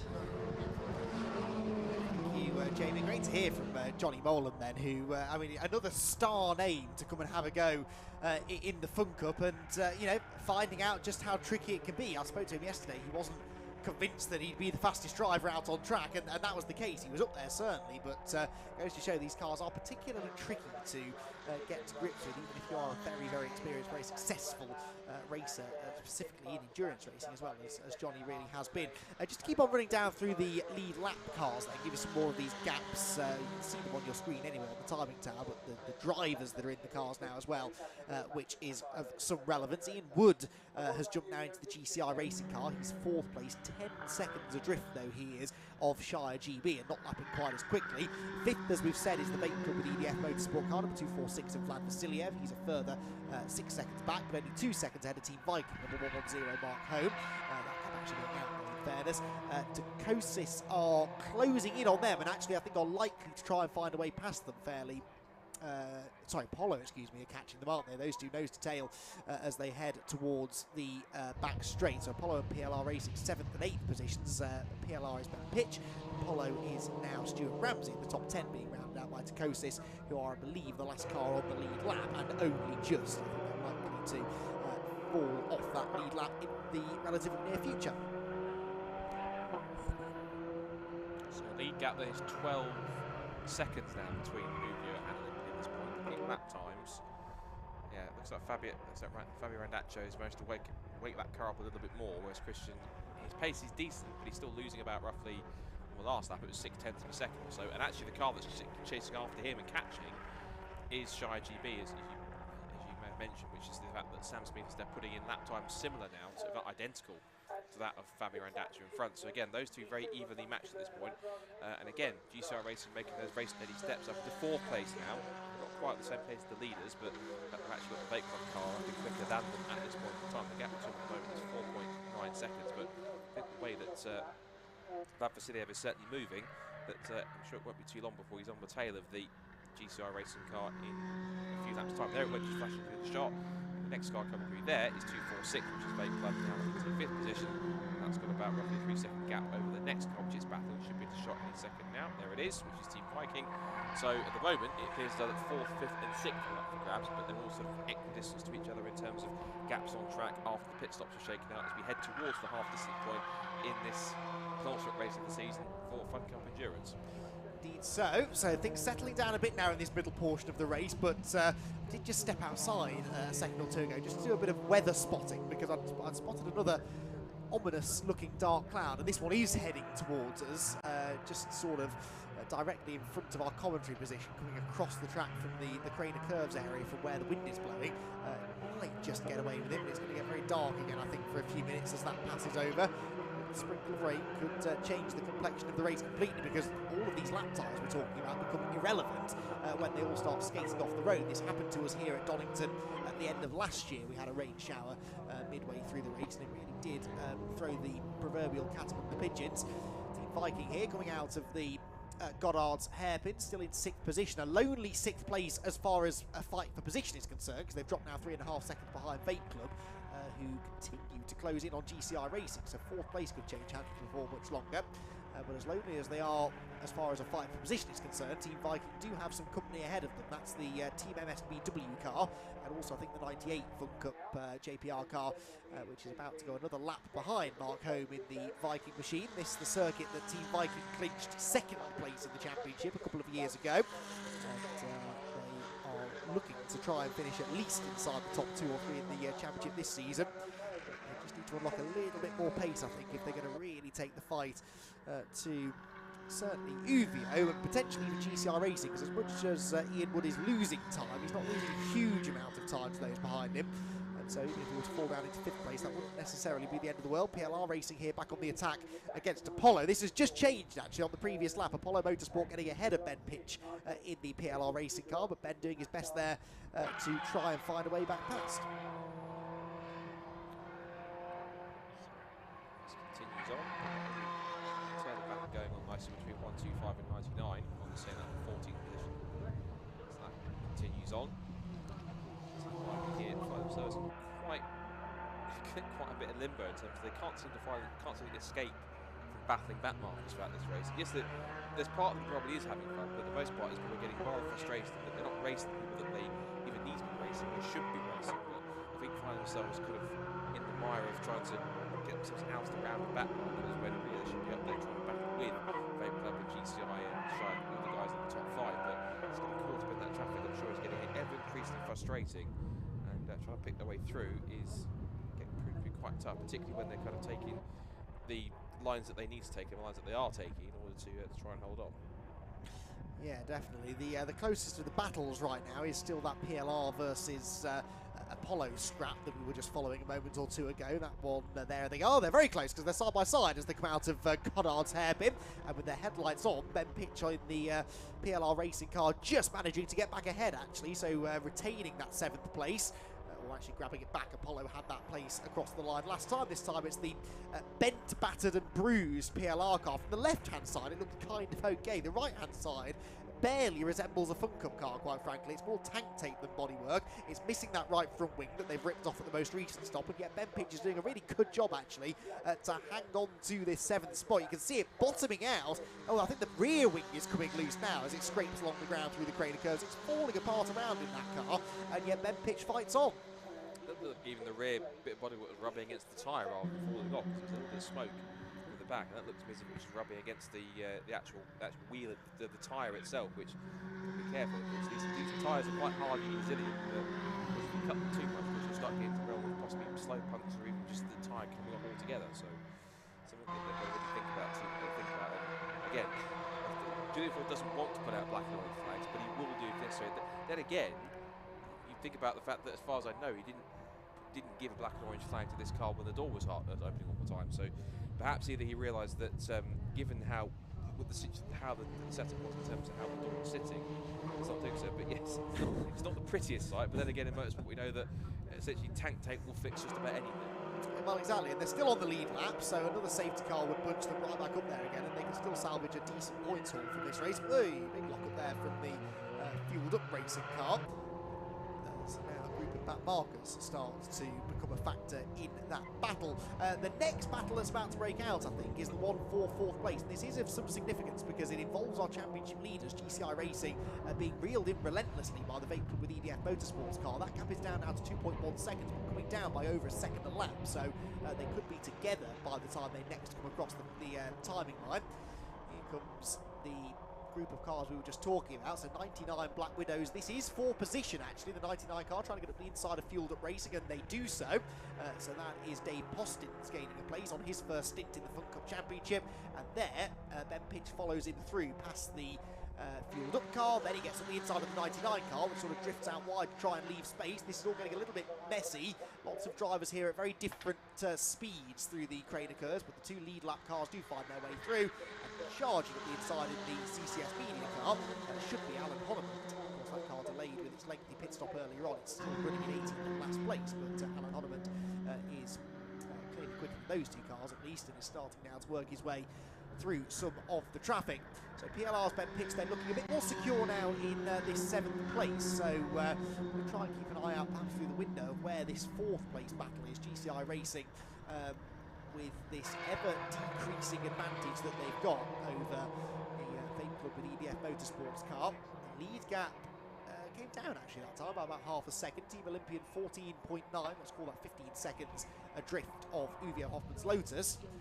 There is the Ben Pitch car hopping and skipping its way through the chicane out onto the GP limit. Whoa, lots of speed being taken by CCS, and then a very sideways run by the Black Widows. That almost went wrong. Hopefully they all come out the other side, but the deeper into the race you get, the more likely there is that you'll see a mistake like that, because the track conditions are getting worse, the grip levels are going down, the tyres are more worn out, the drivers are more worn out. We're not even halfway through yet. We are seeing a few of them starting to make a few mistakes. And that battle for 4th, by the way, just came across the start-finish line. So they're heading through just out of the first corner now, I think. GCI Racing and Vape Club with EDF. They're still in the same order, but now less than a second between them. 9/10 of a second the difference between them. And that is a change, I think, that is fairly imminent. Does look like it. But here it is on the screen. So this is the scrap, as I say, for 4th. Vape Club motoring along pretty nicely now as we head towards the half distance point. Another 10 minutes or so before we get to half distance in this race. And here comes a move we think possibly for Vlad Vasiliev. He's got the inside line. He's almost sort of there, but GCI car has that one covered. And that's now Ian Wood trying to fend off Vlad Vasiliev in this 3rd stint as we come up towards Copper's Corner once again. He's now at 55. Out onto this back straight. Look at that time's last time. Okay, Olympian was about 4/10 quicker than Uvio Hoppers Lotus, but then tries to put back in at 153.6. In terms of Team Olympian, whose gap was staying around, it's gone out to about 15 seconds now. So that gap has increased a little bit further. We've seen the JPR Black Widows car past the bits of notes at the back has gone Team Olympian, and the gap has gone out once again by another 8/10, so it's back to 15.6. It had gone inside 15 seconds at one point, now it's back to 15.6, increased even further. Just doing some maths here, which is how I enjoy spending my Saturday afternoons. GCI Racing, at the moment, because they've picked up a few more places now since I last looked at the points, I think they're actually doing enough to win the championship right now, because I keep forgetting their drop score is not a bad drop. It was a 7th place in that Night Racer Anglesey. If they were to finish where they are now, with Uvio the leaders, and then didn't turn up at Donington Park, GCI Racing, which I'm sure they would, as their home ground, even if any of the other 3 teams that are close to them in the points were to win at Alton with fastest lap, they still would not get to the 528 points that GCI Racing would have scored. Uvio could get close to 515, but actually GCI, now they're well inside the top half dozen or so, are potentially doing enough to wrap up the championship, pending, obviously, post-race scrutineering and all that exciting stuff. But yeah, GCI Racing actually don't really need to fight this too hard. I wonder whether they've done the maths and have worked this out, and if they have, they may well have come to a a more correct answer than mine, but certainly they're in a good position right now. Even if it mathematically hadn't wrapped the championship up, they're going to have a very, very good lead going to Alton Park and drop scores, becoming their friend because they have just been so consistent. They weren't trying to work it out now. If they've heard you on the live stream, they're certainly working it out now, getting the calculators out, thinking, oh, good swing, maybe he is right. So we'll wait and see. But yeah, this could well be the day where we always have to say provisionally, because of course, as with all championships, until they're declared final, all the results are provisional, so we can only sort of call them at any point in time until they get post-season declared final champions. We have to call them provisional champions at this point, purely for the fact that to confirm results and, as you say, check cars over to make sure they're all as they should be, all above board, which typically, given that most cars tend to come from the workshops of JPR, they tend to be pretty kosher in just about every single case anyway. So it's good to see at this point in time. GCI, even though they have lost the position to club again, staying in 5th position is still a very healthy stop, and they've still got 3 more stops to make, and it's every single pit stop they have just crept up from 9th to 6th to 5th, and it's now into 4th at one point. They've gone back down to 5th, so at this rate they're going to keep on creeping up the order and get themselves eventually into, I think, even a podium place at this rate, provided things work out well in the next 2 hours and 8 minutes before we get to the conclusion of this Fun Cup endurance race. Yeah, of course, that is the GCI way, isn't it? Just creeping their way towards the front as the race goes on. All of this really caused by the fact that Stobart had that damage, because Stobart were the closest to them in the championship. If they'd have been running in a podium place right now, then we wouldn't even be having this championship conversation. It would definitely be going down to the last round. But there, the Stobart car turning its way through the Melbourne hairpin now, still stuck in 17th place. They're 11 laps behind 16th place as well. Right, PLR versus Apollo, this ongoing battle of this third stint continuing to rage on, and Ben Pitch just about managing to fend off Apollo again into Redgate corner. The Apollo car being driven by Stuart Ramsey in this stint for the first time this afternoon, and couldn't get through all the way into Redgate, couldn't find a way through on the exit either. But these two very evenly matched cars, one in much better condition than the other, but Ben Pitch, even in his rather wounded number 146 car, is hanging on to the place nicely, and actually a bit too much curb there taken by Stuart in the Apollo car, and you can see the effect that had on his traction off the old hairpin. He's then consequently not really close enough to have a go at the top of the hill into McLean's corner, so Ben Pitch gets reeled in again because of that slipstream. The fact that the PLR car is probably not aerodynamically speaking operating at its very best, he is able to at least keep Apollo at arm's length for now. I think what's quite amusing is that car, knowing the damage that it has on the right hand side, when you look at it from that front left angle, it looks as if it's as normal as any other Fun Cup car. Then you look at the right hand side and you think, nah, that's been in the wars a little bit from several incidents and spins, so that's one to keep an eye on. Here comes Apollo though, having another look up the inside into the chicane, and we've seen it several times. They're going to go side by side this time. Well, that was close, that was a bit too close to the tyres, I'm sure, for at least my liking. Here comes CCS Media, who of course are 22 laps off the lead, but it matters not in this race, particularly when this seems to be the race where back markers throw all cautions to the wind and think, forget who I'm battling, it doesn't matter if it's for position or for someone who's battling in the championship, who's laps ahead of me. I'm going for a move, whether you like it or not. So CCS Media, in case in point, have got past both of those cars, but I suspect it's possible that Mr. Green saw the wheel, I'd imagine, if he's lapping that quickly. Well, according to their plan, it was supposed to be Alan Honeyman, but of course, because they spent that time in the pit lane, it is possible that they've made the plan up a bit as they go along. Although that lap time that he's doing, whilst it's rapid, it is a second or so slower than Nigel was doing in the car earlier on. So I suspect it might be Alan. Alan and Bob Tomlinson are both getting much quicker as well as the years go by, so they do get closer to Nigel's pace with every time they come and race. And yeah, CCS Media running in last place at the moment, but clearly that car is pretty pacey for the time being. Meanwhile, Team Viking and EDF's 104 car this is, so this is not for position. Team Viking 7.2 seconds they are at the moment behind the car they're chasing. PLR do now fall back behind Team Apollo. It's about the third or fourth time they've swapped this 7th position though, over the course of this stint alone really. And PLR able to sit back in the slipstream now and try and reclaim the position if they can. So, into the closing stages, actually, of this third stint now, because we're going to have pit window opening in about 5 minutes' time. So, half race distance means the third pit window will be open. There, the Team Olympian car of Christian Rose, who's been consistently slower than the race leader, but not by a huge amount. So, the gap was about 13, 14 seconds, I think, after the pit stops. It's gone up to 16.9 now, so it's creeping out rather than going out in huge chunks. Christian Rose looking for, I think, that team's first podium of the season. No, sorry, they started the season with a 3rd place at Silverstone. Haven't been back on the podium since then. And at the moment running in a very strong 2nd place as PLR and Apollo continue their battle down at the Melbourne hairpin. Still being interrupted by CCS Media, so we just added them and dramas. Just a couple of cars, EDF 104 and Viking, both lapping quite similarly of themselves, both putting in 1 minute 54s in that last time, guys. So 54.836 for Viking and the 104 EDF 154.5. So ironically, even when they're trying to get away from lapped cars, the lapped cars are quicker than the cars higher up in the order, which is quite amusing.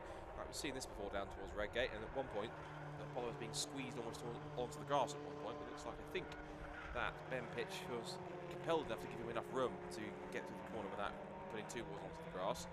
So Ben Pitch then continues on to hold the position in 7th for PLR Racing ahead of Apollo Motorsport. Remember, it's for position between these 2 cars, the red car of Ben Pitch and the white and green car 220 with Stuart Ramsey at the wheel.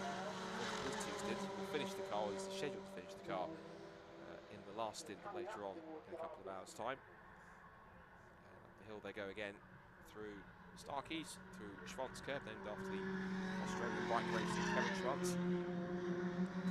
McLean's rise up again towards Coppice. Olympia just gone past the pits, looking at the gap. Gap's come back out again. Christian Rose looking at that gap. It's been going up by about 0.6 of a second per lap or so. So the gap being at 17.4 seconds, it's going to have to be quite a quick turnaround in the pits, I imagine, for Team Olympia to get any chance of doing so. Or they'll need, touch wood, bear with me on this one, I say this, some kind of a slip up from Uvio. Have to be careful because I know what happened last time I said that. So Uvio at the moment have it under control, but still 2 hours to go. So we still know that it's not always gone plain sailing for Uvio. So we'll wait and see how the race plays out and see if Olympian and Co can get closer as the 2nd half of the race develops. Yeah, I'm sure that's on Uvio's mind as well, because it's not been a faultless season. And here we go, car in the gravel trap. This is the 98 car at the chicane. You know what this is going to mean, because that ain't moving under its own power. The marshals aren't going to want to go out there and push it whilst the track is green, understandably. So I suspect we're going to have our 2nd appearance of the RunYourFleet.com safety car just when things were in danger of calming down. We're going to punch everyone back together again, and we're going to do it just going into a pit stop window. I was about to say that the one thing I don't know about Team Olympian is whether they took on more fuel than Uvio last time around. Something that perhaps Jamie can try and find out for us down in the pit lane. But if they double fueled, that will perhaps explain why they lost so much time to Uvio, and also why Christy Rose isn't quite able to match their pace in this stint. So if Jamie's listening, you can perhaps try and find that out. He has just confirmed to us it is Alan Honneman in the CCS Media car, which was one of the earlier questions we posed. So he's paying attention, and Alan Honneman is very sideways on the old hairpin as he dives up the inside of the MSBW car by Nigel Greensaw's team, which now gets well out of the way, thankfully, of the PLR and Apollo pair. Personal best lap there, set by Fabio Randaccio, race leader, 1 minute 53.1, about 8/10 quicker that time than Christian Rose. The gap out now to just over 18 seconds, but you can build up this enormous lead midway through a stint, midway through a race. All it takes is that one safety car, and it was all for naught, and you've suddenly taken all that life out of your tyres. You've used up a bit more fuel maybe trying to do it. You've certainly worn yourself out trying to do it, and then that gap gets eradicated by these pesky safety cars. We haven't yet seen confirmation that that's going to happen, but let's see if the car is still in the gravel trap. It is, and there is no attention being given to it by the marshals, so I do suspect it's not going to stay there the green flag conditions at least for too much longer. The question is whether or not they try and get the pit window done first.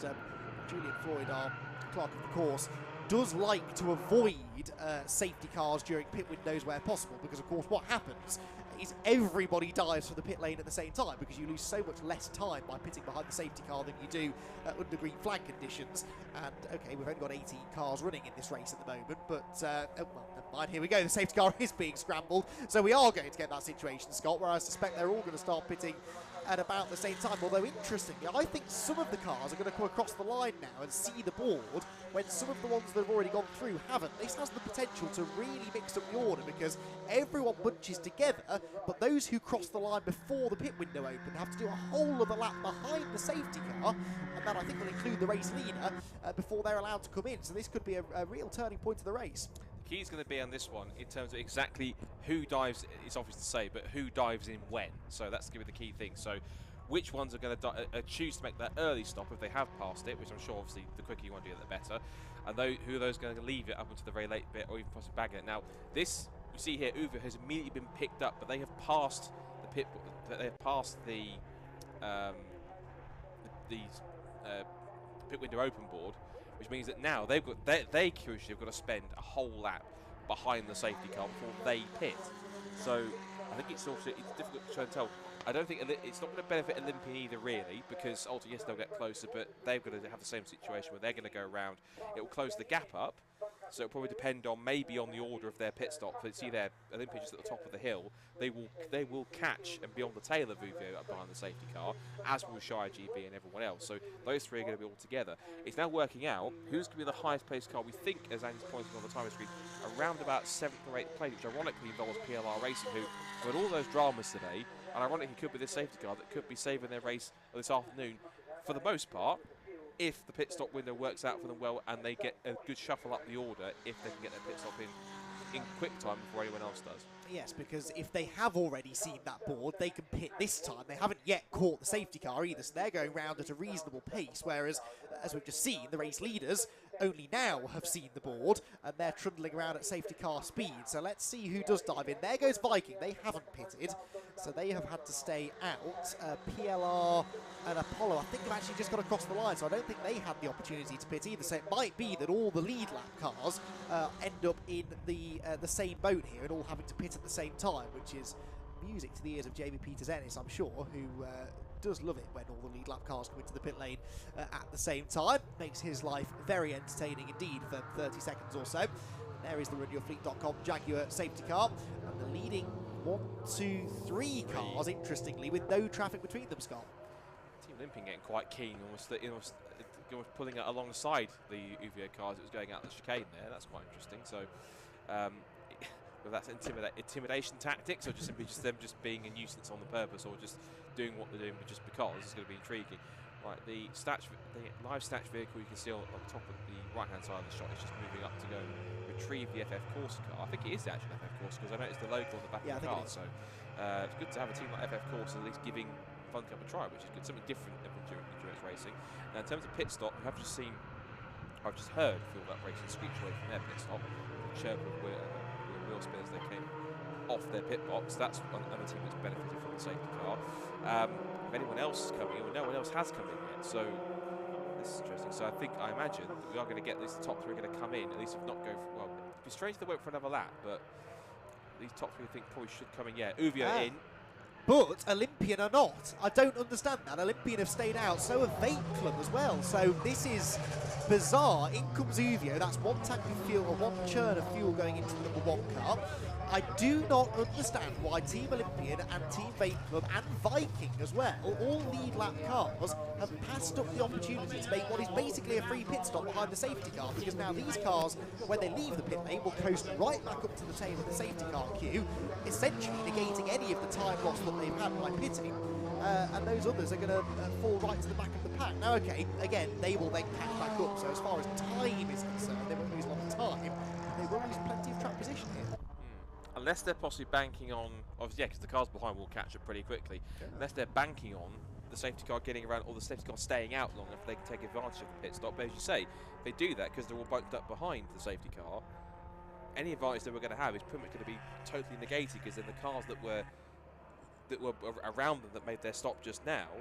In fact, Uvio was the only one that did. GSR Racing are pitting as well. That's quite key too. So GSR Racing for P5. So. That's so did Shire as well. I think Shire came in and have gone back out again. I think theirs was a particularly quick stop. On the screen showing as pit, so they have that's pit out. So intriguing. So first, third, and fifth all making pit stops, whereas now it's second, fourth, and sixth haven't. So either this is just an alternative strategy, or, and I don't like to say this often in Fun Cup teams, they've read it wrong and they've dropped the ball a bit. If it is an alternative strategy, it's a bad strategy, because they're going to lose a lot of time. I don't understand that. We see this quite often. Sometimes it's that teams don't want to, come into a really busy pit lane and risk contact or whatever. But the time loss by not doing this, especially because we just saw the FF Corsa car is on the move again. We could go racing again this time, and they're going to be stuck now having to make a green flag pit stop. It is never ever worth leaving your car out there behind the safety car if you have the chance to pit in a Fun Cup race, if you ask me. But there is a reason I'm a commentator, not a team strategist. They'll probably go and prove me wrong. Yep. But right now, I'm not convinced that was the winning strategy. Now, what's intriguing, I've noticed as well, is already I've spotted, I'm sure it was the UVO cars going through, and the car immediately behind it was Shy GB.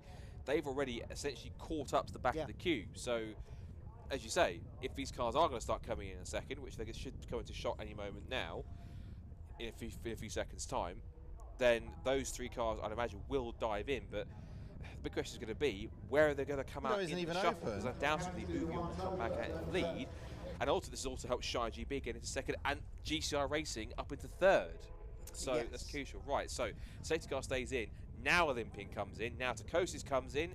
Now so does Red River Sport. So does Vape Club. So does Team 3. So does practically everyone else that didn't come in the first time. So, regardless of how quick they are, I think you have to admit, I think the 3 teams that have played it correctly here, I have to agree, UVO, Shy and GCR Racing, I think they played a blinder here. They got it right, whilst everyone else is now stuck in a busy pit lane and having to get back out there behind these now new order top 3. They got very, very lucky that we didn't go racing that time. If we had, they would have lost 30-odd seconds. Whereas as it is now, they would at least catch back up. Christian Rose trying to, I think maybe trying to suggest there to, it's Chris Doval, isn't it now? He's got back in the car. And yes, possibly trying to explain to him he needs to avoid hitting the 97 car on his way out of the pit lane. But some sort of messaging going on there. Vikings getting out ahead of Olympian, so their pit stop was quicker. Possibly fuel related, possibly just because of that slightly impeded exit from the pit box that we saw from Olympian. Stobart Sport going out behind them, still multiple laps down, of course. And there goes Apollo back on their way as well. So just like that, they will start to vacate the pit lane, and they will now catch back up to the back of the safety car Crocodile.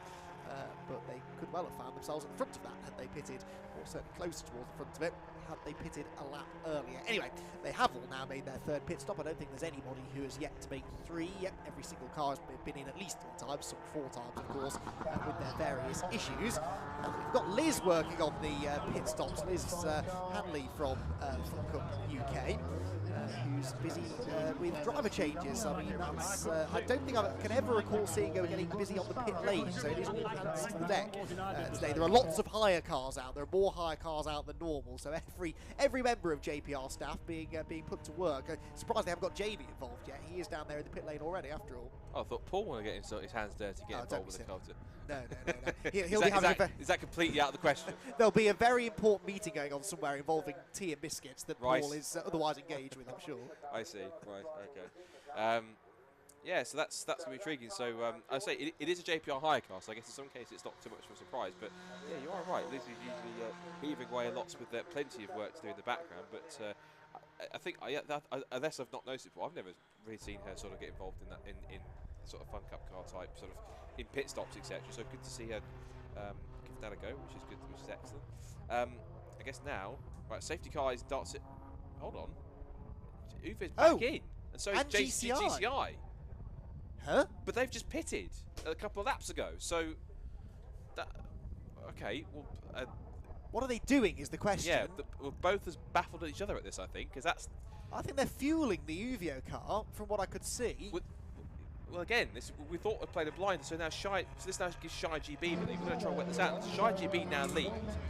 It's Olympian now, I think, are into 2nd place because they're ahead of Viking, I think. I think it goes without saying. JP says we have to go down to GCI and to Uvio to find out why these 2 cars have come in. Made 2 stops within 2 laps of each other. The Uvio car comes back out. Ooh, that's going to be a bit contentious, and that was interesting. That might have to sort that one out in the steward's office because the 104 car came through as the Uvio car was going back out, but it came out ahead of the 104 on track. So I think there might be an argument there between 104 and the number 1 car. But yeah, they both came in, and me and Andy just looked as bizarre, with a very puzzled look on their faces at each other, thinking, why on earth are they coming back in again when they've just made a pit stop 2 laps ago?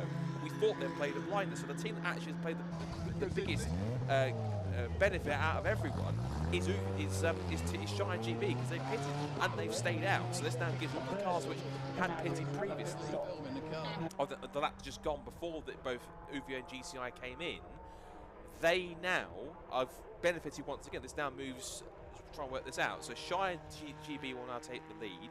It's now going to be Viking in second place. Olympian will be third. PLR will be fourth, by the looks of it. And then we have to try and work out exactly where GCI and Uvio fit themselves into the order. So that's rather bizarre and rather interesting. I'm not quite sure what the decision was on that. The 98 car has also started moving. Is moving now for the past couple of laps. So what's interesting to me is what else is out there, unless it's just some amendments to the tyre barriers or the gravel track of some kind. What else is there out there on the track that is causing the safety car to keep going on this long? Look at the order. So Uvio have come out ahead of Apollo, I notice, so that means that puts them down to, I think, 6th position. And GCI are about 8th or 9th. So I didn't see exactly if there's any more cars which are position-based between them there. I thought for a second Tacosis was coming back in the pit lane, but they're not. So the safety car then heads around for another lap. So yeah, the order's shaking itself out now. So Shy GB do indeed lead. It's second place for Viking, third for Olympian. Now Uvio is still showing us fourth, so still fourth for Olympian then. No, it's fifth, sorry, because PLR Racing have gone through. So fifth for Uvio, sixth for Apollo, and GCR Racing a seventh from Vape Club EDF. Then Tacosis up to ninth, and the second EDF car 104 is now rounding out the top 10. It's 3 Motorsport. I'm pleasantly surprised 3 Motorsport are up at 11th. They've had quite a few dramas today, including a couple of spins and a couple of offs the road and a couple of bits of contact, but they're actually up to 11th place. But yeah, just as Andy rejoins the microphone again, just to fill him in once more. So through that pit stop sequence, again for those who didn't catch it the first time, Uvio have dropped to 5th and GCI to 7th, and the order is now the team that's actually played the blinder and made it work for whatever reason happened with those 2 cars there, whether he knows the reason or not now, is Shy GB. They now lead with Viking up to 2nd, Olympia now 3rd, PLR, despite all their dramas, are now in 4th. Uvio have dropped to 5th. They're just ahead there of Apollo Motorsport in 6th, and it's GCI down to 7th in that sequence. Then the Vape Club, Tacosis, EDF round out the top 10. But unless you have an answer, I'm still scratching my head as to why those 2 cars had to come in. Well, I have an answer. I don't fully understand it, if I'm honest, but I do have an answer. Right. This is from the horse's mouth, the horse being Fabio Randaccio. He says that he saw the safety car picked him up. He radioed instantly back to the team and said, "Have I passed the board?" They said yes, so in he came. The start line officials said that the board was not yet out. It was in the process of being hung out over the wall, but hadn't actually been hung out. My question to you is this then. If it was marginal for Uvio, GCI were 30 seconds behind them or so, 20 odd seconds behind them. Why they came in, I don't know. And certainly when you consider that Olympian, who were between them on track, also haven't felt the need to come in and make a second pit stop. So I think it is Uvio just playing things safe. They know they've got the pace to come back from this, so that in a way, no sense arguing it. But I don't quite understand why GCI felt the need to do the same thing. I guess also there's a question that comes into it as well, is that exactly because I'm presuming that both of those stops were made within the pit window. Yes, they were the second pit stops, or the... Well, both. Yeah, well, they were, yes, but of course it's all about whether you have seen the board, whether you've crossed the line and seen the board. So the argument is from the start line officials that they had not officially seen the pit lane open board, and then they came in on that subsequent lap. They should have done another lap. This is for Uvio. I have no idea why GCI didn't chose to come in again. Again, perhaps just playing it safe. Because it's behind safety car, you're not going to lose that much time for pitting again. But that is the official story. Jamie, I believe, has some more news for us of some variety from the pit lane. I do, yes. I'm down with Fueled Up Racing, who are also one of the cars that pitted at 1 lap too early, alongside GCI, Uvio and the Shire GB car, so that's why they all had to come in again. Paul Ellis-Smith just jumped out the car. Of course, it's a new car for you this weekend because you had quite a nasty accident at Anglesey. First of all, how are you? Yeah, I'm getting better, Jamie. I think I'm fine now. Got over it all, so yeah, it's good. A little bit of an accident, must admit. Yeah, and obviously we've got Wendy here. Wendy's unfortunately done her back, which is why she's not racing. Of course, we wish Wendy well, but she's still getting stuck in. Also, new livery for the car. You're getting some support from Sussex Road and Track Road Race Course, who we both won't know very well. I'm still not happy that Wendy was faster than me in the Mini, but hey-ho. But the car's going well. A little bit of a miscommunication on the last pit stop, but that's also affecting 3 other teams as well. We just like to practice our pit stops, Jamie. That's why we came in twice. It's a bit boring going round and round. It, adds to the spice of it, doesn't it? Absolutely. And thoughts for the rest of the race? Bit of threat of rain as well, and it's very windy. How's that affecting the balance of the car? The wind's all right, but just the rain's just holding off. If that's going to be carnage. If it gets in just before the end of the race and all the tyres are starting to go off, I think that will be exciting then. We're coming to the end of your first ever season in car racing.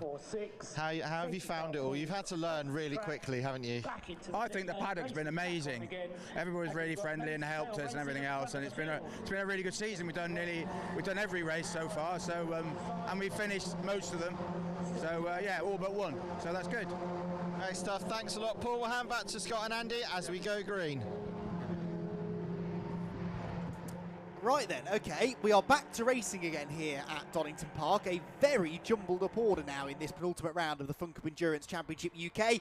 This is the fight for the race lead. 3 cars absolutely nose to tail, and it's Shire GB leading from Team Viking second and Team Olympian in third. They're the first 3 cars in the queue as they make their way down through the old hairpin and up towards Schwantz Curve for the 68th time of asking. Shire GB in the lead of the race then. That car is now being driven by Ted Smith again. Second place for Team Viking, that's now Teddy Wilson, who we know has been one of the fastest drivers here this weekend. And then in third position, it's Chris Doval in the Olympian car. Fourth place is now Uvio. They were 5th at the restart. They've already got past PLR Racing's Neil Plymouth.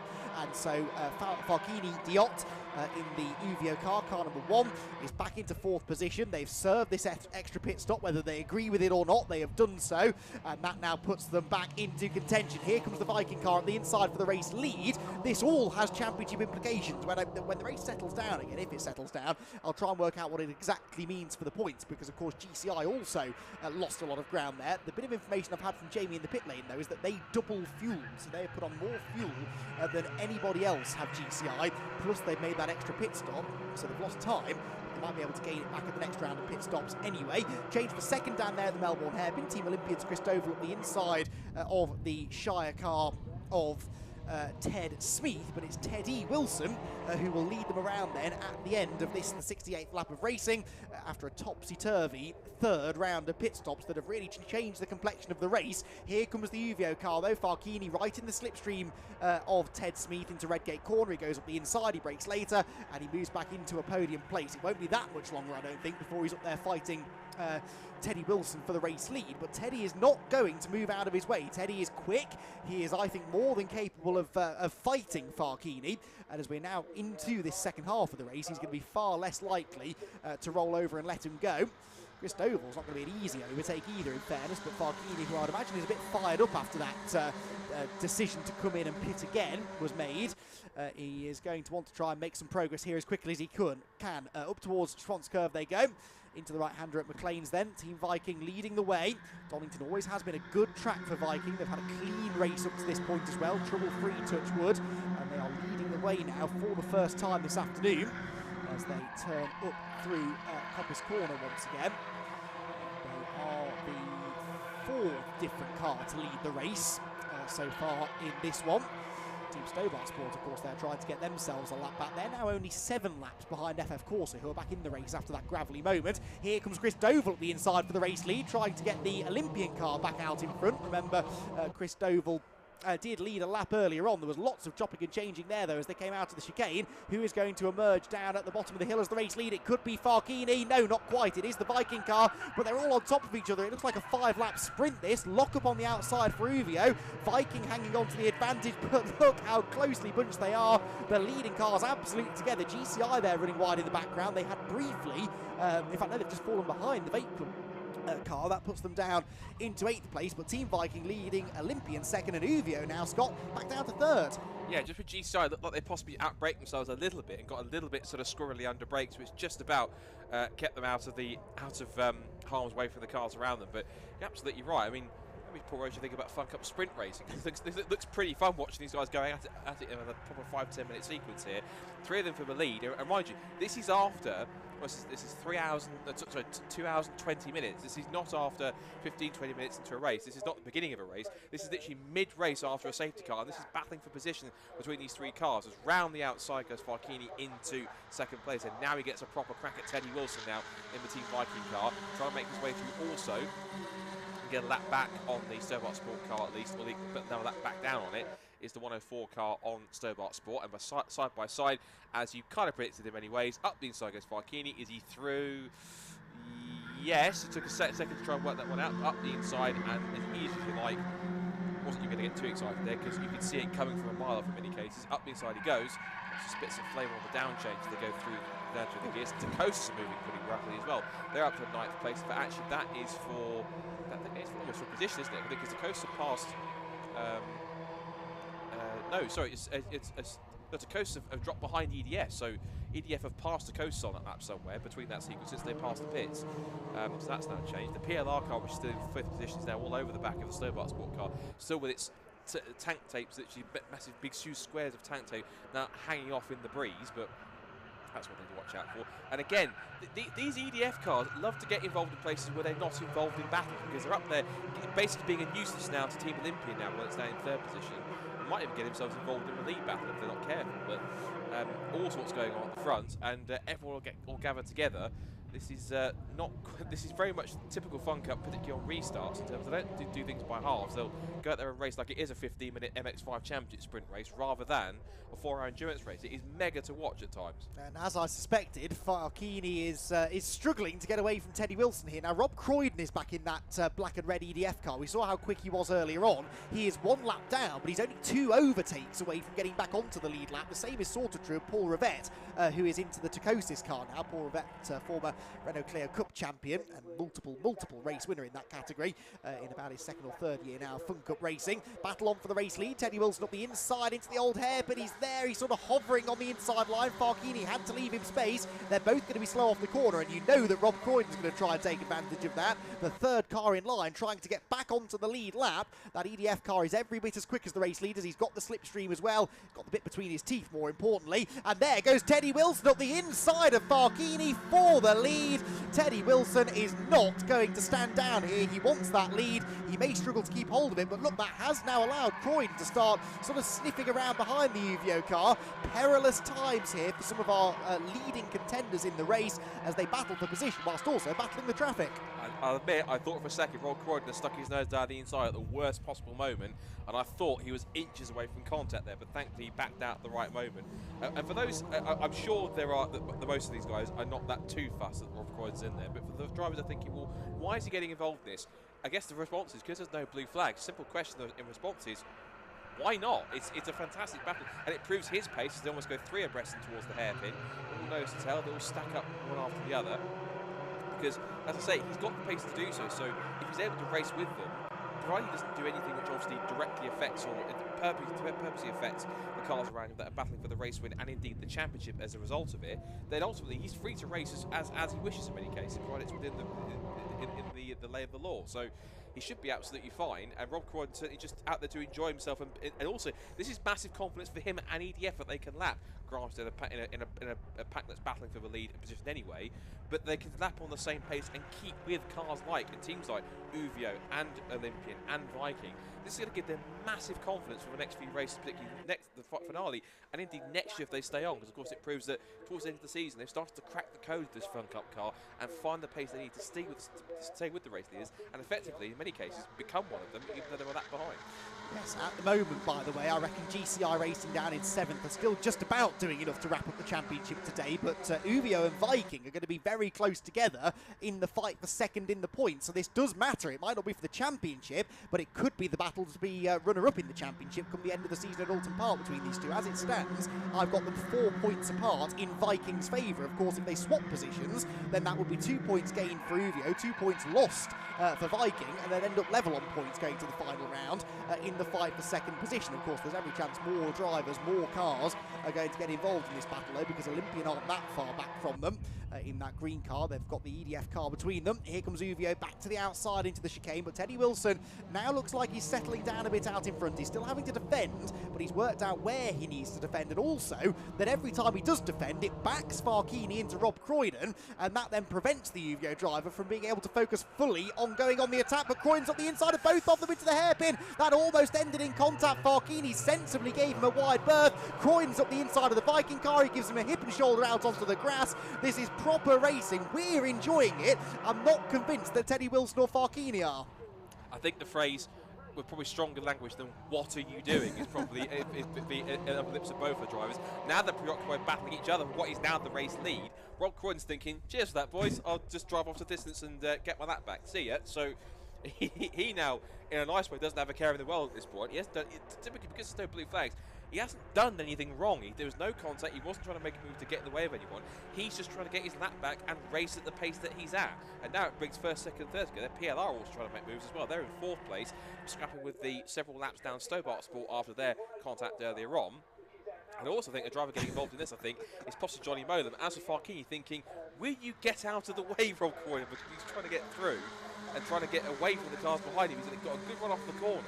But again, Rob Croydon, there's no blue flags. He's, within reason, entitled to stay exactly where he is and say, look, arguably, I'm a lapped car. You're the faster car. You go a long way around me. And so he's trying to do that. He stays on the inside, and he still won't give way. And again, rightfully so. So it's not for position, but again, the rule is it is the onus of the faster car, in principle, to get around the lapped car. So arguably, whether he likes it or not, Rob Croydon is forcing Farkini to do this properly. Rather than jump out of the way, he's forcing to go by the letter of the law and get round him of his own accord. But the fact he's on the same pace is something that Rob technically can't really help. He is actively defending as well at the moment, driving around the inside of the track, trying to keep Farkini behind. This is now backing all of these top three cars back together.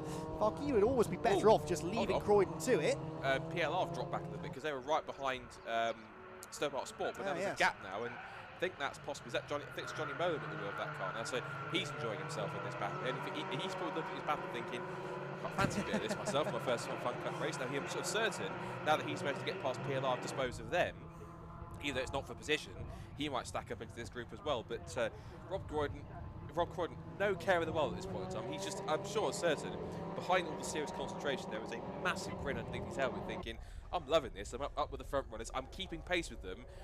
And he's probably getting a little bit of evil enjoyment, thinking, I'm maybe making him a little bit irritated that I'm actually as fast as them and not allowing him to get away. So he's probably enjoying this secretly a little bit more than he should do. Well, Rob is not a driver who does every round in the championship. I think it's been a while since he last raced with us. So you've got to see this from his perspective. You know, he's paid his money to be here. He's not being shown the blue flags.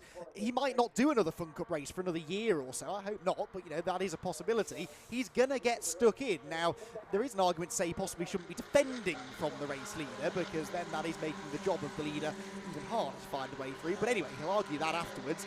As you said, he's not being shown those blue flags. You will see a blue flag shown occasionally. That's only if somebody is noticeably off the pace. They also tend to have a blue flag at pit exit as well, just to warn people that people are coming out of the pit lane. But Farkini again getting hung out to dry, almost in the dirt, and Teddy Wilson sees his chance maybe now to get back up the inside, and he does. This is for the race lead. Team Viking trying to slip back through, and they will be successful in doing so at Coppice Corner. This is great racing, all being triggered by the lapped car not wanting to get out of the way, and Teddy Wilson is all too happy with that because he's in the lead. Farkini coming back at him though. They're both closing in on Croydon. Don't try and go three wide through the chicane. Farkini backs out. That was sensible stuff. Teddy Wilson does not though. Tries to go right around the outside. Is he still on the road? I think he might be. Somehow he came out of that with the lead and he got ahead of EDF, and now there could be a change for second place, Scott. Well, there was no dust from the gravel, so I presume he did get through with that one. Oh, and now we see a massive stack. That's now Olympic up the inside of everyone trying to get through. That'll be from the lead. They've passed Uvio. Tacosa's got past as well.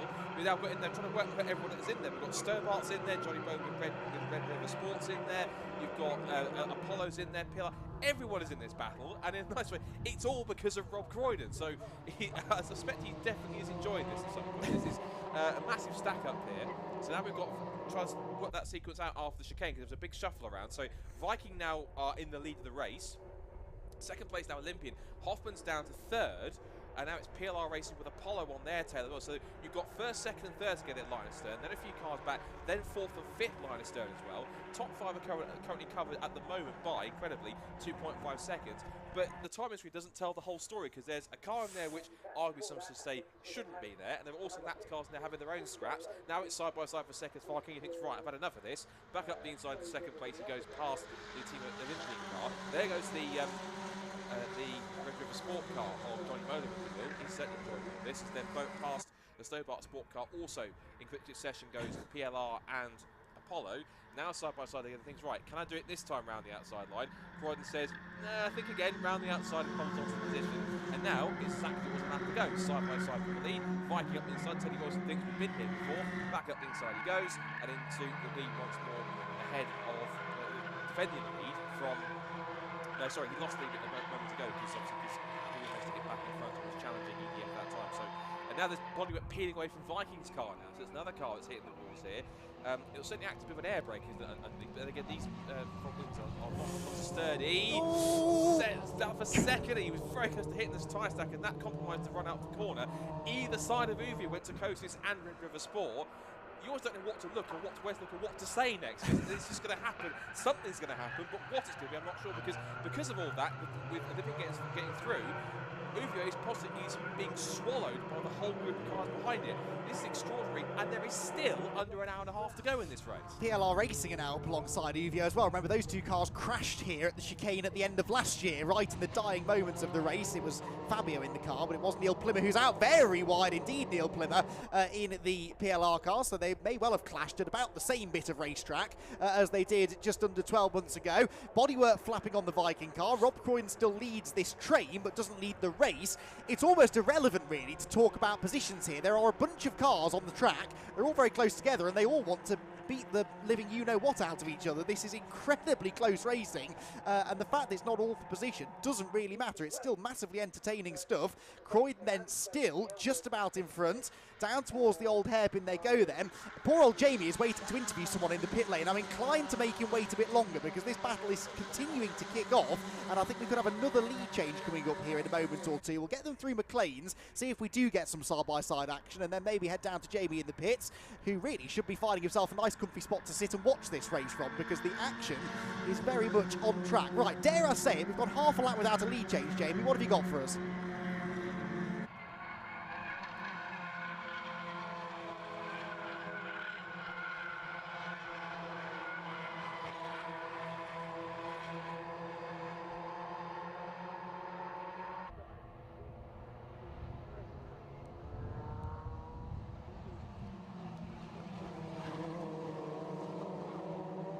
That the pit board went out and was then taken back in again. So effectively we did the correct thing. Now the 108 car didn't pull in to do a second pit stop as we were asked to.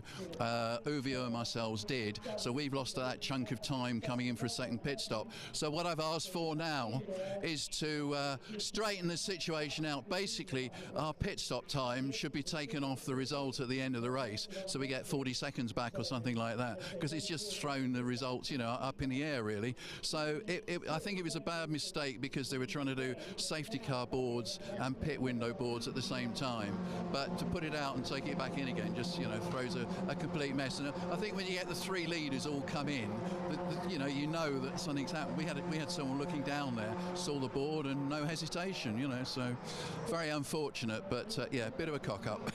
All right, no worries. Thanks a lot, Graham, for your time. Back to Andy and Scott. Right, thank you, Jamie. Whilst we've been speaking to Craig there in the pit lane, we've had another change for second place. Oh, damage for Uvio. There is bodywork rubbing on the left front corner of the Uvio car. Now, where did that get sustained? It's a minor bit of contact because you can't actually see any obvious visible damage to that left front wing, but that is not good news, and I think that might well force them in for another unscheduled pit stop. You can see the car is a bit slow in a straight line as well, but that left front bodywork is rubbing on the left front tyre, and well, we're only about 6 minutes from the pit window opening, Scott, so they might be tempted to try and just hang out there. I mean, they've very little to lose, really. They need to try and win this race to have any chance of keeping the championship alive into the last round. A pit stop now under green flag conditions could take them completely out of it, but the Uvio car, which has been undoubtedly the fastest car in the race for most of the 2.5 hours we've had so far, perhaps in a bit of strife, although I would say there that smoke is getting a bit less now, so perhaps the bodywork's starting to wear away, and that problem might, with it, go away. They're certainly not being deterred at the moment. Farkini back to the outside of Teddy Wilson for the race lead into the Melbourne hairpin. That does not work, but Wilson runs wide, and on the exit, Farkini goes through, so rubbing bodywork or not, he's got that Uvio car back into the lead. You look away for 1 second, and then you think it's calmed down, and then it kicks off again. So back to square one once again, where now Farkini's now got to stare at the rear wing of this EDF car, thinking, oh, okay, I thought I'd gotten rid of you at this point, but thankfully he's possibly try and get back towards it as quick as he can. As you say, he's probably going to try and at least hope that whatever bodywork that's rubbing, essentially he's able to last for another 5 minutes or so before they can dive in and maybe give it a bit of a tweak when they come in for their penultimate pit stop of the race. The order now. Hoffman's Lotus from Viking, from Olympian, PLR Racing are still in thereabouts. But at the moment we've got, look at the gap, we've got the first 8 cars all on the lead lap together.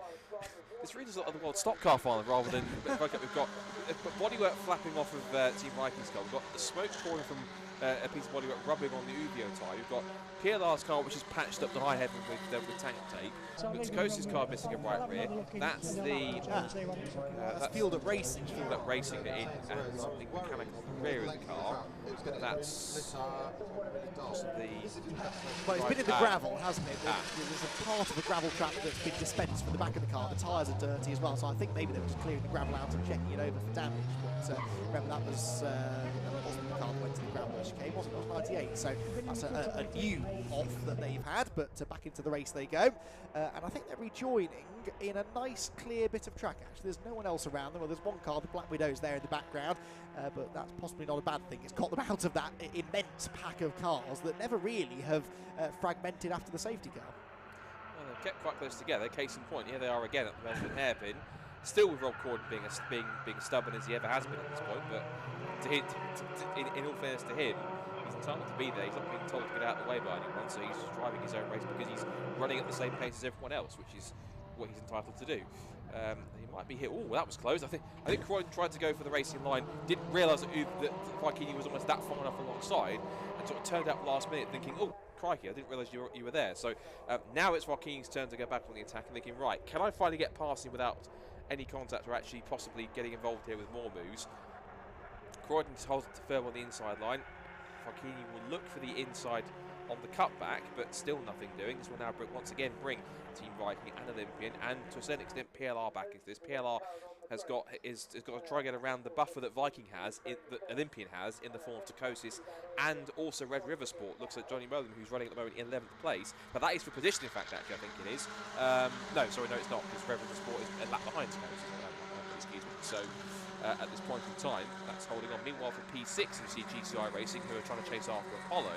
And their gap is roughly about a second or so across the line, as now at the inside, almost seems like finally at long last for Farkini. It's got past, and Teddy Wilson also rather sort of aggressively made a move there as he thumped the curb on the inside of the plane. So both of them have got through. Now it's going to be Olympian's turn here. Rob Croydon.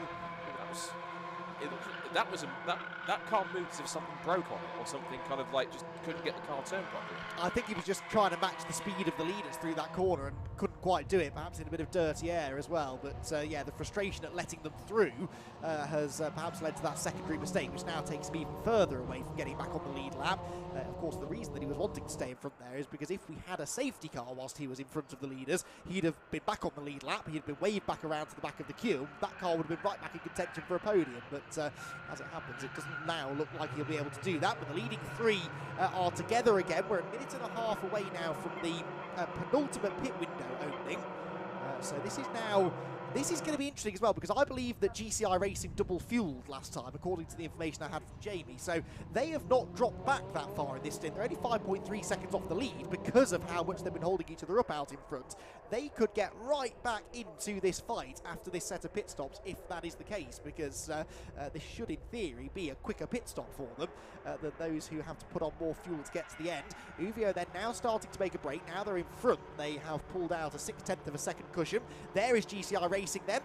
So looking to try and wrap that championship up today, and they're doing enough by my reckoning to do that just about.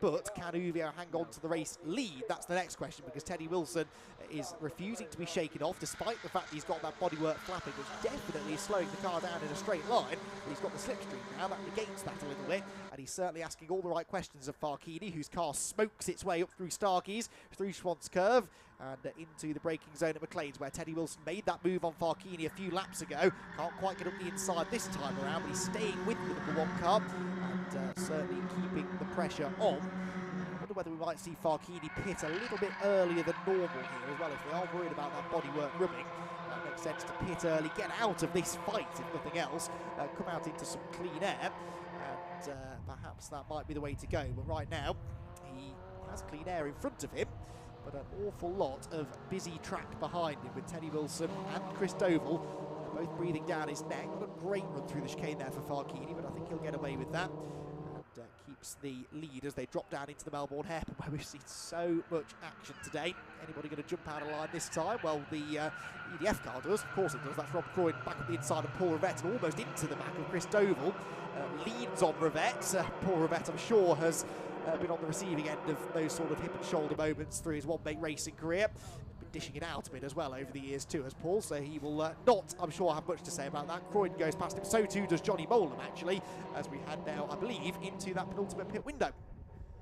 Yeah, so this will be crucial now for anyone that's going to do so. I guess we need to look at the sequences in terms of who we expect to be putting fuel in at this point in time with these bit ones. I don't think we're going to expect, well, maybe we might expect Uvio to fuel on this one. Probably quite a few teams that probably will fuel on the stop, because the last round of stops there wasn't that many that actually did. So I think if Uvio only put one churn of fuel in, they might possibly put another couple in to possibly try and. But I'd be surprised if they don't put a full tank of fuel in on this second to last stop, in order to then last them for the rest of the race and give them a fast and final pit stop. But you're looking a bit passive when I suggest that. Only because, this is Uvio you're talking about, isn't it? Yes. Only because they're going to have to do something to that front bodywork. They can't touch the car whilst they're refueling. The longer they spend refueling, the longer it will then take them to get that bodywork off the tyre. And I think they might go for a single churn this time and just accept they're going to have to put more in at the final stop as well. Everybody is going to have to put more fuel in at some point. Even GCI can't get to the end, I don't think, without refueling. An hour and a half or so would be an awfully long way to go on one tank of fuel. So I will wait and see, but that will certainly be the priority, I think. We'll be making sure that bodywork isn't rubbing anymore on the left front corner. Their priority right now is keeping the Viking car at bay, which again closes in down the straights there. Notice that Rob Croydon's got back ahead of Chris Doval there. Chris making a mistake up at McLean's corner. I wonder whether we'll see any of them dive in. They should now all have seen the pit window open board. Hopefully no confusion this time around. Will we see any of these leading cars dive for the pit lane this time around? Nobody yet has come in, of course. This for, I think, everybody in the field. Their first opportunity to do so. Into the last corner they come then. Farkini defends the inside. Teddy Wilson with the wider line in. Do any of them peel off into the pit lane on the exit? The answer is yes. No, that was Uvio. And around goes Doval. Chris Doval has spun almost into the pit lane. Not quite sure how that happened. It's possible that he checked up to try and get into the pits and got rear-ended. But anyway, Farkini, as I suspected would be the case, has pitted early because they wanted to try and get that bodywork seen to as soon as possible. Yeah, and that was bizarre. I didn't caught the end of that, but whether it was contact or not, just all of a sudden, just Chris Doval car just appeared spinning into shot, and it was just really bizarre as to how that happened. But I guess fortuitously, if he was going to make any change, if there was any damage, he did it right at the entrance of the pit lane, so there was anything to try and amend. He could do that. This isn't for position, but again, it's Paul Rivette getting his elbows out in proper Clio Cup style. Up the inside he goes of the 146 PLR car, following Johnny Molam through. So that was quite a key moment there. Just hearing below, yeah, Olympian have come in. That would give Chris Doval the fright of his life. He's in the car now. I believe is now going to be... Should be Parkin, I think. Yes, it is. Scott Parkin, yeah. So this could be quite a crucial stint for them, because if they can get a good stint here before the final stop, they can get themselves right into the mix if they can make it work. So Uvio and Olympia making their second to last stops. This is still the battle going on here. Still these two are swapping positions and battling here with PLR and Apollo. This is now for third and fourth at the moment on track. And of course, Tacosis, it's crucial for Johnny Molam, because if there is a safety car, he's gotten a lap back on Tacosis now. So if they can try and get back onto the tail of them, provided he can get away from Paul Rivette, which right now he can't, this could be quite crucial for them.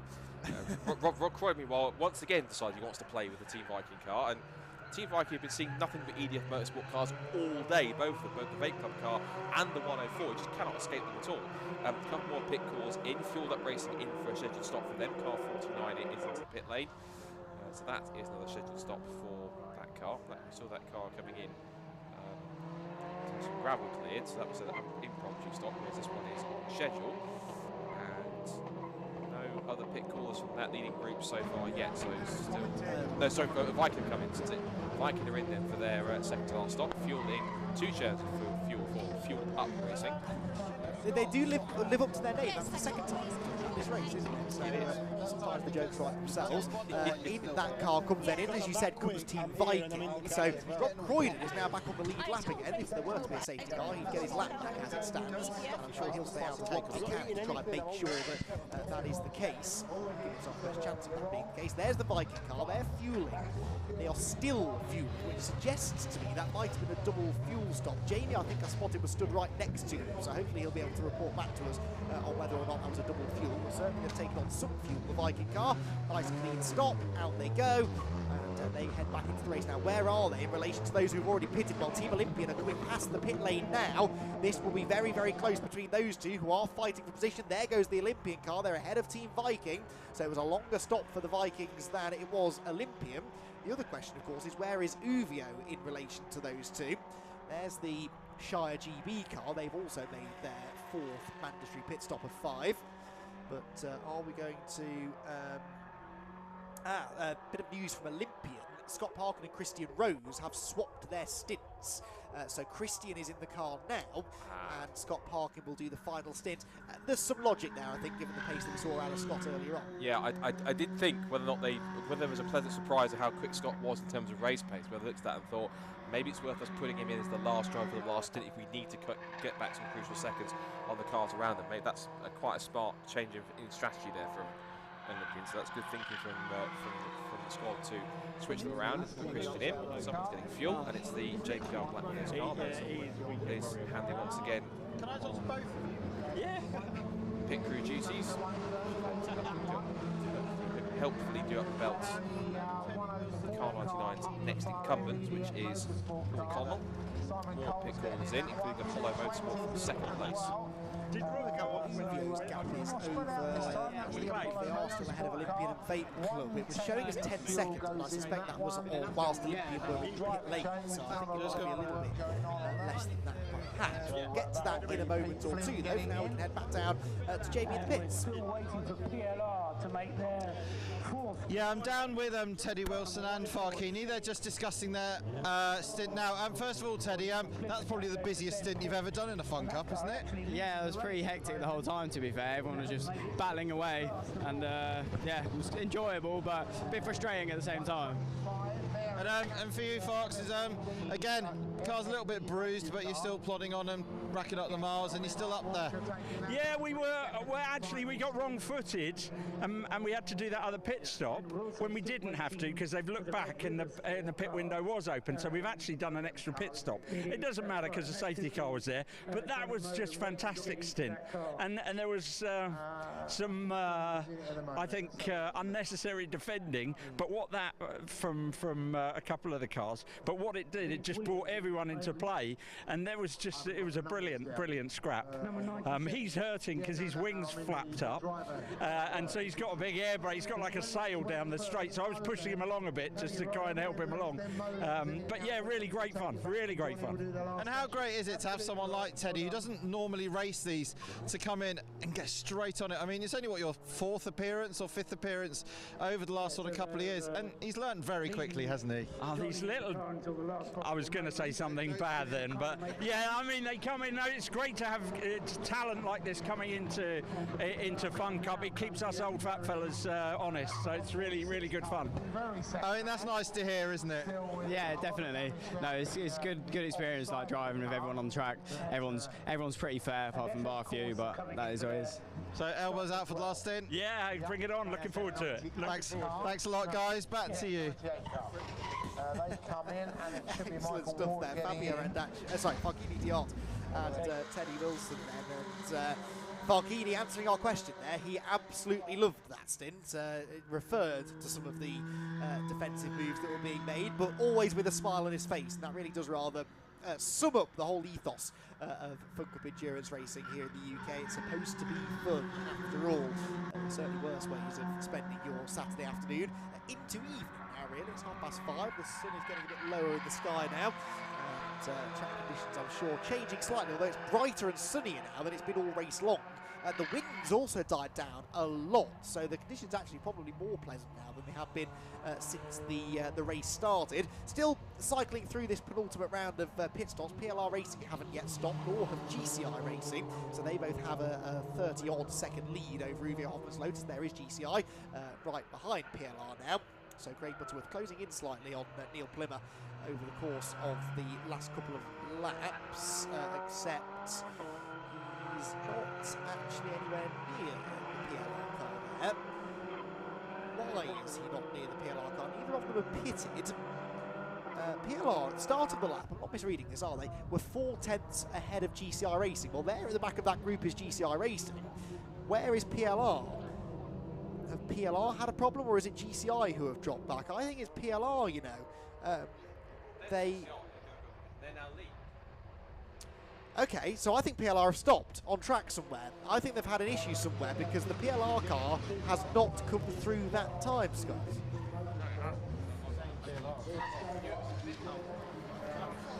What's it like standing this side? Is it horrible? And they've only made 4 stops as well, according to the timing screen. So you would be resigning live on air.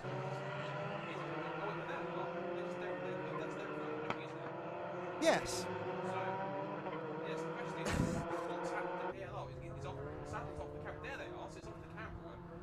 Why PLR now that far back and they're now, it looks like pretty third place, and they still haven't pitted yet, so... 2 pieces. There's another door open as well. That was the 108 car with the door flapping open. Bizarre things are happening here at Donington Park. It's not been isolated to just the FunCup race either. It's been one of those days today. But I cannot tell you what happened to PLR. PLR had not a slow lap. It was 1:55.2, which is... oh no, sorry, I'm looking at the wrong line. I think that's a pit stop that's not registered or something, because that is about the amount of time, just under a minute, that you would lose from making a pit stop, I reckon. This is now also, this is now position, this is not transition. That away with the 8th trying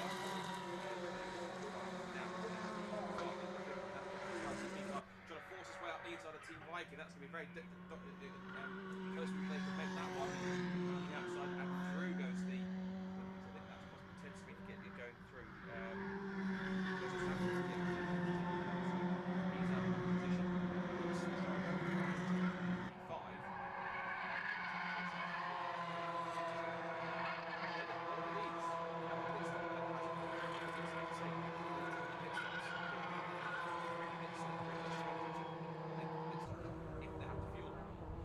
That is a pit stop that hasn't registered, or just that quick a pit stop that you didn't notice it registered. Then that's the case. Maybe it's lost that quick pit stop, and they didn't take fuel. They simply just got out as quick as possible. And it was that close that they didn't come down. And that's, yeah. So, it's like the inside of the track, go shy GB, past PLR. If that happened, it was hasn't shown it being a 5th pit stop, even though there's a chance it could be. Either that or it's a spin.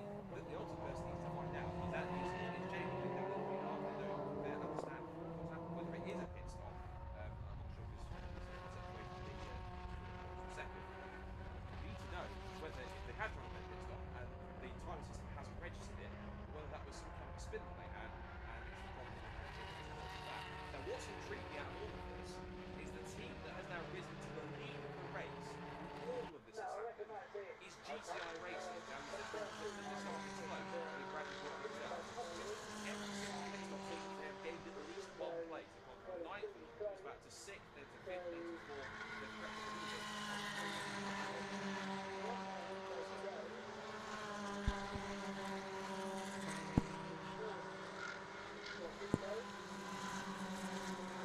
So, up now to the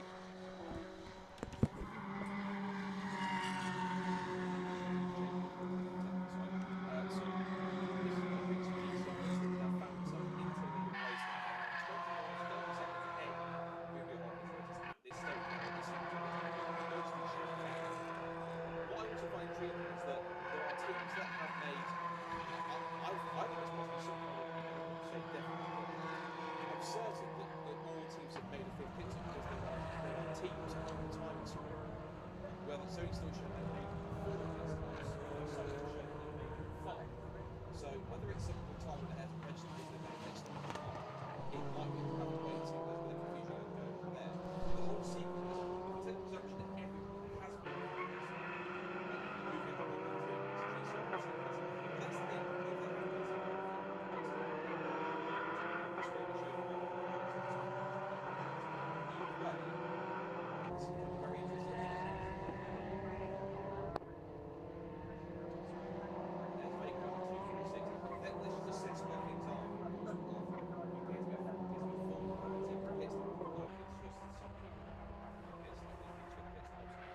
stands right now, Ruben Hoffman's leads the way by 10.4 seconds from GCRS, who have risen up into second place. Team Olympian, now with Rosenhill, is now into third place.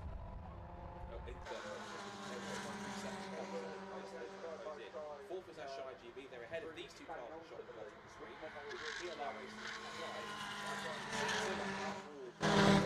very sideways over the curve.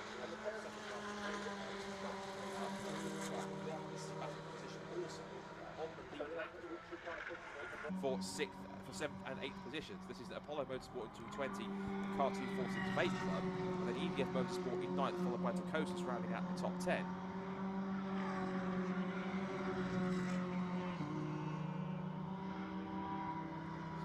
Also making some good gains up the order is Red River Sport in 11th, of course, with Johnny Rowland. He's now handed that car back over to Gareth Williams. Johnny will finish the car, so I'm certain that Johnny will be pleased with a top 10 finish with that car in the end, because it certainly had if it was to do so.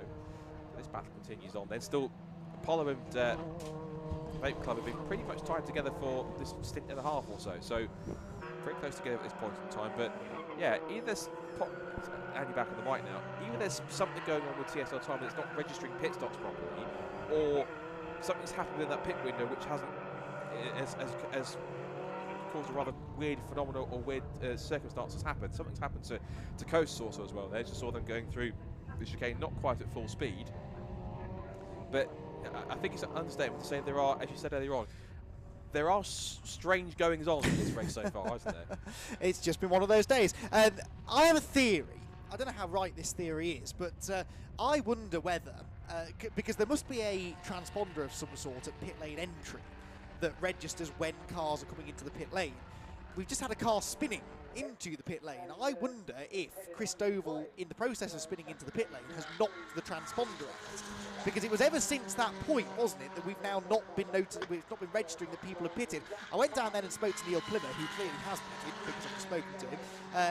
I'll directly quote him here. He said, "That was the most stupid stint I've ever done. I've not had so much fun all year." So that, on the face of it, doesn't make much sense, but that kind of sums up Fun Cup. He said that was just ridiculous. Battling everywhere, bit of contact here and there. Johnny Molan, I think, not necessarily making too many friends on the Fun Cup grid in that last 40 minutes or so. Certainly made fans of us, though. That was very, very exciting to watch. And Neil Plymouth said it was a lot of fun to be a part of as well.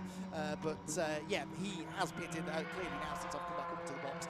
There are a few others that are in this situation as well. So everyone does appear to have made their 5 mandatory pit stops. And Uvio, as we've seen a few times during the race, Scott, have come out of that with an increased advantage. So, but that sort of issue with the transponder, going back to it, it must have been, if it wasn't counting it must have been somewhat intermittent, because it's registered some people's fifth pit stop, but not others. So that's quite a pretty sequence there.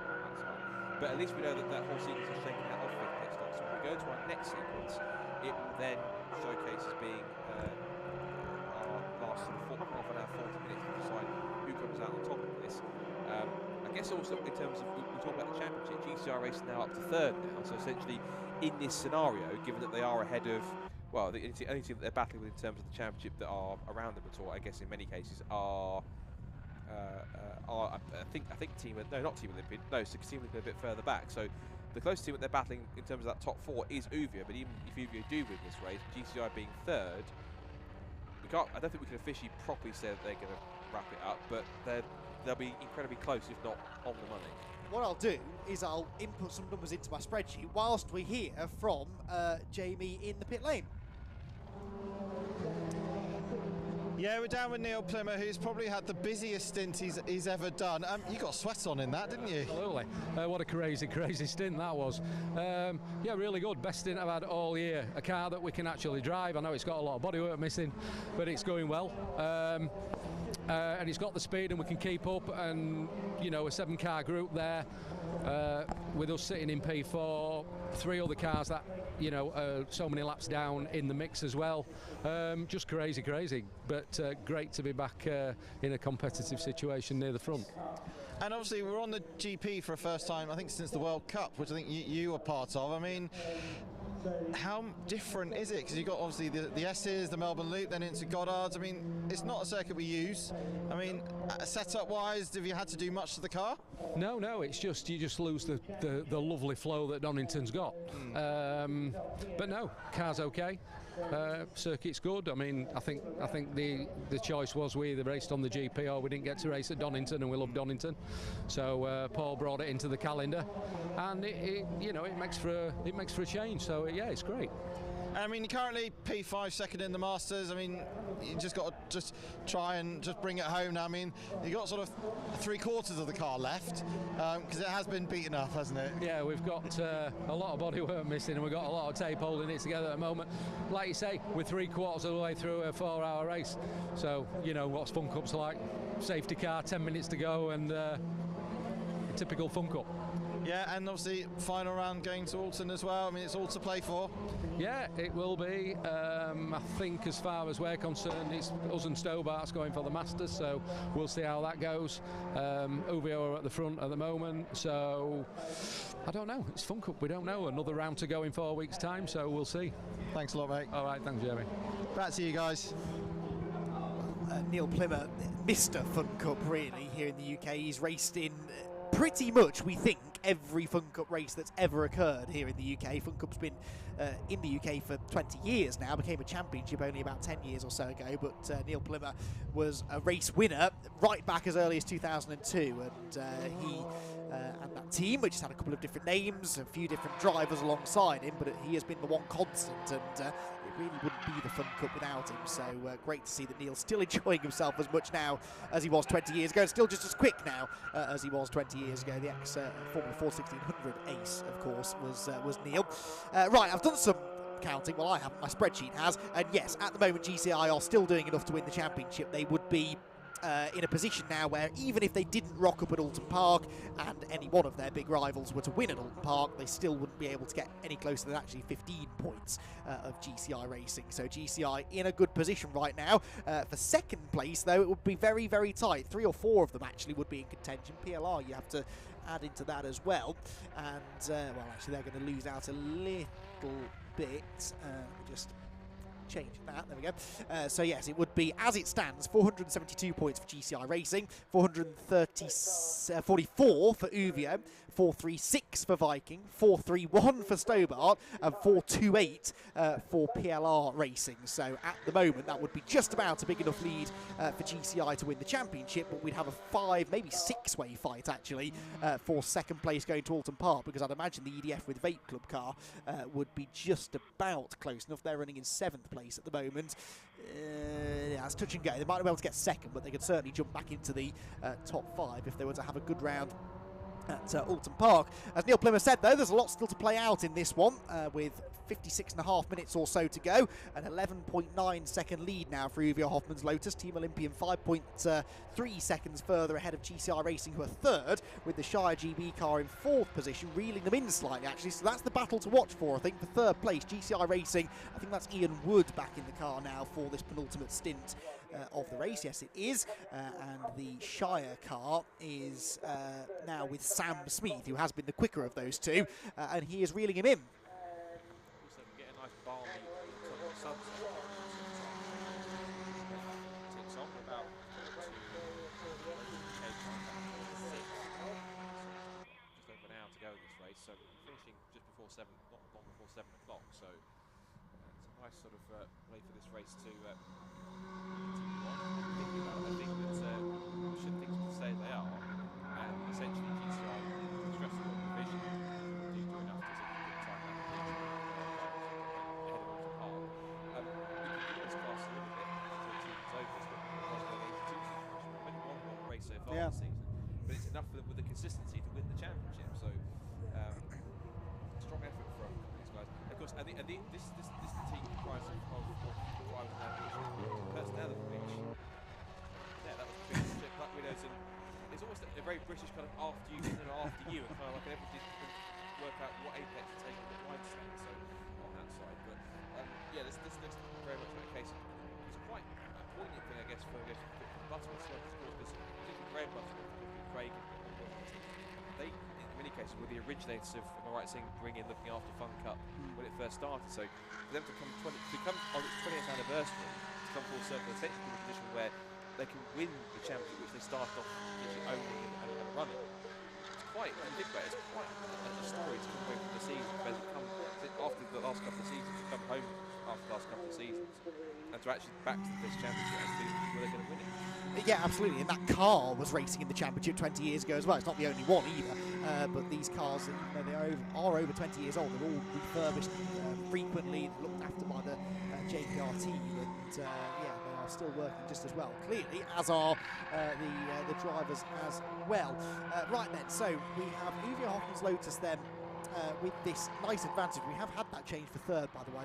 Sam Speed now up ahead of GCI, so GCI dropped down into fourth place. It makes very little difference over the points. It's only 2 fewer points that they would now be scoring.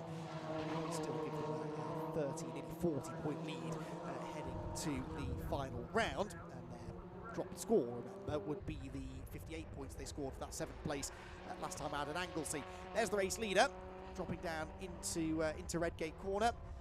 The Uwe Hoffman's Lotus car now in a completely different race than it was in 20 minutes ago. It's got nobody around it. Fabio Randaccio feeling that this is a very easy Saturday evening drive now, quite literally driving off into the sunset. 13 seconds now, his lead over Team Olympians Christian Rose. And that's important because we saw in the earliest stint, we know Scott Parkin is jumping into that Olympian car for the final stint. He was up against Farchini, as he will be again in this final stint, and he was, I don't know, 3/4 of a second lap quicker than Farchini, but at the moment I don't think that Olympian car is going to be close enough for Scott Parkin to catch Farchini, unless there is either A, a problem for Uvio, or B, a late safety car. We'll see Chris Dixon pace it actually starts to do something about it and goes in, so but it will take one of those 3 scenarios against them to make any impact on the 30 seconds. It would also provide quite a quick help. It's quite a fast turnaround in the pit stop in order to make that happen. So there will be some plentiful hands down at Team Olympians to get that pit stop as quick as possible. There are essentially our champions in waiting in many cases, which is GCI Racing, who are essentially, it looks like, 52 minutes away from, stress the word, provisionally putting the title out of reach going towards Donington Park, because as Andy's calculating the spreadsheet, even if they were not to turn up and any of those teams, any of the other 3 contending teams that back were to win the race and score the fastest at that point, on drop scores, it would still not be enough to unseat them from the top. So a key development in that stage. Oh, someone's gone skating across the chicane. Actually, over 50 minutes to go. Battle of position here between these 3 cars on the screen, in fact these 4 cars in fact, because they all lead that together. You've got Shire GB, GCI Racing here on the same lap, separated by gaps. It's about roughly it's 4 seconds between Shire GB and GCI Racing, then a further 4, so it's 4, 8. About 10 seconds covers 3rd place down to 6th, so it's quite close, and that could be quite a crucial switch around, as Andy was talking about, in the final sequence of pit stops, which is coming up in around about 11.5 minutes time or so. So this really could be a crucial stage of this race, but looking at pace-wise, again, remarking about squads that are doing identical lap times.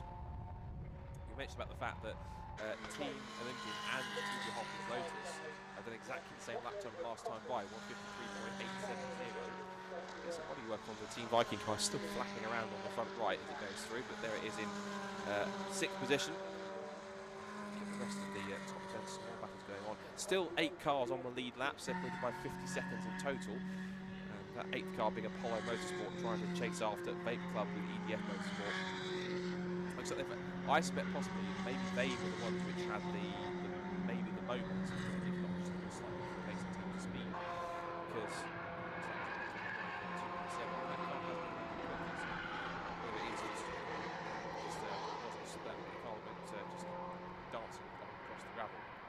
shot or whether it was just a little off the pace at this point in the race so far.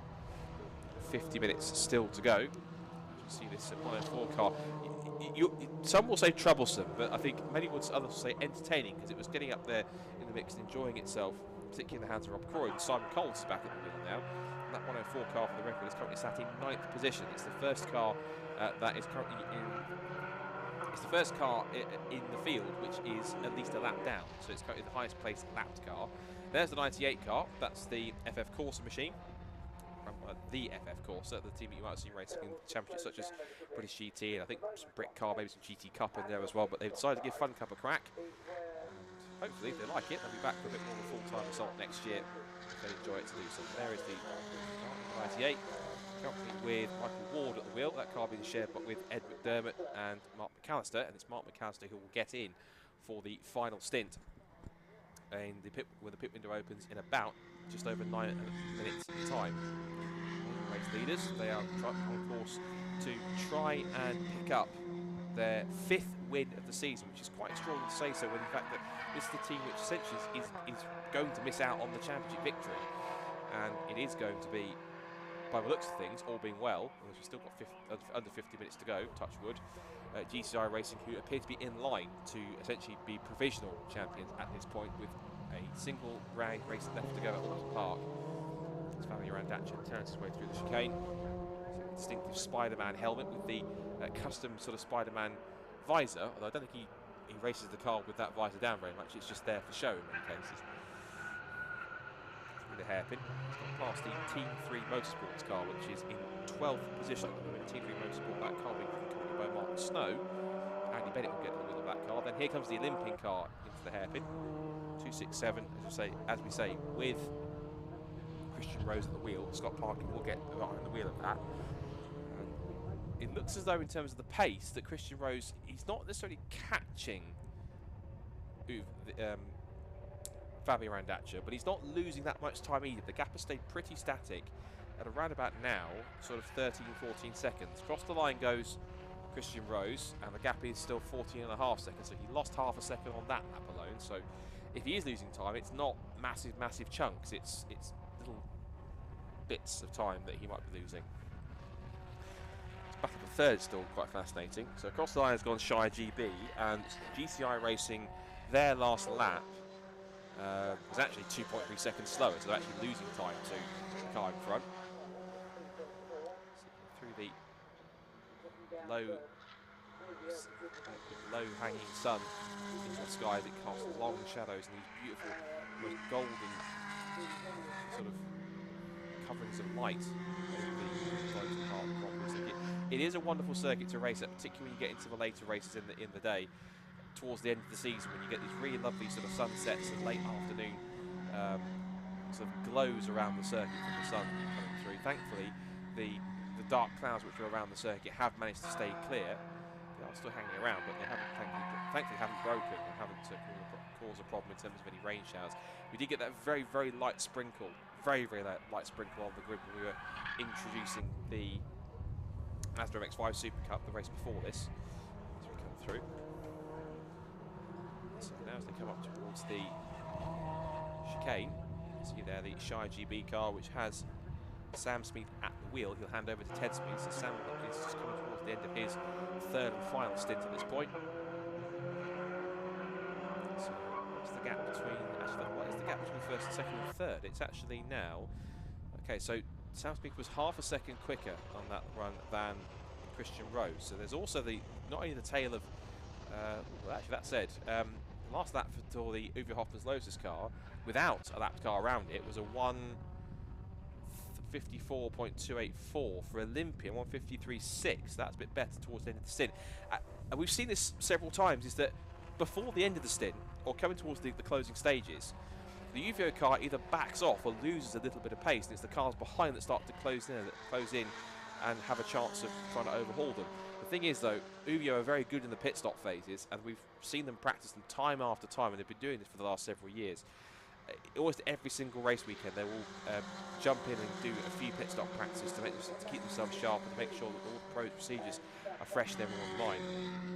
As I mentioned earlier, I did watch them do some pit stop practice at Silverstone. It was just regimented, the same fast sequence. Everything was all fluid. Everything was in order. Everything was disciplined and all set out in the right sequence. And it really was good to see a team that takes as much dedication to make their pit stops right, in terms of driver changes, as they do having enough pace on track to be able to go out and win races and eventually go out and win championships at the same time. So 13.8 seconds is the gap between Uvia Hoffman's Lotus and this car on the screen. Former champions themselves, Team Olympian. Through the chicane. Want to catch the lapped car there at that point on the exit of the chicane. That's compromised them a little bit. And in particular, that will hinder them against the charging shy GB cars. There goes Christian Rose diving up the inside. That is the number 98 car, the FF Course car it's been chasing. Meanwhile, there's Team 3 Motorsports, so Mark Snow will find Sam Smith in his mirrors. He looks to try and get himself up in position. There are champions-elect, we think. GCI racing in fourth, although PLR racing have caught them a little bit. The gap is now 1.7 seconds.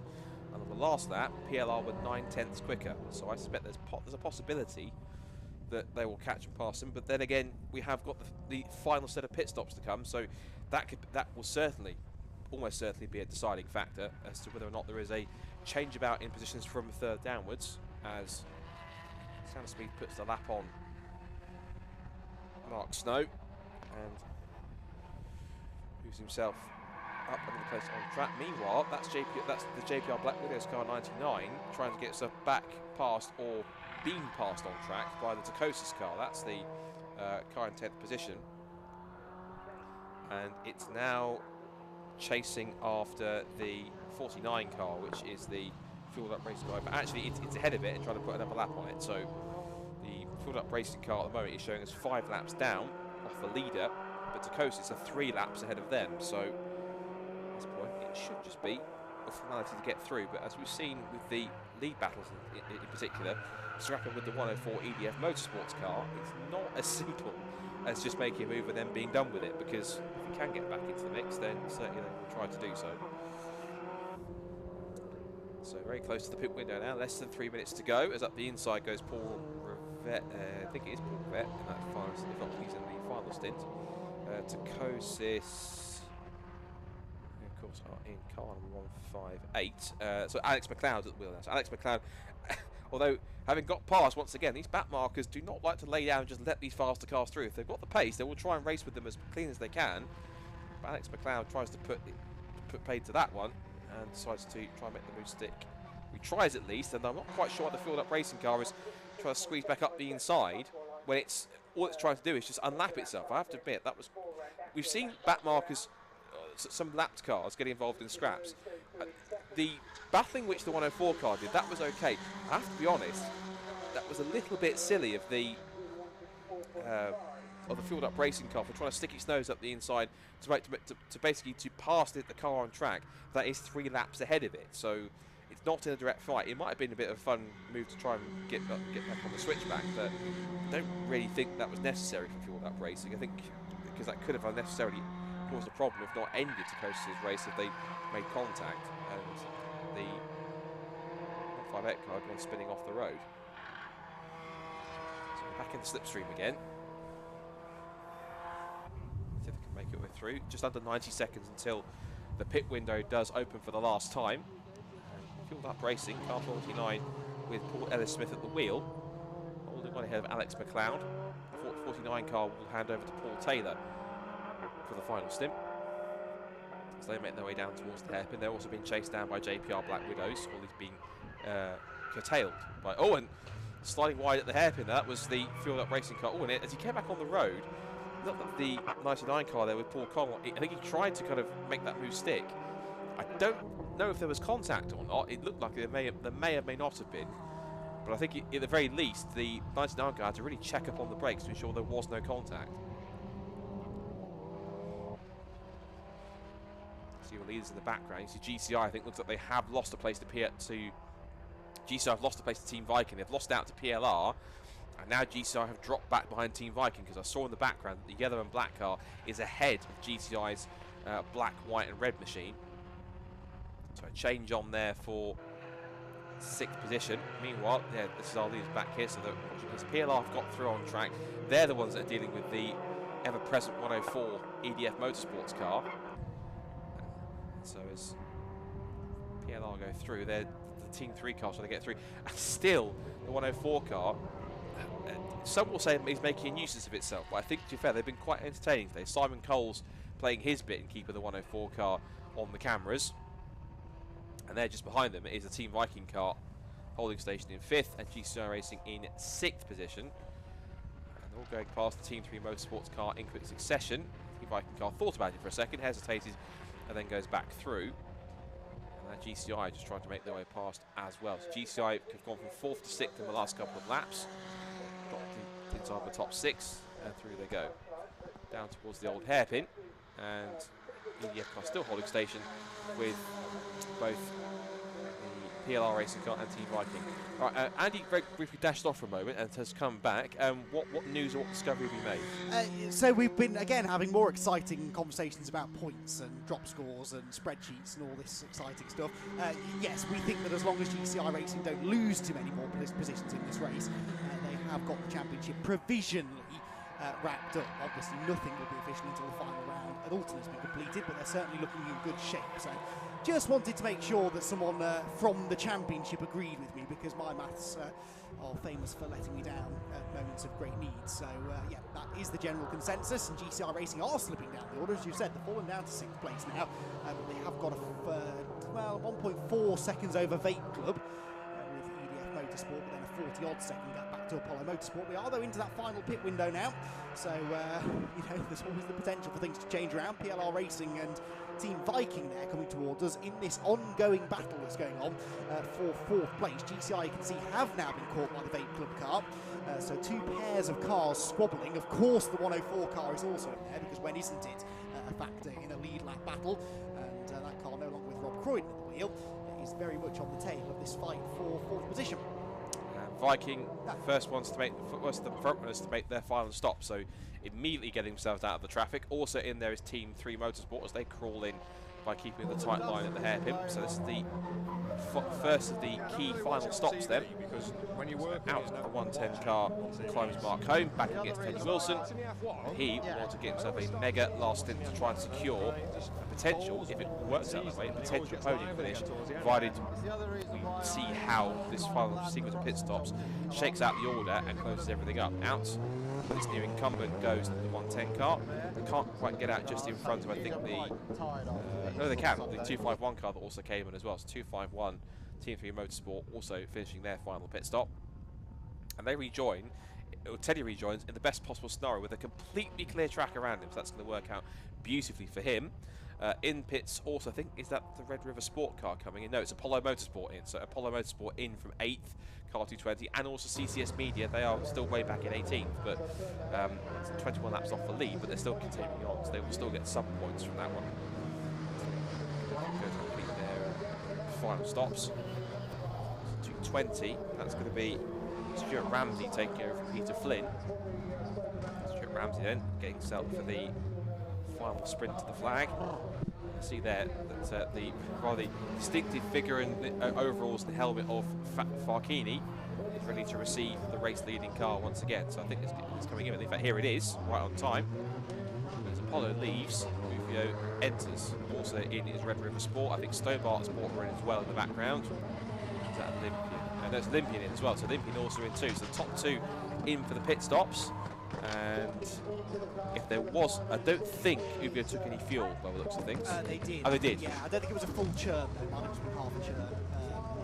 I hope we've calculated that right, because we've seen quite a few cars actually run out of fuel here at Donington in the past. That was close. Olympian getting released almost into the side of the Rufio car. That seemed like a quick stop for Olympian, almost as if they didn't take on any fuel, because they were certainly a lot quicker than Uvi. They were further back from that when they did come in. Now that's significant, isn't it? Because that's for the race lead. That gap has come right down, and we know Scott Parkin versus Farkini is quite a tasty battle in the making there. So if they didn't have to fuel their Olympian, then they played a blinding strategy, because yeah, they were 15 or so seconds back, weren't they? Thing is, I don't want to play devil's advocate, but are there such penalties for unsafe releases in Fun Cup? There are. I think they would get away with that, though. I've seen penalties given for that, but typically that's where you pull out into the fast lane in front of somebody. That was kind of alongside. I think Julian Floyd might be inclined to let them get away with maybe a bit of a telling off after for that, rather than anything official. Hopefully, anyway, because we want to see this race go to its conclusion. Well, whilst that was happening, there's one thing to mention is that Viking, I think, have managed to get back ahead of GCI in that pit stop sequence. So Viking were the first ones to pit, but that undercut from pit stop was able to get back in front, and the gap looked pretty static between the two. Confirmation from Jamie, it was a dry stop for Olympians, so no fuel. That's where they got their time from. So that has given us a real sprint to the finish. Now then, the championship might be on its way to being done and dusted, but the race certainly isn't, and Olympian with nothing to lose points-wise. Just going to go for this, I think. Scott Parkin, let's hope that he's rested. That extra 40 minutes or so he had out of the car, let's hope he's used that to good effect, because he's going to be right into a real scrap now once all is said and done in this final round of pit stops. So there goes Shy GB, yet to make their final. Oh, safety car! Safety car with 34 minutes to go in the middle of the pit window. Right. Now obviously the first question is, why? And the second question is, who? So that's the key thing. Right now, I put it to you, it's car 99 because they have the exclamation mark next to them on this track. So something's happened to JPR Black with this. So we know who. Question is, we've got to ask why. And also the question, did they jump or were they pushed? Did it happen by themselves or did they actually get some assistance? And if they did it by themselves, whether it's because they went off onto the road or there's a mechanical issue somewhere which forced them to stop on the circuit. Cameras haven't picked up anything just yet. I'm sure that Marion's crew are looking furiously around the there it is, and it stopped. That's a dangerous position, Scott. Just a bit. That's on the apex. Now, again, that doesn't really answer the question: did they jump or were they pushed? Because yes, it sat on the apex, but either. There is debris there, so that probably does answer the question. They probably were pushed, as in it wasn't exactly their fault. It's an odd place to end up on your own, let's just put it that way, because these cars, yes, you can speed up the rear wheels, but that's quite early in the corner to have done so. So I would suspect perhaps they were given help. I had a feeling we were going to see a car actually on the track, or right on the edge of the track. I don't really enjoy it as I do, but getting the Maitland car back underway, real problems getting it underway. It's going to lose them some time. Knowing Julian as I do, he does not like throwing a safety car midway through a pit window. Mentioned this earlier on, that he likes to try and hang on if something happens just before the window, hang on until everyone's pitted. Certainly it's very rare that he will throw it mid pit window, because it can mess up the strategy completely. The team spend all afternoon, especially this final pit window, they've spent the last 3.5 hours working towards this pit stop, this moment, and then you start throwing safety cars out there and it can really mess things around. But as I suspected, there was a car in the middle of the road, no choice unfortunately. We talk about odd choices in strategy. Should IGB have just gone through again and not pitted? I've given up, honestly, trying to figure out the strategic mindset. Because you would have thought, it's in the pit window, it's under the safety car, you would have thought they would have pitted now. And they definitely haven't pitted, have they?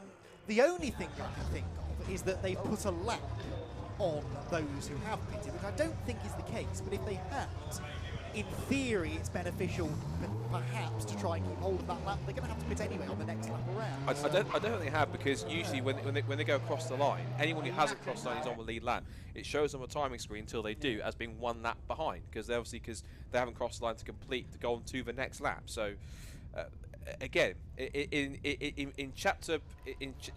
volume 34, chapter 3 of Unusual Fun Cup pit stop strategies, Shy GB not pitting there, which I think has mystified both of us once again. I don't understand why. Thankfully, I'm not paid to understand why. I'm just paid to tell you what's going on. And what's going on is that they have kept the lead. PLR Racing also haven't yet stopped. That's because they're stuck behind the safety car. So the safety car, I can see what's happened here. The safety car has picked up Uvio because they've been leading for most of the race. They are not actually leading at the moment, though. They are the first car that has pitted. Those who have not been caught behind the safety car have just gained a huge amount of time. That is why they've stayed out. They're going to wait until they've caught the back of the queue, then dive for the pit lane, because they've essentially then gained a lap on those who have already stopped. Now, of course, they'll be waved back around, but the track position will go to those who have not yet pitted, I think. Which changes everything, as they like to say. Yeah, so essentially that means that everyone will. Essentially that means, if I'm correct now, there they are. They've caught it now. So that essentially means, and they can do it because, of course, essentially they can pit this lap. It's fine because, to remind those who might have watched everyone not quite sure, when the pit window closes, there is a pit window close board that goes out, but you are allowed to pass it once and once only before you then come in. So the pit window will close within the next 10 seconds. And if anyone else who happens not to pit, which I think is not the case, it's only just ShyGB that haven't. And thankfully, it looks as though that whatever happened in that past sequence, everyone's last pit stops are counting on the TSL, which is good to see. So that means now that ShyGB will do it. I mean, arguably, actually, they might even end up pitting as the race goes green again. Depends how long it'll take. I don't think it'll take long to get that Black Widow's car out of the way, will it? It's already been pulled out of the way. It's off the skate road now, and I think if they need to do anything else, it'll simply just be to clear up any of the debris that's on the track. There is a precedent, again, Julian Floyd's trying to be fair, as he always is, and there you can see, yes, the track is clear down at the Melbourne hairpin for sure. Sometimes when we do have this situation and the safety car comes out midway through the pit window, Julian will wait until the window has closed and everyone has stopped, because A, it's fair, but some people are getting affected negatively because of this at the moment, so it's fair just to let it play out. Also, because we don't yet have the leader behind the safety car, there's a wave round has to go on here. Now the track is clear, I'd imagine they may well choose to wave the UVO car and everybody else through, pick up the leader. That in and of itself will take a couple of laps. So I would be very surprised if we go racing this time, because Julian will definitely want to try and tidy up the field and make sure that everyone's in the right positions before we do so. One thing that might complicate though is that if ShyGB pit now, then even though they let all that cars through, the safety car won't actually pick up the leader because they'll be in the pit lane serving their final pit stop. Yes. So this means it'll be a slightly longer safety car period, purely for that reason, to wait for ShyGB to make that pit stop, then catch the safety car, and then for everyone else to catch those two up again to be able to get us back racing again. Well, what I suspect will happen is there a bulb out on that Jaguar, Scott? I think that needs to be changed after. Yes, what I think will happen then is the safety car will simply wait at pit exit for whoever comes out of the pit lane first. It should only be one car pitting. The safety car has gone round onto another lap. I expect to see that blue car at the back of the pack peel into the pit lane this time. And if it does so, then, well, the wave round's not happening yet, actually. Might just wait for that car to pit and then wave everybody through. Indeed, ShyGB are, there they are. But they're going to come out of this with the race lead. And not by much, because, as I say, I anticipate they'll wave everybody back through onto their tail, but they will have that track position advantage. And by the time this is done, we're going to have less than 25 minutes, maybe getting on for 20 minutes left. Who's getting into that car? It's Ted. He's not been quite as quick as Simon, but he's not been slow, that's for sure. Obviously, we know it's Farkini, the UVO car. Olympian is Scott Parkin, who is very rapid. Team Viking is Teddy Wilson, who's very rapid. PLR Racing is Neil Plymouth, who's Neil Plymouth. And GCI Racing is Craig Butterworth, who's also their quicker driver. So we're going to have all the quick drivers at the front, bearing down on poor old Ted Smith, who has never won a race in Fun Cup, and we'll have to try and fend off some of the absolute masters of the championship. And the brilliant thing is, we've not got a situation where these guys are all on different laps to each other. Effectively, this top five, including ShyGB, top five, top six, they are all on the lead lap together. Yes. So essentially, this will be literally a six-way shootout for victory. There will be lapped cars in there, though, because I noticed that Uvio and Olympian have then got the 125 and 158 cars. Guessing it's Paul Rivetta and 158. Yes, you can see where I'm going with that train of thought. And there are a couple of others as well. Rob Croydon, I'm pretty sure, is back out on track as well. Yes. Yes, he is. Yes, he is. So again, you can see where that might go. So I think lapped traffic will be a factor. They won't, Formula One style, when they feel like it anyway, wave the lap traffic out of the way that is between the leader and everybody else. So they will have them to contend with. And as we've seen, they're not always all that keen to move out of the way. What would be even more hilarious if Nigel Green's on the side, you know what, I'm going to jump in the 125 car just for the sake of it, and he decided to get, I know he's not in that car, but... well, he's supposed to be in the 248 in this stint, so right. He will be in a car, I'm convinced of it. Which one he's in, I don't know. Where is 248? It's towards the back, there. Yeah, there it is. So it should be Nigel, I think, in that car. Yeah. So, but I find it amusing that if he decided just on a whim to change the 125, and he was in that mix as well, you've got all these fast drivers all together, including two very quick ones that are lapped. So that's a key thing. So I think at this point now, I think we're pretty confident. We should be pretty confident now that the wave round should happen this time because unless for some reason they just haven't, which I think we see at the back that they most definitely have, that the 108 car has caught the back of the train. However, I still don't see any sign of a wave around, which is interesting. Possibly just wait until the 108 actually, have they properly caught up at the... I'm pretty certain that they would have done. Not quite yet, have they? Oh, they haven't? Okay, that's surprising a little bit. There it is. There they are. Right, so... there's another one as well behind, actually. Someone else must have still been straggling too.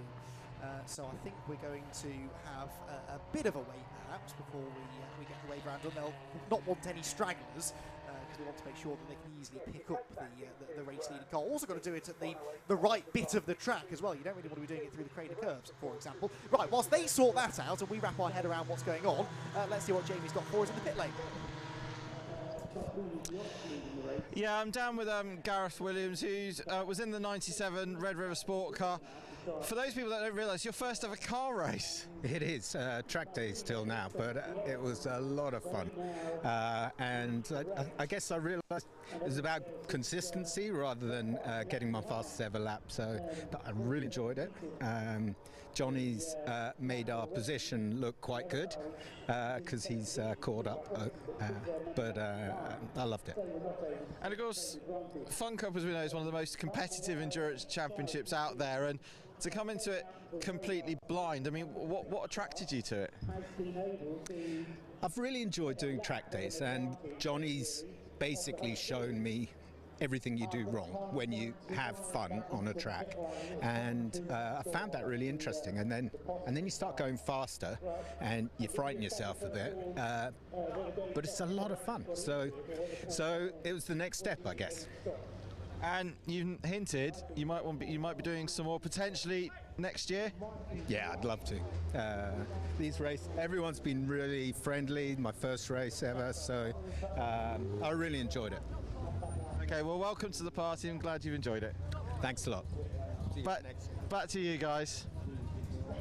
Thank you, Jamie. Right, we still have a queue of cars behind the runyourfleet.com safety car. We still have the lights on the runyourfleet.com safety car. We've got a very, very pretty shot of the cars coming through Goddard's, but we'd much rather they were going a bit quicker than this, and three abreast as they were last time we had a safety car restart. But the yellow flags are still waving, and we'll wait to see now whether maybe was that a bit of speed being picked up by some of the cars down the pit straight, or is that my imagination playing tricks on me? 99 are, of course, in the pit lane, having recovered to the pit lane, plugging another driver in, so that suggests that they are going to try and get the car back into the race then. Should be Dave Postings. Complete the race. No one has yet lost enough positions or laps, by the way, to allow Stobart Sport to pick many more places. So their chances of the second in the championship are not getting more points out of this race. They're 3 laps behind this car, which joins the circuit.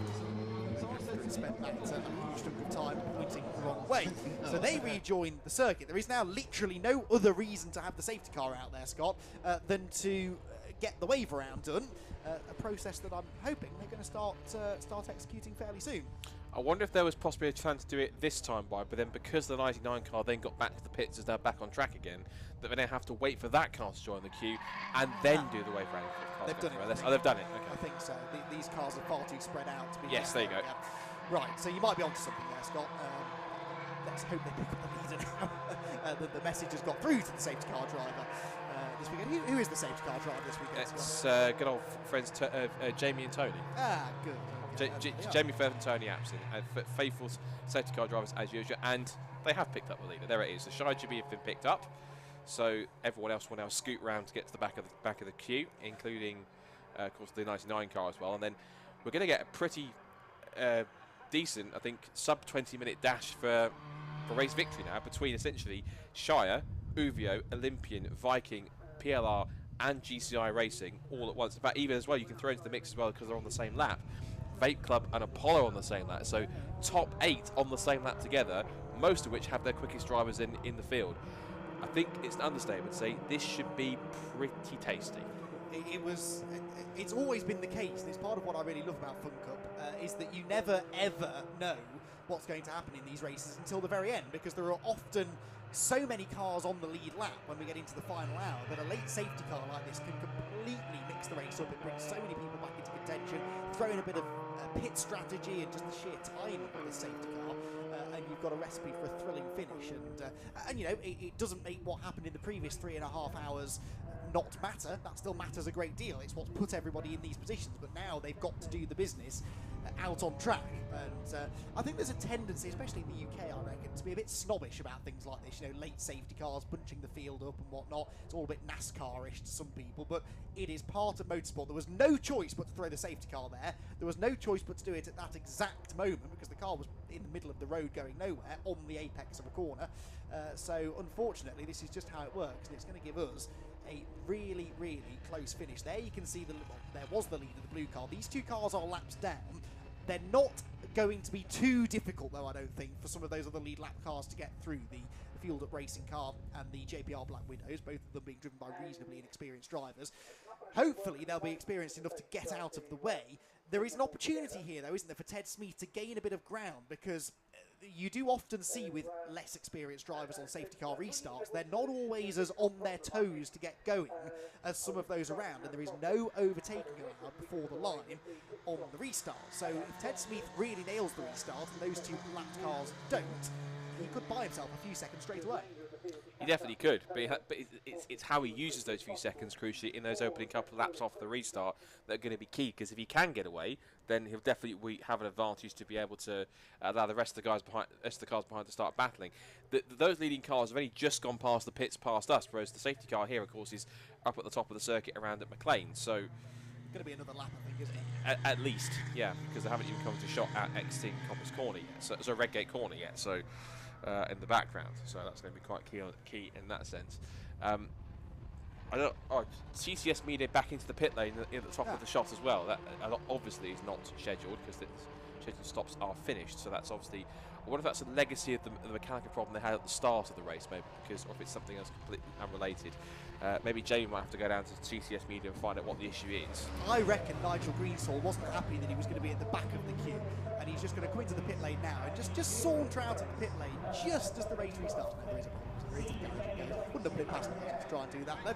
So that car, unfortunately, is going to end the race in much the same way it started. It was about 20 minutes into the race that it pitted for the first time with that issue, where it seemed to just be losing power out of track for some mysterious reason. Now, just inside the final 20 minutes, it's back in again. They're not racing, everybody. I know it looks a bit like they're racing, and certainly the 97 car there was keen to get up the inside, but that's going to be... That was Johnny Molan. It is Johnny.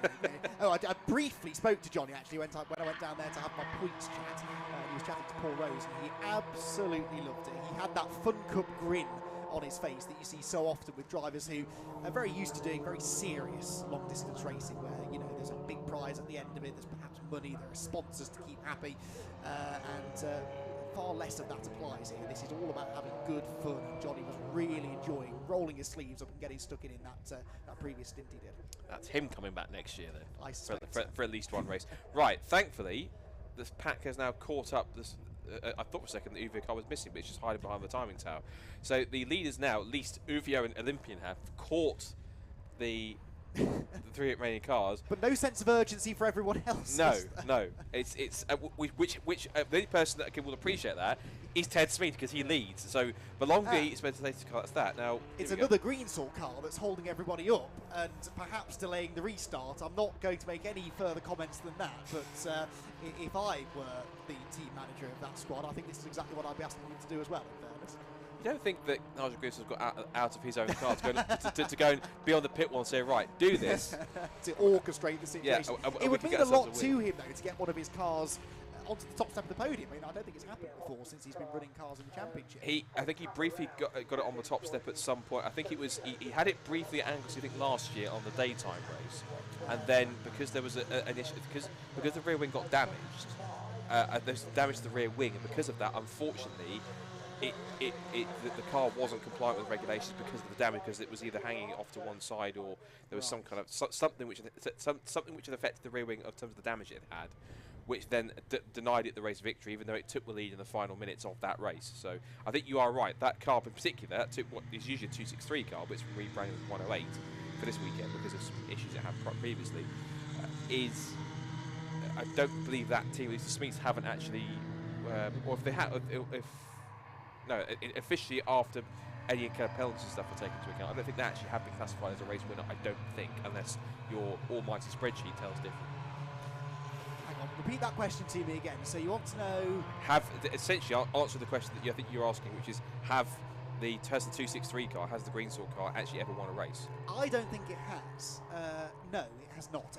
I can see... no, that's not Anglesey. Yes, I can see that race at Anglesey, you mean, where it scored 0. I remember that now. Dispatch Bay ended up getting the win in that race. Dispatch Bay, of course, not sadly racing cars this year. This is what I mean. I don't believe that either of the Greensill Motorsport cars, they're running under different team names for the first time this weekend, I don't believe they've ever managed it. So I suspect that this would be the first time. There's a lot of racing to be done, though, before they manage that. 15 minutes just less left on the clock. It all boils down to a FunCup dash for the cash, and it is the Smith car, Ted Smith, in the Shire GB number 108, who will lead them to the restart, which is imminent because the winking Jaguar comes through Goddard's corner and heads for the pit lane, and Ted Smith needs to go because those back markers are not awake, and he has an opportunity now to gain quite an advantage over the cars behind. Into the pit lane comes the Jaguar, onto the start-finish straight go the FunCup cars, and it is a brilliant restart for Ted Smith. Look at that. The others busy tripping over each other because they can't overtake the back markers before the line. Ted Smith is 3.5 seconds clear already, with 14.5 minutes to go. Now, Uvio and Olympian and Viking can all try and make their way through the traffic, but that was a dream scenario for the race leader. And that was the problem for Uvio and Olympia. They came up across the Black Widows car and they had to hesitate on the pit straight because they couldn't pass until they crossed the start and finish line. Now they've done it, now they've been released, now the Jaws music starts, because now it's the chance for these two to hunt down Ted Smith and to go for the lead. Of course, those two are also going to start battling amongst each other for position, what will be uncertain, all due respect to Ted Smith, the race lead, if and when they catch him and pass him. Now as they come up the read, I suspect that 3-second gap is going to start being whittled down, not just moment by moment, corner by corner it will start to come down. You can see visibly it's getting closer and closer. The body language of these cars is pretty much out of pure pace and pure push as they come up through McLaren's up towards Coppice. The PLR car trying to get past Tacosis, which not going to help his course to it, but Neil Plymouth gets up the inside of Paul Rivette, and that 3 goes. I think Paul appreciated the fact that he's a lapped car, so he practically stayed out of the way as much as he could. And now, of course, we've got Butterworth in the GCR racing car going forwards. Meanwhile, with a bit of a temporary truce, it's not happening now. It's up the inside goes Olympian then. That's now Scott Parkin making the move as he heads his way through the chicane. So now he leads the chase after Ted Smith. I thought for a second, well, there's a green flag there because it's the first lap after the safety car. That's the reason why. I should probably know that being a commentator. Anyway, top 3, top 4, top 5, top 6 now altogether past pretty much all the back markers. Now up into the Melbourne hairpin now for the first time on the restart. So top 6 now are now all geographically in order on the same lap together. It all depends on how close they can get together. Oh, and it's another door open and it's on the race leader. So now whether you can get that shut or not, I'm not sure. But what is it about doors this weekend? There was a problem for the Stobart Sport car. That's, I'm sure, the third door I've seen open on a car today. That's incredible. And PLR are struggling. PLR have got a problem. Neil Plymouth slow on the pit straight. Heartbreak again in the closing stages for PLR. This has happened to them so many times this season. And that car that's had a hard afternoon, it must be said, is pulling over at the side of the road. Neil Plymouth just can't catch a break. That is genuinely heartbreaking. The race win might have been a bit out of touch, but anyway, that is now a non-finish. Now, this is for the race lead. Ted Smith almost gets sideswiped by Scott Parkin. 3 of them absolutely together as they drop down through the old hairpin for the 113th time, and it is a very good run out of the corner for Scott Parkin. He's in the slipstream. He's trying to get to the inside line, and he has. That is Nigel Greensill. He's rejoined right in front of the lead battle, but it will be a new leader in his mirrors because Olympian go through, and here comes Farchini as well. Bullies his way past the 108 car and breaks into second place, and now it is a straight fight between Scott Parkin and Farchini Diot, 2 of the fastest drivers here on the track today, and they've got 11.5 minutes to sort it out. No joking all this is serious now between these two. This is now going to be an out-and-out slugfest here for these one. Nigel Greensill just politely keeps himself out of the way, and not making it as difficult as I anticipated some might have thought he might would have done, but would be leading to getting through. But now the top 2 swing their way through the chicane. Is now going to beat Scott Parkin versus Farchini Diot, a straight up one-on-one fight. Also going to watch out for how Viking and GCI perform. Of course, GCI up to 5th position. As it stands, again, remind you, we stress the word provisionally. They will leave here pretty much putting the title out of reach of anyone else, but it's not official until the season is over at Alton Park next month. And there's PLR and Neil Plymouth walking away. it's been in one of those days where it has, times it has, but for the most part it just really hasn't been their weekend, has it? Particularly their day with all sorts that's gone on today. They've been quicker than they've been all season. They've been happier with the car than they've been all season. But their luck has again deserted them, and it's as simple as that, really. But Neil Plymouth will at least have a good seat now to watch the final 10.5 minutes of racing from, although that will be little consolation to the multiple former race winner. Right, into Redgate Corner go the top two. Farkini hunting around to the inside of Scott Parkin. Don't count Team Viking out of this either, because Teddy Wilson has been the fastest of the drivers in that car. He's every bit as quick as those top two, and he's only a couple of overtakes away from them. He's got to clear Ted Smith first, then I'm pretty sure that Nigel Greensall won't make too much of a nuisance of himself, and then Teddy Smith will be after the leaders. He's up the inside of Smith. He's into third place now, and we are within a lap or so here, Scott. Going to have a three-way fight for the lead, I reckon. Cannot wait. Just under 10 minutes to go. We're going to get an out-and-out slugfest for this one. This is going to be amazing. And this is why people talk about the races being this long, of 4 hours worth of racing. 10 minutes to go. We've got the top 6 on the lead lap practically together, and there is no certainty any of this six-pack is going to win this race in terms of who it's going to be and which order they're going to be in by the time they get to the checkered flag. Of course, the CCS media car is just there. It's kind of a bit of a lame duck in many cases. It's just there being a lapped car. But even so, being Nigel Greensall, as we've seen in other races, these back markers are not afraid to get involved with the leaders, and hence Nigel Greensall showing no regard at all for the top two. He thinks, I'm just going to have some fun and battle with the leaders, even though it's about 5 minutes to go.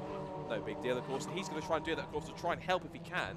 The Ted Smith car, of course, but they've got to also keep in mind that the GCI car's not too far away either, and they're in this mix too. So watch out for those 5 cars in the mix. Now side by side down into the hairpin goes Team Olympian. Lock up there for Scott Parkin, and Farkini will try and get the undercut if he can, which he goes for. Almost elbows his way up on the outside line. They're going to be side by side on the drag race up the hill towards Goddard, but it'll be track position for Scott Parkin on the inside line. It won't stop Farkini diving down the outside if he can, which he goes for down the outside. Always makes it work. There's contact between both of them. Now, but that was a bit risky, but Farkini had the overlap on the outside line.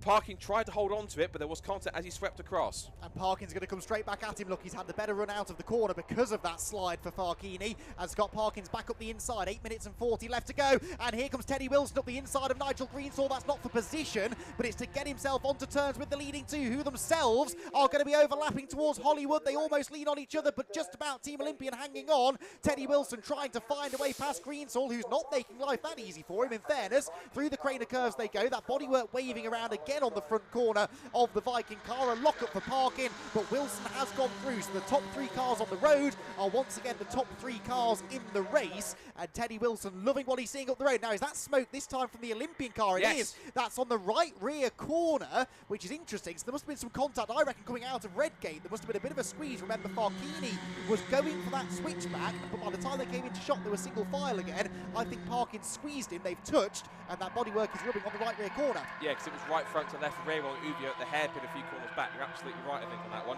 So hopefully that will rub itself away. It won't cause too much of a problem. Fingers crossed, touch wood, and everything else that's superstitious. Down the back straight towards the chicane now. This is on the 115th lap of racing, and you see the background. Teddy Wilson still can't shake off Nigel Greensall as they come up through the chicane now. The point I was going to make is that talk about being a 4-hour race.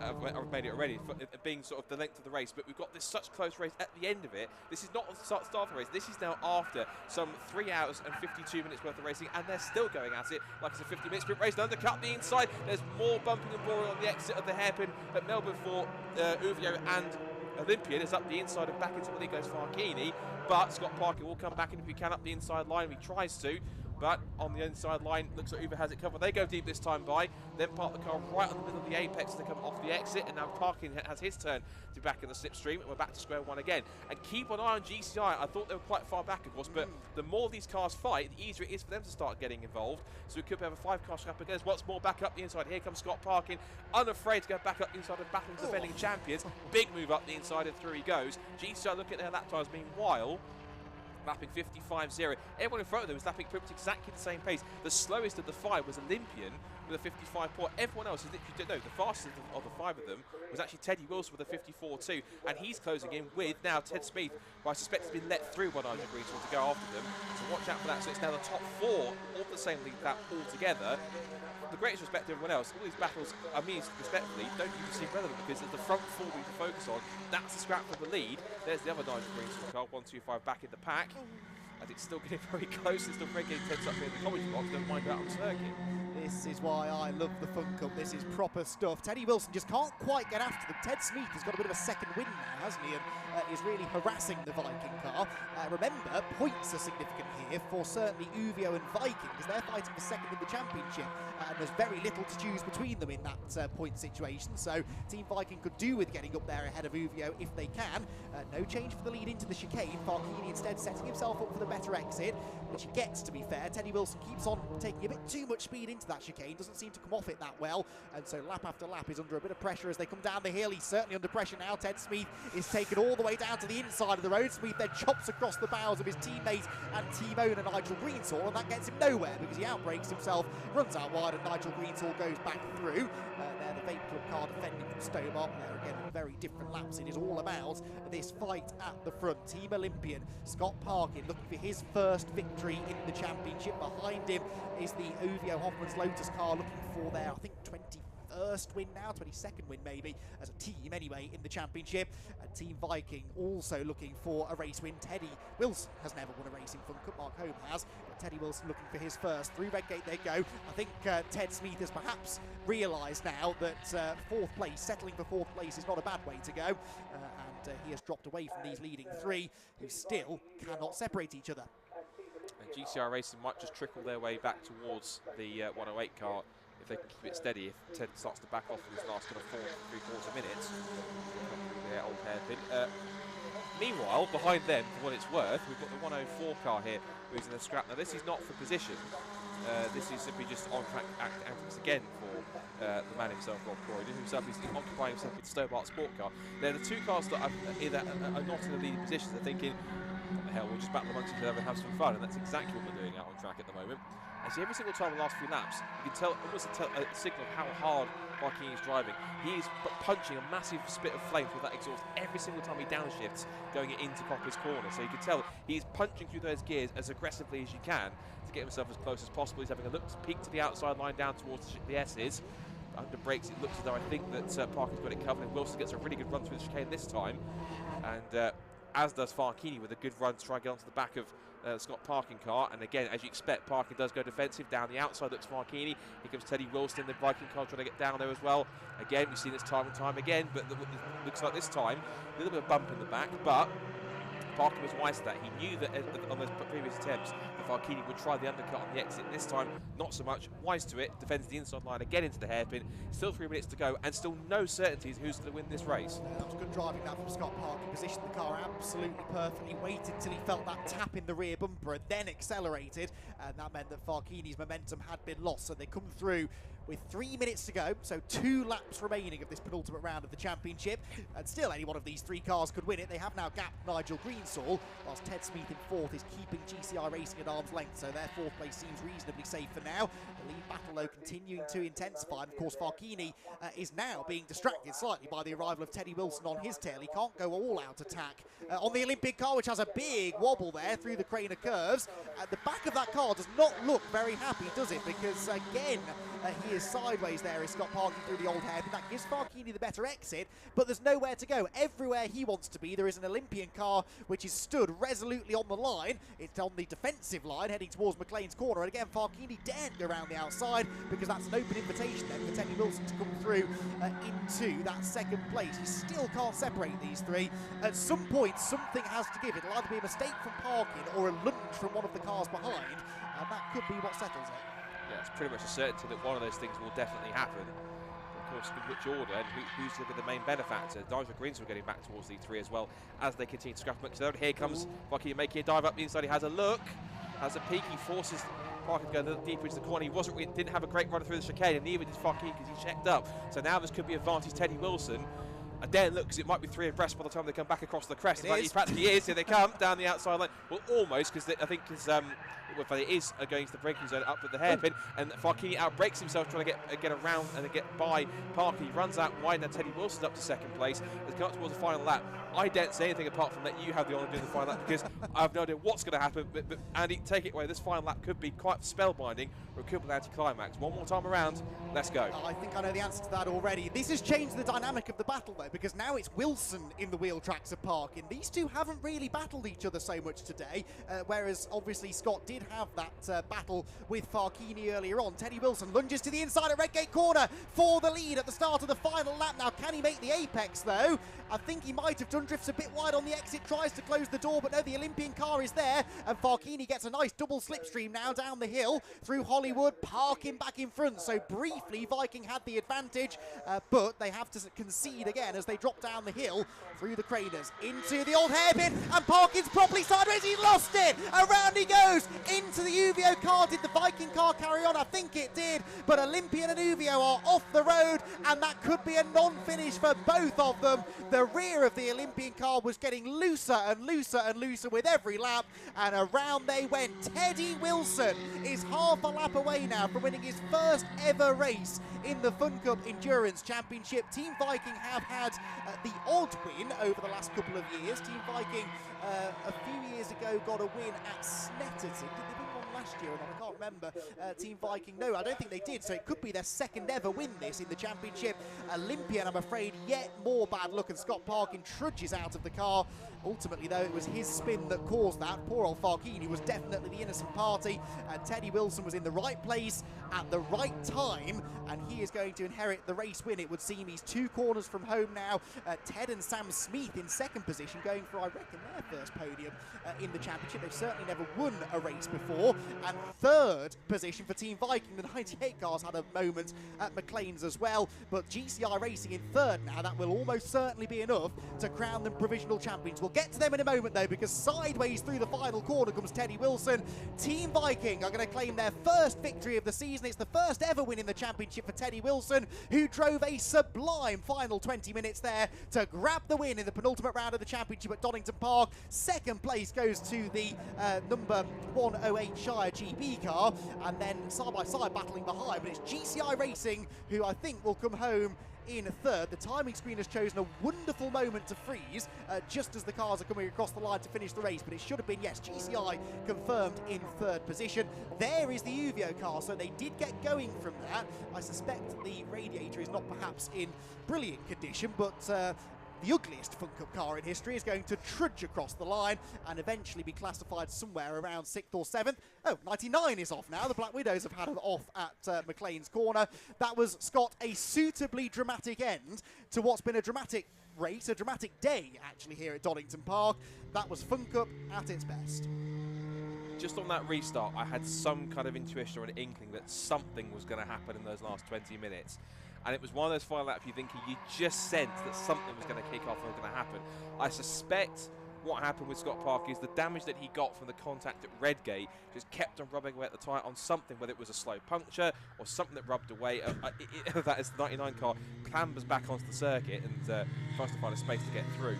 Because of that, it just kept, and it was the lap before that it did get side. You think, was that something to do with the track conditions of pushing too hard, or whether it was simply just Scott trying to carry too much speed into the corner to try and defend from Teddy Wilson, and because of that, just lost the back end, got it sideways, and truth be told, Farchini and Uvio were the innocent parties in that. There were no part, they're just following the 2 cars in front. Because of that, they got caught up and had the damage, so that means that drops them now to 7th. It means that they're going to have a task to try and get themselves a good result going forwards for the next for the final round at Alton Park to keep them in condition for 2nd and 3rd. But yeah, incredible stuff from Teddy Wilson. It was that lunge down at turn 1. Yeah. He's done that several times today. He picked exactly the right spot at exactly the right moment to do it, and he takes the victory for them for the first time. Second for the Smiths, that's a great result for them. Sam did some great drives as well as Ted. And of course, we have to say, provisionally, all hail the new champions, because it's GCI Racing, and that's going to be quite fitting for them, as we said. 20th anniversary of the championship that they brought in, they started, they owned at one point. It's a car that won the very first race 20 years ago, and now, 20 years on its 20th anniversary, it all comes together as like a fairy tale. It's provisionally taken the title. That in itself is a story in itself. It's been a dream season for them, hasn't it? And they will go to Alton Park very, very happy, I'm sure. Equally so will Team Viking, though, who have crossed the line to claim their first victory of the season, and I believe down at their garage now is Jamie. I am, yes, with Mark home. He's just having a chat with Leo. An extraordinary last lap, Mark. I'm exhausted. What a race. What a fantastic day. I tell you what, our emotions in every stint have been up and down, chasing, on the limit. It's been a fantastic day today. That is really good racing. So pleased for Team Viking and Aaron, and obviously Teddy did a brilliant last stint. Obviously I put him in last, thinking we might, you know, hopefully be up there to try and take a little fight to them, and what a great few last laps. Yeah, he drove a blinder. He was brilliant. I think we'll certainly be giving the beer pump a run for its money tonight. Alton Park next, one you've always gone well at as well. Yeah, well, I mean, that's put us into definitely P2 in the championship, and not a million miles behind the championship leaders, CGI or GCI. So yeah, so I've got my old farmer pal back for that one, Nick, and I'll get him from tractor mode into race car mode. And of course, Nick's at Silverstone on mini duties with his son Harry. Have you got a little message for him? Oh, I hope you're having a great day, although I did learn the first lap wasn't too good for Harry, but I hope tomorrow gets better, and well done, Nick. Thanks a lot, Mark. No, pleasure, thank you. Right, well, we'll head our way down to GCI, because we understand they are provisionally our champions. So let's see if they're still in the garage. And also an extraordinary result in the Masters category, which we didn't really touch on during this race. Apollo ended up being the winners of the Masters category, with Team Olympian in second, with MSBW. Right, unfortunately, if you look in the garage, Jeremy, they've all gone. So unfortunately, we're not going to be able to have a chat with our provisional champions at GCI. So what I'll do is I'll sign off from down here in the pit lane. I'm not here tomorrow, so I will turn into Scott Woodwith. Thank you everyone for watching the penultimate round of the Fun Cup Endurance Championship, and we'll see you at Alton Park. From down here in the pit lane, it's good night from me. Thank you, Jamie. Excellent work as always down in the pit lane there, Jamie Peters-Ennis, and he will be back at Alton Park for the final round as well. Well, that rounds up a dramatic day here at Donington Park. It has been just a really enjoyable day. Don't get me wrong, the racing's been fantastic across all of the categories. Many of them will be back again tomorrow, of course. We've got the MX-5 action from both the SuperCup, the Mark 1 Championship, and the Clubman Championship, which joins us tomorrow. More Formula Ford action from the National and Super Classic Northern Championships. We're also joined tomorrow by the Zio Prototype Series, the BRSCC Club Sport Trophy, and the British SuperKart Grand Prix, which also incorporates the final two rounds of their British Championship. But yeah, expecting more brilliant racing tomorrow. Hopefully slightly fewer bemusing and confusing moments, Scott, but hey, that's what makes motor racing all the more fun sometimes. It's one of those days where it's been memorable for most all the right reasons. It's certainly been a memorable day. It was a memorable Fun Cup race for many reasons in that sense, but yeah, we had some interesting developments in all the races we had today, some great battles all the way through as well in all four races that we had, and I think only tomorrow will be even enhanced that. Of course, we've got the frantic supercar action, because remember last year that changed on the final corner of the grand final in terms of the victory. It was either some kind of gear linkage or fuel run out, so that's going to be exciting to watch. If you've never watched supercars before, I think we implore you watch them, because if you think there's faster, there's even faster, and then there's British SuperKart. They're essentially literally the equivalent of a Formula 1 car in the karting world. They are absolutely rapid. They're similar pace to Formula 3 cars. It's incredible. So watch them as well. Sports prototypes and Zio prototypes are always watched. Great fun to watch as well. Decent grid of them as well. And a bumper grid. I do mean a bumper grid for the Club Sport Trophy. Donington's always a circuit where it's very popular for Club Sport. Expect another sort of 40-plus car grid for them, full of variety, full of great cars, and of course typical action from Mazdas and Formula Fords and everything else in between. I think we both need to lie down after that, because that was some sensational racing to things off. Wonderful sunset to round things off on the screen as well. And I guess we should give a big thank you to marshals, to all of our drivers and teams, to all of our volunteers, to everyone, officials and everyone at the circuit Donington Park, and thank you for watching as well. If you haven't already, hit the subscribe button and hit the notifications bell so you can be told when we go live tomorrow morning. It's just before 9 o'clock, because our first racing is at 9 o'clock tomorrow.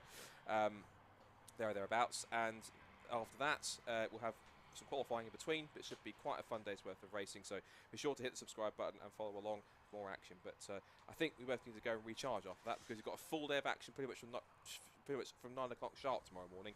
It's going to be pretty intense. Yes, definitely a lie down needed. Food, then a lie down, I suspect, is how my evening will go. Indeed. Thank you very much, Scott, for your help throughout the day. Yep, indeed, we shall see you again tomorrow morning.